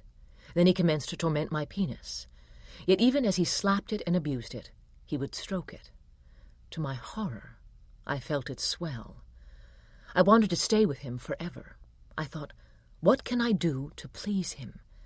I was humbled by this despair, for I knew that this was just what the Queen had wanted in punishing me. I knew only that I wanted to please my stable boy, lest he return me to the kitchen. He told me then I was too bad a prince to be treated so gently by everyone, and that he knew how to punish me. He ordered me to mount a nearby table. This was a round wooden table, weathered but often draped and used when any of the court wanted to take their repast in the garden. I obeyed at once, but I was not to kneel there. I was to squat with my legs wide apart and my hands behind my neck and to keep my eyes down. Of course, he spanked me in this position. He had a leather paddle heavy with a powerful wallop. He commenced swatting my buttocks with it. Yet I remained there, unshackled but obedient, my legs aching as I squatted, my penis all the time swollen as he tormented me. It was the best thing that could have happened, because Lord Gregory witnessed it. However, I didn't know this at the time. I knew only that others were passing near, and when I heard their voices and knew them to be lords and ladies, I experienced unbelievable consternation. They would see me being humiliated by this stable boy, me, the proud prince who had rebelled against the Queen.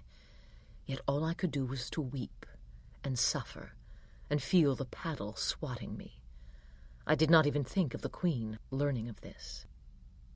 One afternoon, the stable boy came in, and he was finely dressed in rose-colored velvet trimmed in gold. I was aghast. He ordered me washed and scrubbed. I was too excited to fear the rough hands of the kitchen boys, though they were merciless as ever. My penis was rigid already at the mere sight of my stable boy lord, but he told me quickly that it must be brought to perfect attention, and that I was to keep it thus or be severely punished. Then he took the gag bit out of my mouth and replaced it with an ornate one. How can I describe what I felt then? I didn't dare dream of the Queen. I was so bereft that any respite was wondrous to me.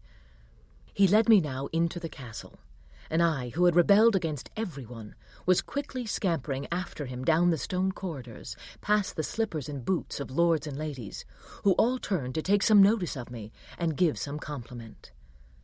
The stable boy was very proud. We entered a great, high-ceilinged parlor. It seemed never in my life had I seen cream-colored velvet and gilt, and statues against the walls, nor the bouquets of fresh flowers everywhere.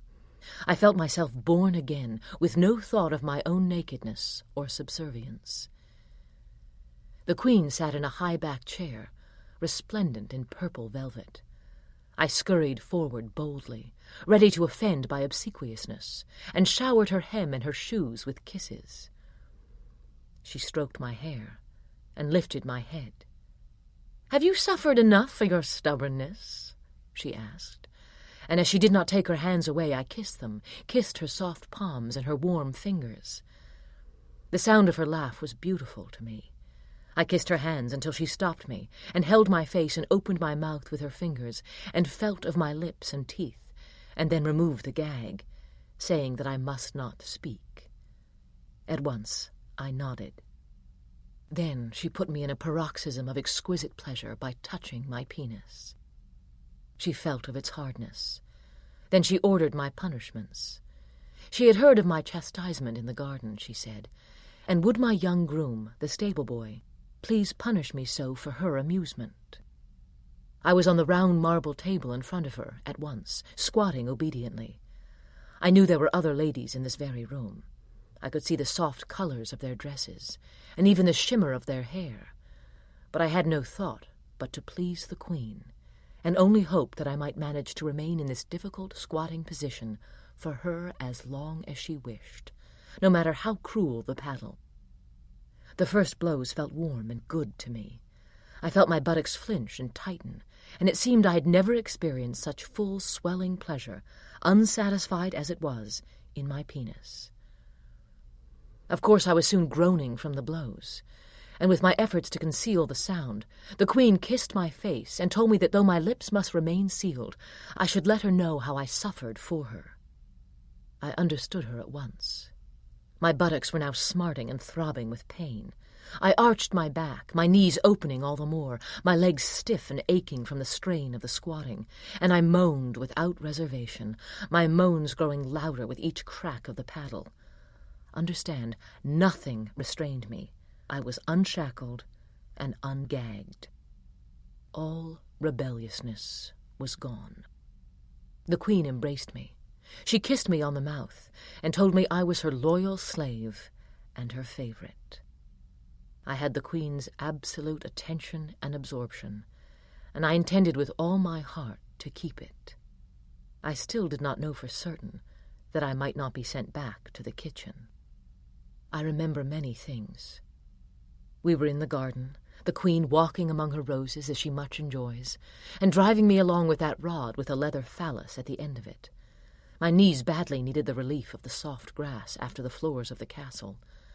I was so sore and tender by this time that the slightest stroke to my buttocks brought pain. But she only walked me about. Then she came to a little summer house of lattices and vines, and drove me ahead of her onto the flagstones there. She ordered me to rise. The queen seated herself right in front of me. She laid the phallus rod aside. "Now, you must talk to me," she said. "You must address me as your highness, and you must answer my questions very respectfully." I felt an uncontrollable excitement at this. I would be allowed to speak to her. Of course I never had. In my rebelliousness I had always been gagged, and I did not know how I would feel when allowed words. I was her puppy dog, her mute slave, and now I must speak to her. She toyed with my penis. She lifted my balls with a thin leather stick and pushed them to and fro. "Did you enjoy serving the crude lords and ladies of the kitchen?" she asked me playfully. "Or would you rather serve your queen?" "I want to serve only you, your highness, or as you wish," I answered quickly. My own voice sounded strange to me. It was mine, but I had not heard it in so long, and when I voiced this subservience, it was as if I had only just discovered it, or rather I discovered it anew, and it produced an extraordinary outpouring of emotion in me. I wept, and hoped that it did not displease her. She rose then, and stood close to me. She touched my eyes and my lips. "All this belongs to me," she said, "and this," and she touched the nipples of my chest, and she touched my belly and my navel, "and this," she said, "this too belongs to me," and she held my penis in her hand, her long nails scratching at the tip of it gently. It gave off a little fluid, and then she withdrew her hand and held my scrotum in her hands and claimed that as well. "Spread your legs," she said, and turned me on the chain that held me. "And this is mine," she said, touching my anus. I heard myself answer her, "Yes, Your Highness." She then told me she had punishments far worse for me than the kitchen should I ever try to escape her again, or rebel, or in any way displease her. To all this I said, "Yes, Your Highness." I would have done anything to retain her favor. Now she said my buttocks would be subjected to the greatest tests to ascertain their limits. In her chambers, I knew now she meant to place me over her lap, and to spank me as intimately as she had done with Prince Gerald. I was in a welter of anticipation. I was placed over her lap, just as I had suspected I might be. I was weeping already. I cannot anatomize the emotion I felt. Perhaps you felt it when you were over her lap earlier tonight, or when the prince had laid you down in the same position. It is not worse than being slung over a page's knee, or tied with your hands over your head, or even pressed flat to a bed or table. I cannot explain it. Beauty nodded. It was true. She had felt it when laid over the queen's lap. All her composure had left her. In this position alone, all obedience and subjugation can be taught, I think, resumed Prince Alexei. Well, so it was with me. I lay over her lap, my head dangling, my legs spread out behind me. She wanted them slightly apart, and of course I was to arch my back and keep my hands clasped in the small of my back. I was to see that my penis did not touch the cloth of her gown, though with all my strength I wanted it to. Then she commenced her spanking. She showed me each paddle and told me its faults and virtues. Here was one that was light. It would sting, and it was fast. A heavier one, just as thin, caused more pain and must be used carefully. She commenced to spank quite forcefully. It seemed I felt the shock of each blow disseminated through my limbs. My buttocks, of course, absorbed it first. They became the center of myself in their soreness and tenderness. But the pain passed through them and into me, and all I could do was quiver beneath each blow, shudder with each sound spank, and moan louder, but never with the slightest hint of asking for mercy. The queen was quite delighted with this show of suffering. I had no pride, no dignity, unless it was completely without my knowledge. Finally she said that my buttocks were now a perfect color. "Are you sorry you were such a disobedient little prince?" she asked me. "Very sorry, Your Highness," I answered through my tears. An odd feeling of being weak and abject came over me. It was similar to the moments I'd experienced with my tall stable-boy lord, when we had been alone in the garden, and he had made me squat on the table. She wiped my face, blotted my eyes, and gave me a generous kiss with a great deal of sweet flattery. I would be her valet, she said, the master of her wardrobe.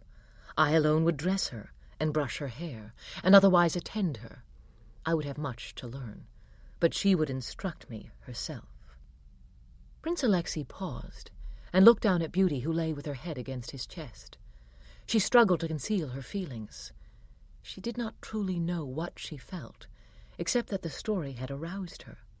She could envision each humiliation Alexei described, and though her fear was aroused, so was her passion.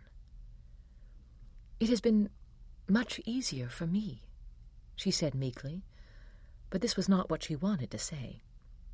"I'm not sure that is true," said Alexei.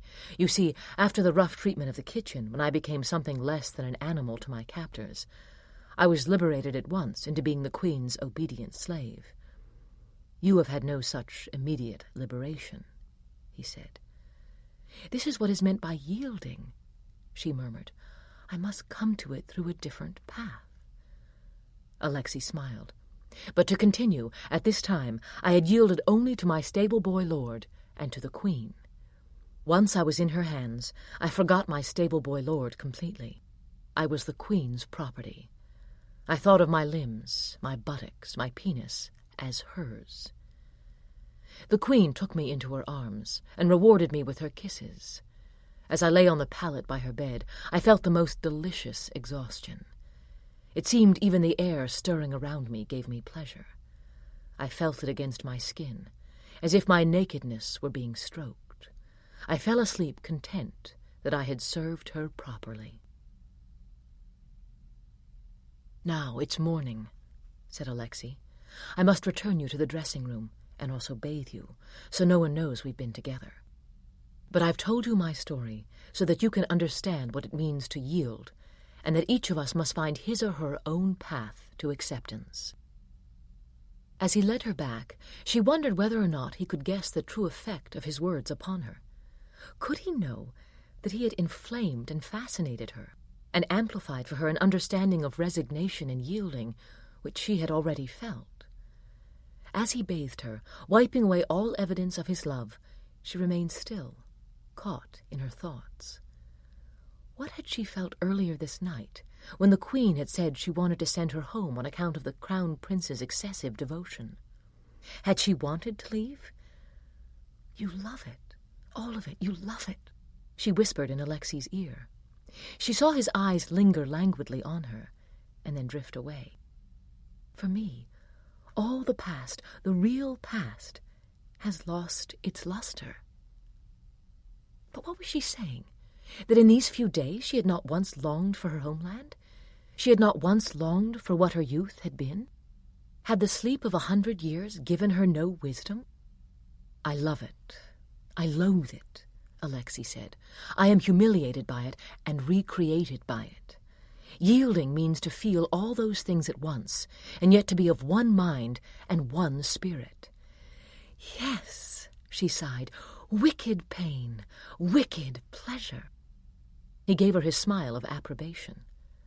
"We'll be together soon again, be sure of it. Until then, my darling, my love, belong to everyone."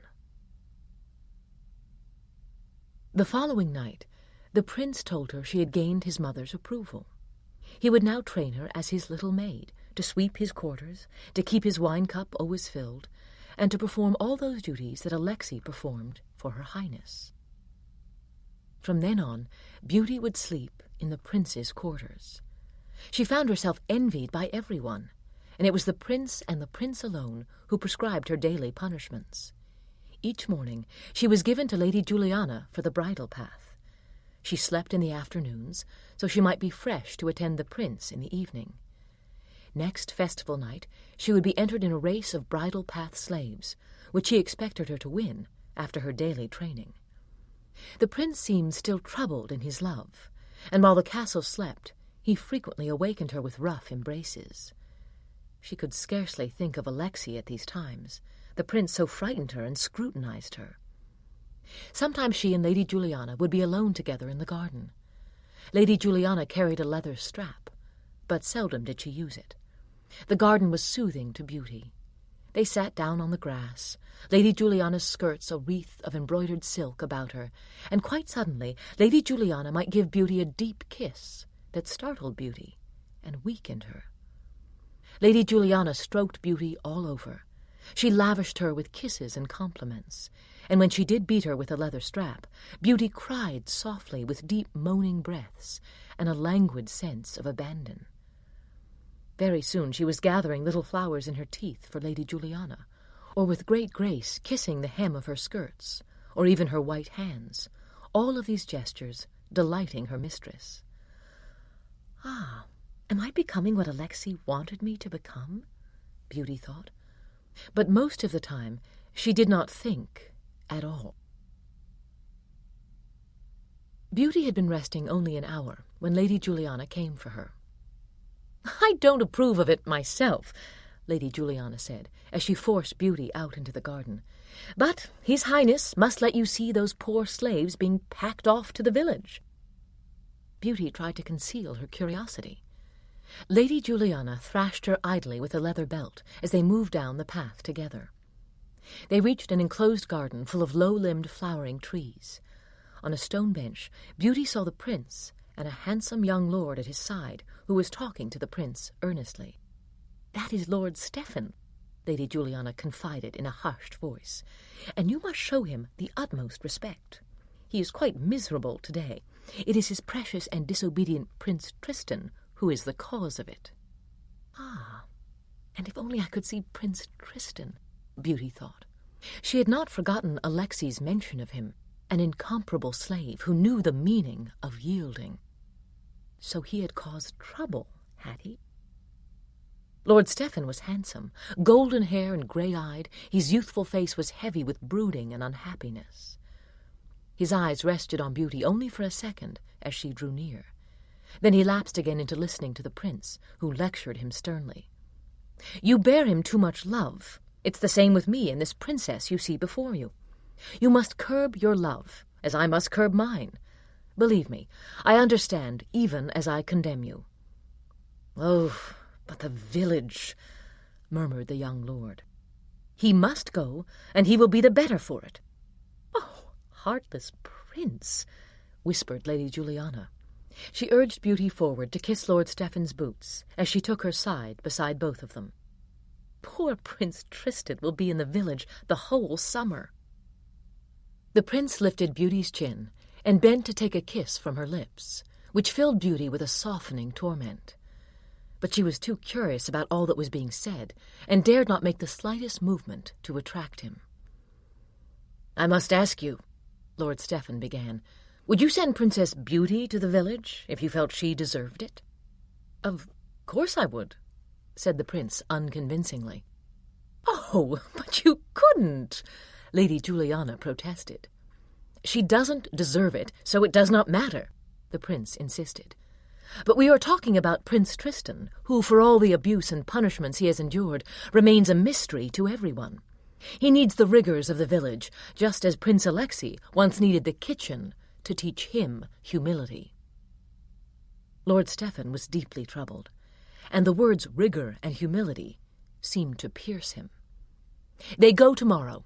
The weather is already warm, and the villagers are preparing for the auction. I sent him to the prisoner's yard to wait there. Come, Beauty," the prince said, rising. "It will be good for you to see this, and come to understand it." Beauty was intrigued, and followed eagerly. But the prince's coldness and sternness made her uneasy.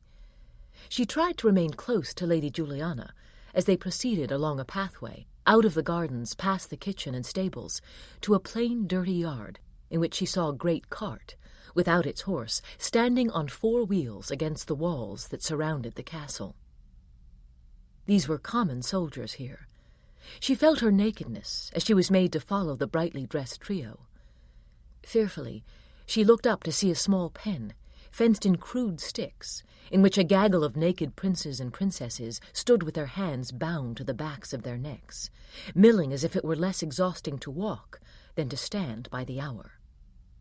The soldiers saw the prince and bowed at once, showing him the strictest attention. It seemed at that same moment the slaves saw the little group approaching.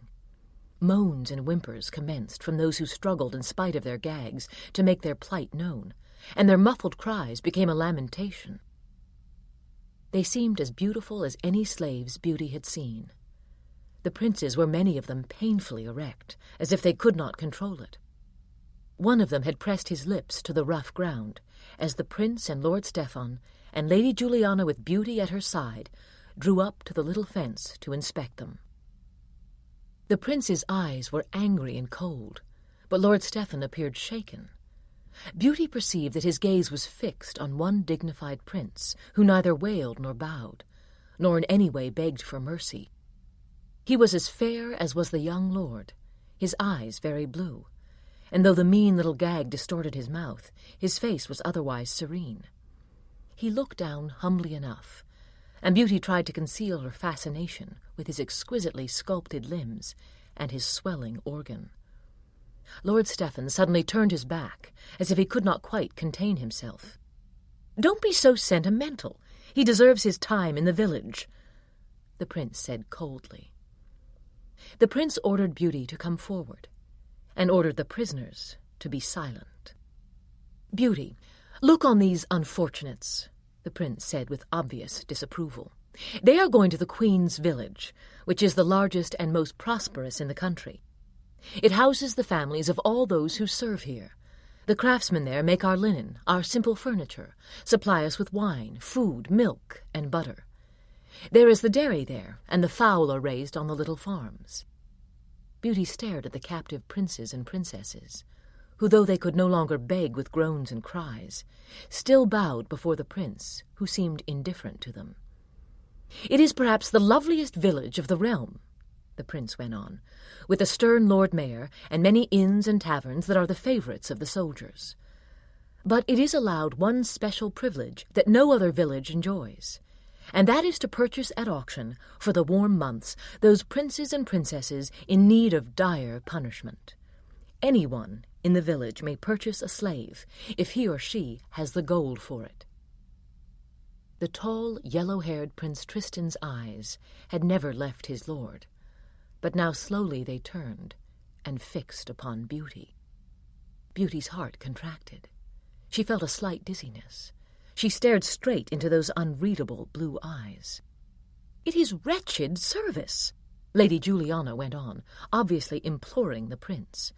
"The auction itself takes place as soon as the slaves arrive, and even the beggars and common louts about town are there to witness it. Why, the whole village declares a holiday. Each slave is carried off by his or her master, not only to degradation and punishment, but miserable labor. The crude, practical people of the village do not keep even the loveliest prince or princess for mere pleasure." "Ah, but for all its roughness and cruelty," said the prince, now glancing at the inconsolable Lord Stephen, "it is a sublime punishment. Few slaves can learn from a year in the castle what they learn from the warm months in the village. Of course they cannot be really hurt, any more than slaves here. The same strict rules apply: no cutting, no burning, and no real wounding. Each week they are herded to a slaves' hall for bathing and oiling. When they return to the castle, they are more than sweet or meek. They have been reborn with incomparable strength and beauty." Yes, as Prince Alexei was reborn, Beauty thought, her heart pounding. She wondered if anyone could see her perplexity and excitement. Lady Juliana was shaking her head and making little tisks. "But it is only spring now," she said. "Why, the poor darlings will be there forever. Ah, the heat, the flies, and the labor. You cannot imagine how they are used, and the soldiers crowding the taverns and the inns, at last able to buy for a few coins a lovely prince or princess that they should never possess in a lifetime." "You make too much of it," the prince insisted. "But would you send your own slave?" Lord Stephen appealed to him again. "I don't want him to go," he murmured, "and yet I condemned him before the Queen." "Then you have no choice, and yes, I would send my own slave, though no slave of the Queen or the Crown Prince has ever been so punished." The prince turned his back to the slaves contemptuously.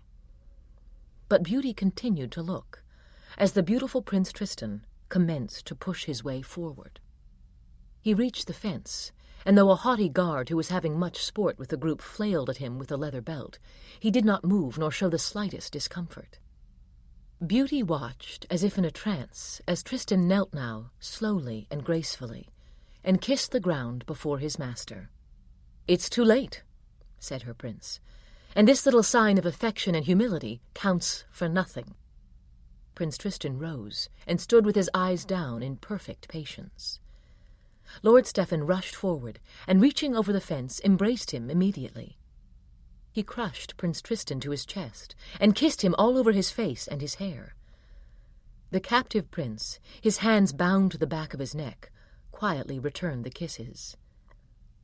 The prince was in a rage. Lady Juliana was laughing. The prince pulled Lord Stephen away, and said they must leave these miserable slaves now. Tomorrow they would be in the village. Beauty lay on her bed afterwards, unable to think of anything but the little group in the prison yard. It was dark when the prince at last sent for her, and as soon as she reached the door of his private dining room, She saw that he was with Lord Stephen. It seemed in that moment her fate was decided. She smiled as she thought of all his boasting to Lord Stephen, and she wanted to enter quickly now, but Lord Gregory held her back at the threshold. Beauty let her eyes mist over. She did not see the prince in his velvet tunic emblazoned with a coat of arms. Rather she saw those village cobblestone streets, the wives with their wicker brooms, the common lads in the tavern. The prince, with an air of indifference, had snapped his fingers for her to enter. She approached on her hands and knees, but she had come only a few paces into the room when she stopped. "Go on!" Lord Gregory hissed at her angrily. The prince had not yet noticed. But when he turned and looked at her crossly, she still did not move, her head bowed, her eyes fixed on him. When she saw the anger and outrage in his face, she turned suddenly and ran on her hands and knees past Lord Gregory and into the passage. "Stop her! Stop her!" the prince cried out. When Beauty saw Lord Gregory's boots beside her, she rose to her full height and ran faster. He caught her by the hair. She screamed as she felt herself pulled back and thrown over his shoulder. She beat on his back with her fists, kicking, as he held her knees tight, and she wept hysterically. She could hear the prince's angry voice, but she could not make out the words. When let down at his feet, she ran again so that 2 pages came pounding after her. She struggled as she was gagged and bound, and she did not know where she was being taken. It was dark, and they were descending stairs, and she knew an appalling moment of regret and panic. But a strange calm came over her, even before her captors had reached the slaves' hall, and when she was thrust in a dark cell to lie on the cold stone floor with her bonds cutting into her flesh, she knew a quiet exhilaration. It was morning when she was roused. Lord Gregory snapped his fingers as the pages undid her fetters and lifted her to her feet on legs that were weak and unsteady. She felt the wallop of Lord Gregory's belt. "Spoilt, disgraceful princess!" he hissed between his teeth. She gave a little cry as she felt his angry blows, but she realized with wonder that the pages were gagging her again and binding her hands to the back of her neck roughly. She was going to the village. "Oh, Beauty! Beauty!" came Lady Juliana's voice crying beside her. "Why did you become afraid? Why did you try to run? You had been so good and strong, my darling." "Spoilt, arrogant one!" Lord Gregory cursed her again as she was driven towards the open doorway. She could see the morning sky over the treetops. "You did it deliberately," Lord Gregory whispered in her ear, as he whipped her onto the garden path. "Well, you shall rue the day, and how bitterly you will weep, and there will be no one there to hear you."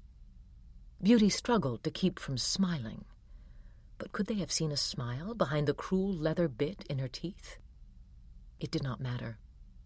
She was running as fast, with her knees lifted, around the side of the castle as Lord Gregory. Lady Juliana wept as she ran along too. "Oh, Beauty, I can't bear it." The stars were not yet faded away, yet the air was already warm and caressing. They crossed the empty prison yard, entering the courtyard between the great doors and the lowered drawbridge of the castle. There stood the huge cart of slaves, already tethered to the heavy white mares that would pull it down to the village. For one moment, Beauty knew terror. But a delicious abandon took hold of her. The cart was surrounded by mounted soldiers. "One more," Lord Gregory called to the captain of the guard, and Beauty heard the cries of the slaves grow louder. She was lifted by heavy hands, her legs dangling in the air. "All right, little princess," the captain laughed as he set her down in the cart. For one instant she glanced back and saw the tear-stained face of Lady Juliana. "Why, she is actually suffering," Beauty thought in amazement. High above, she saw the prince and Lord Stephen in the only torch-lit window of the dark castle. It seemed the prince saw her look up, and the slaves about her, seeing the window as well, set up a chorus of vain pleading. The prince turned away miserably, just as Lord Stephen had turned his back on the captives earlier. Beauty felt the cart move. The great wheels creaked, and the horses' hooves rang on the cobblestones. All about her, the frantic slaves tumbled against one another. She looked before her, and at once saw the calm blue eyes of Prince Tristan. He struggled towards her, as she moved towards him, though around them the slaves flinched and squirmed to avoid the spirited thrashing from the guards who rode along beside them. Beauty felt the deep cut of a strap on her calf, but Prince Tristan was now pressed against her. Her breasts were sealed to his warm chest, and her cheek rested against his shoulder. His thick, rigid organ passed between her wet thighs and stroked her sex roughly. Struggling not to fall, she mounted the organ and felt it slip inside her. She thought of the village, the auction soon to begin, and all the terrors that awaited her. When she thought of her dear defeated prince and her poor grieving Lady Juliana, she was again smiling. But Prince Tristan filled her mind as he struggled, it seemed, with his whole body to pierce her and enfold her. Even among the cries of the others, she heard his whisper behind his gag, "Beauty, are you frightened?" "No." She shook her head. She pressed her mouth to his, and as he lifted her with his thrusts, she felt his heart pounding against her.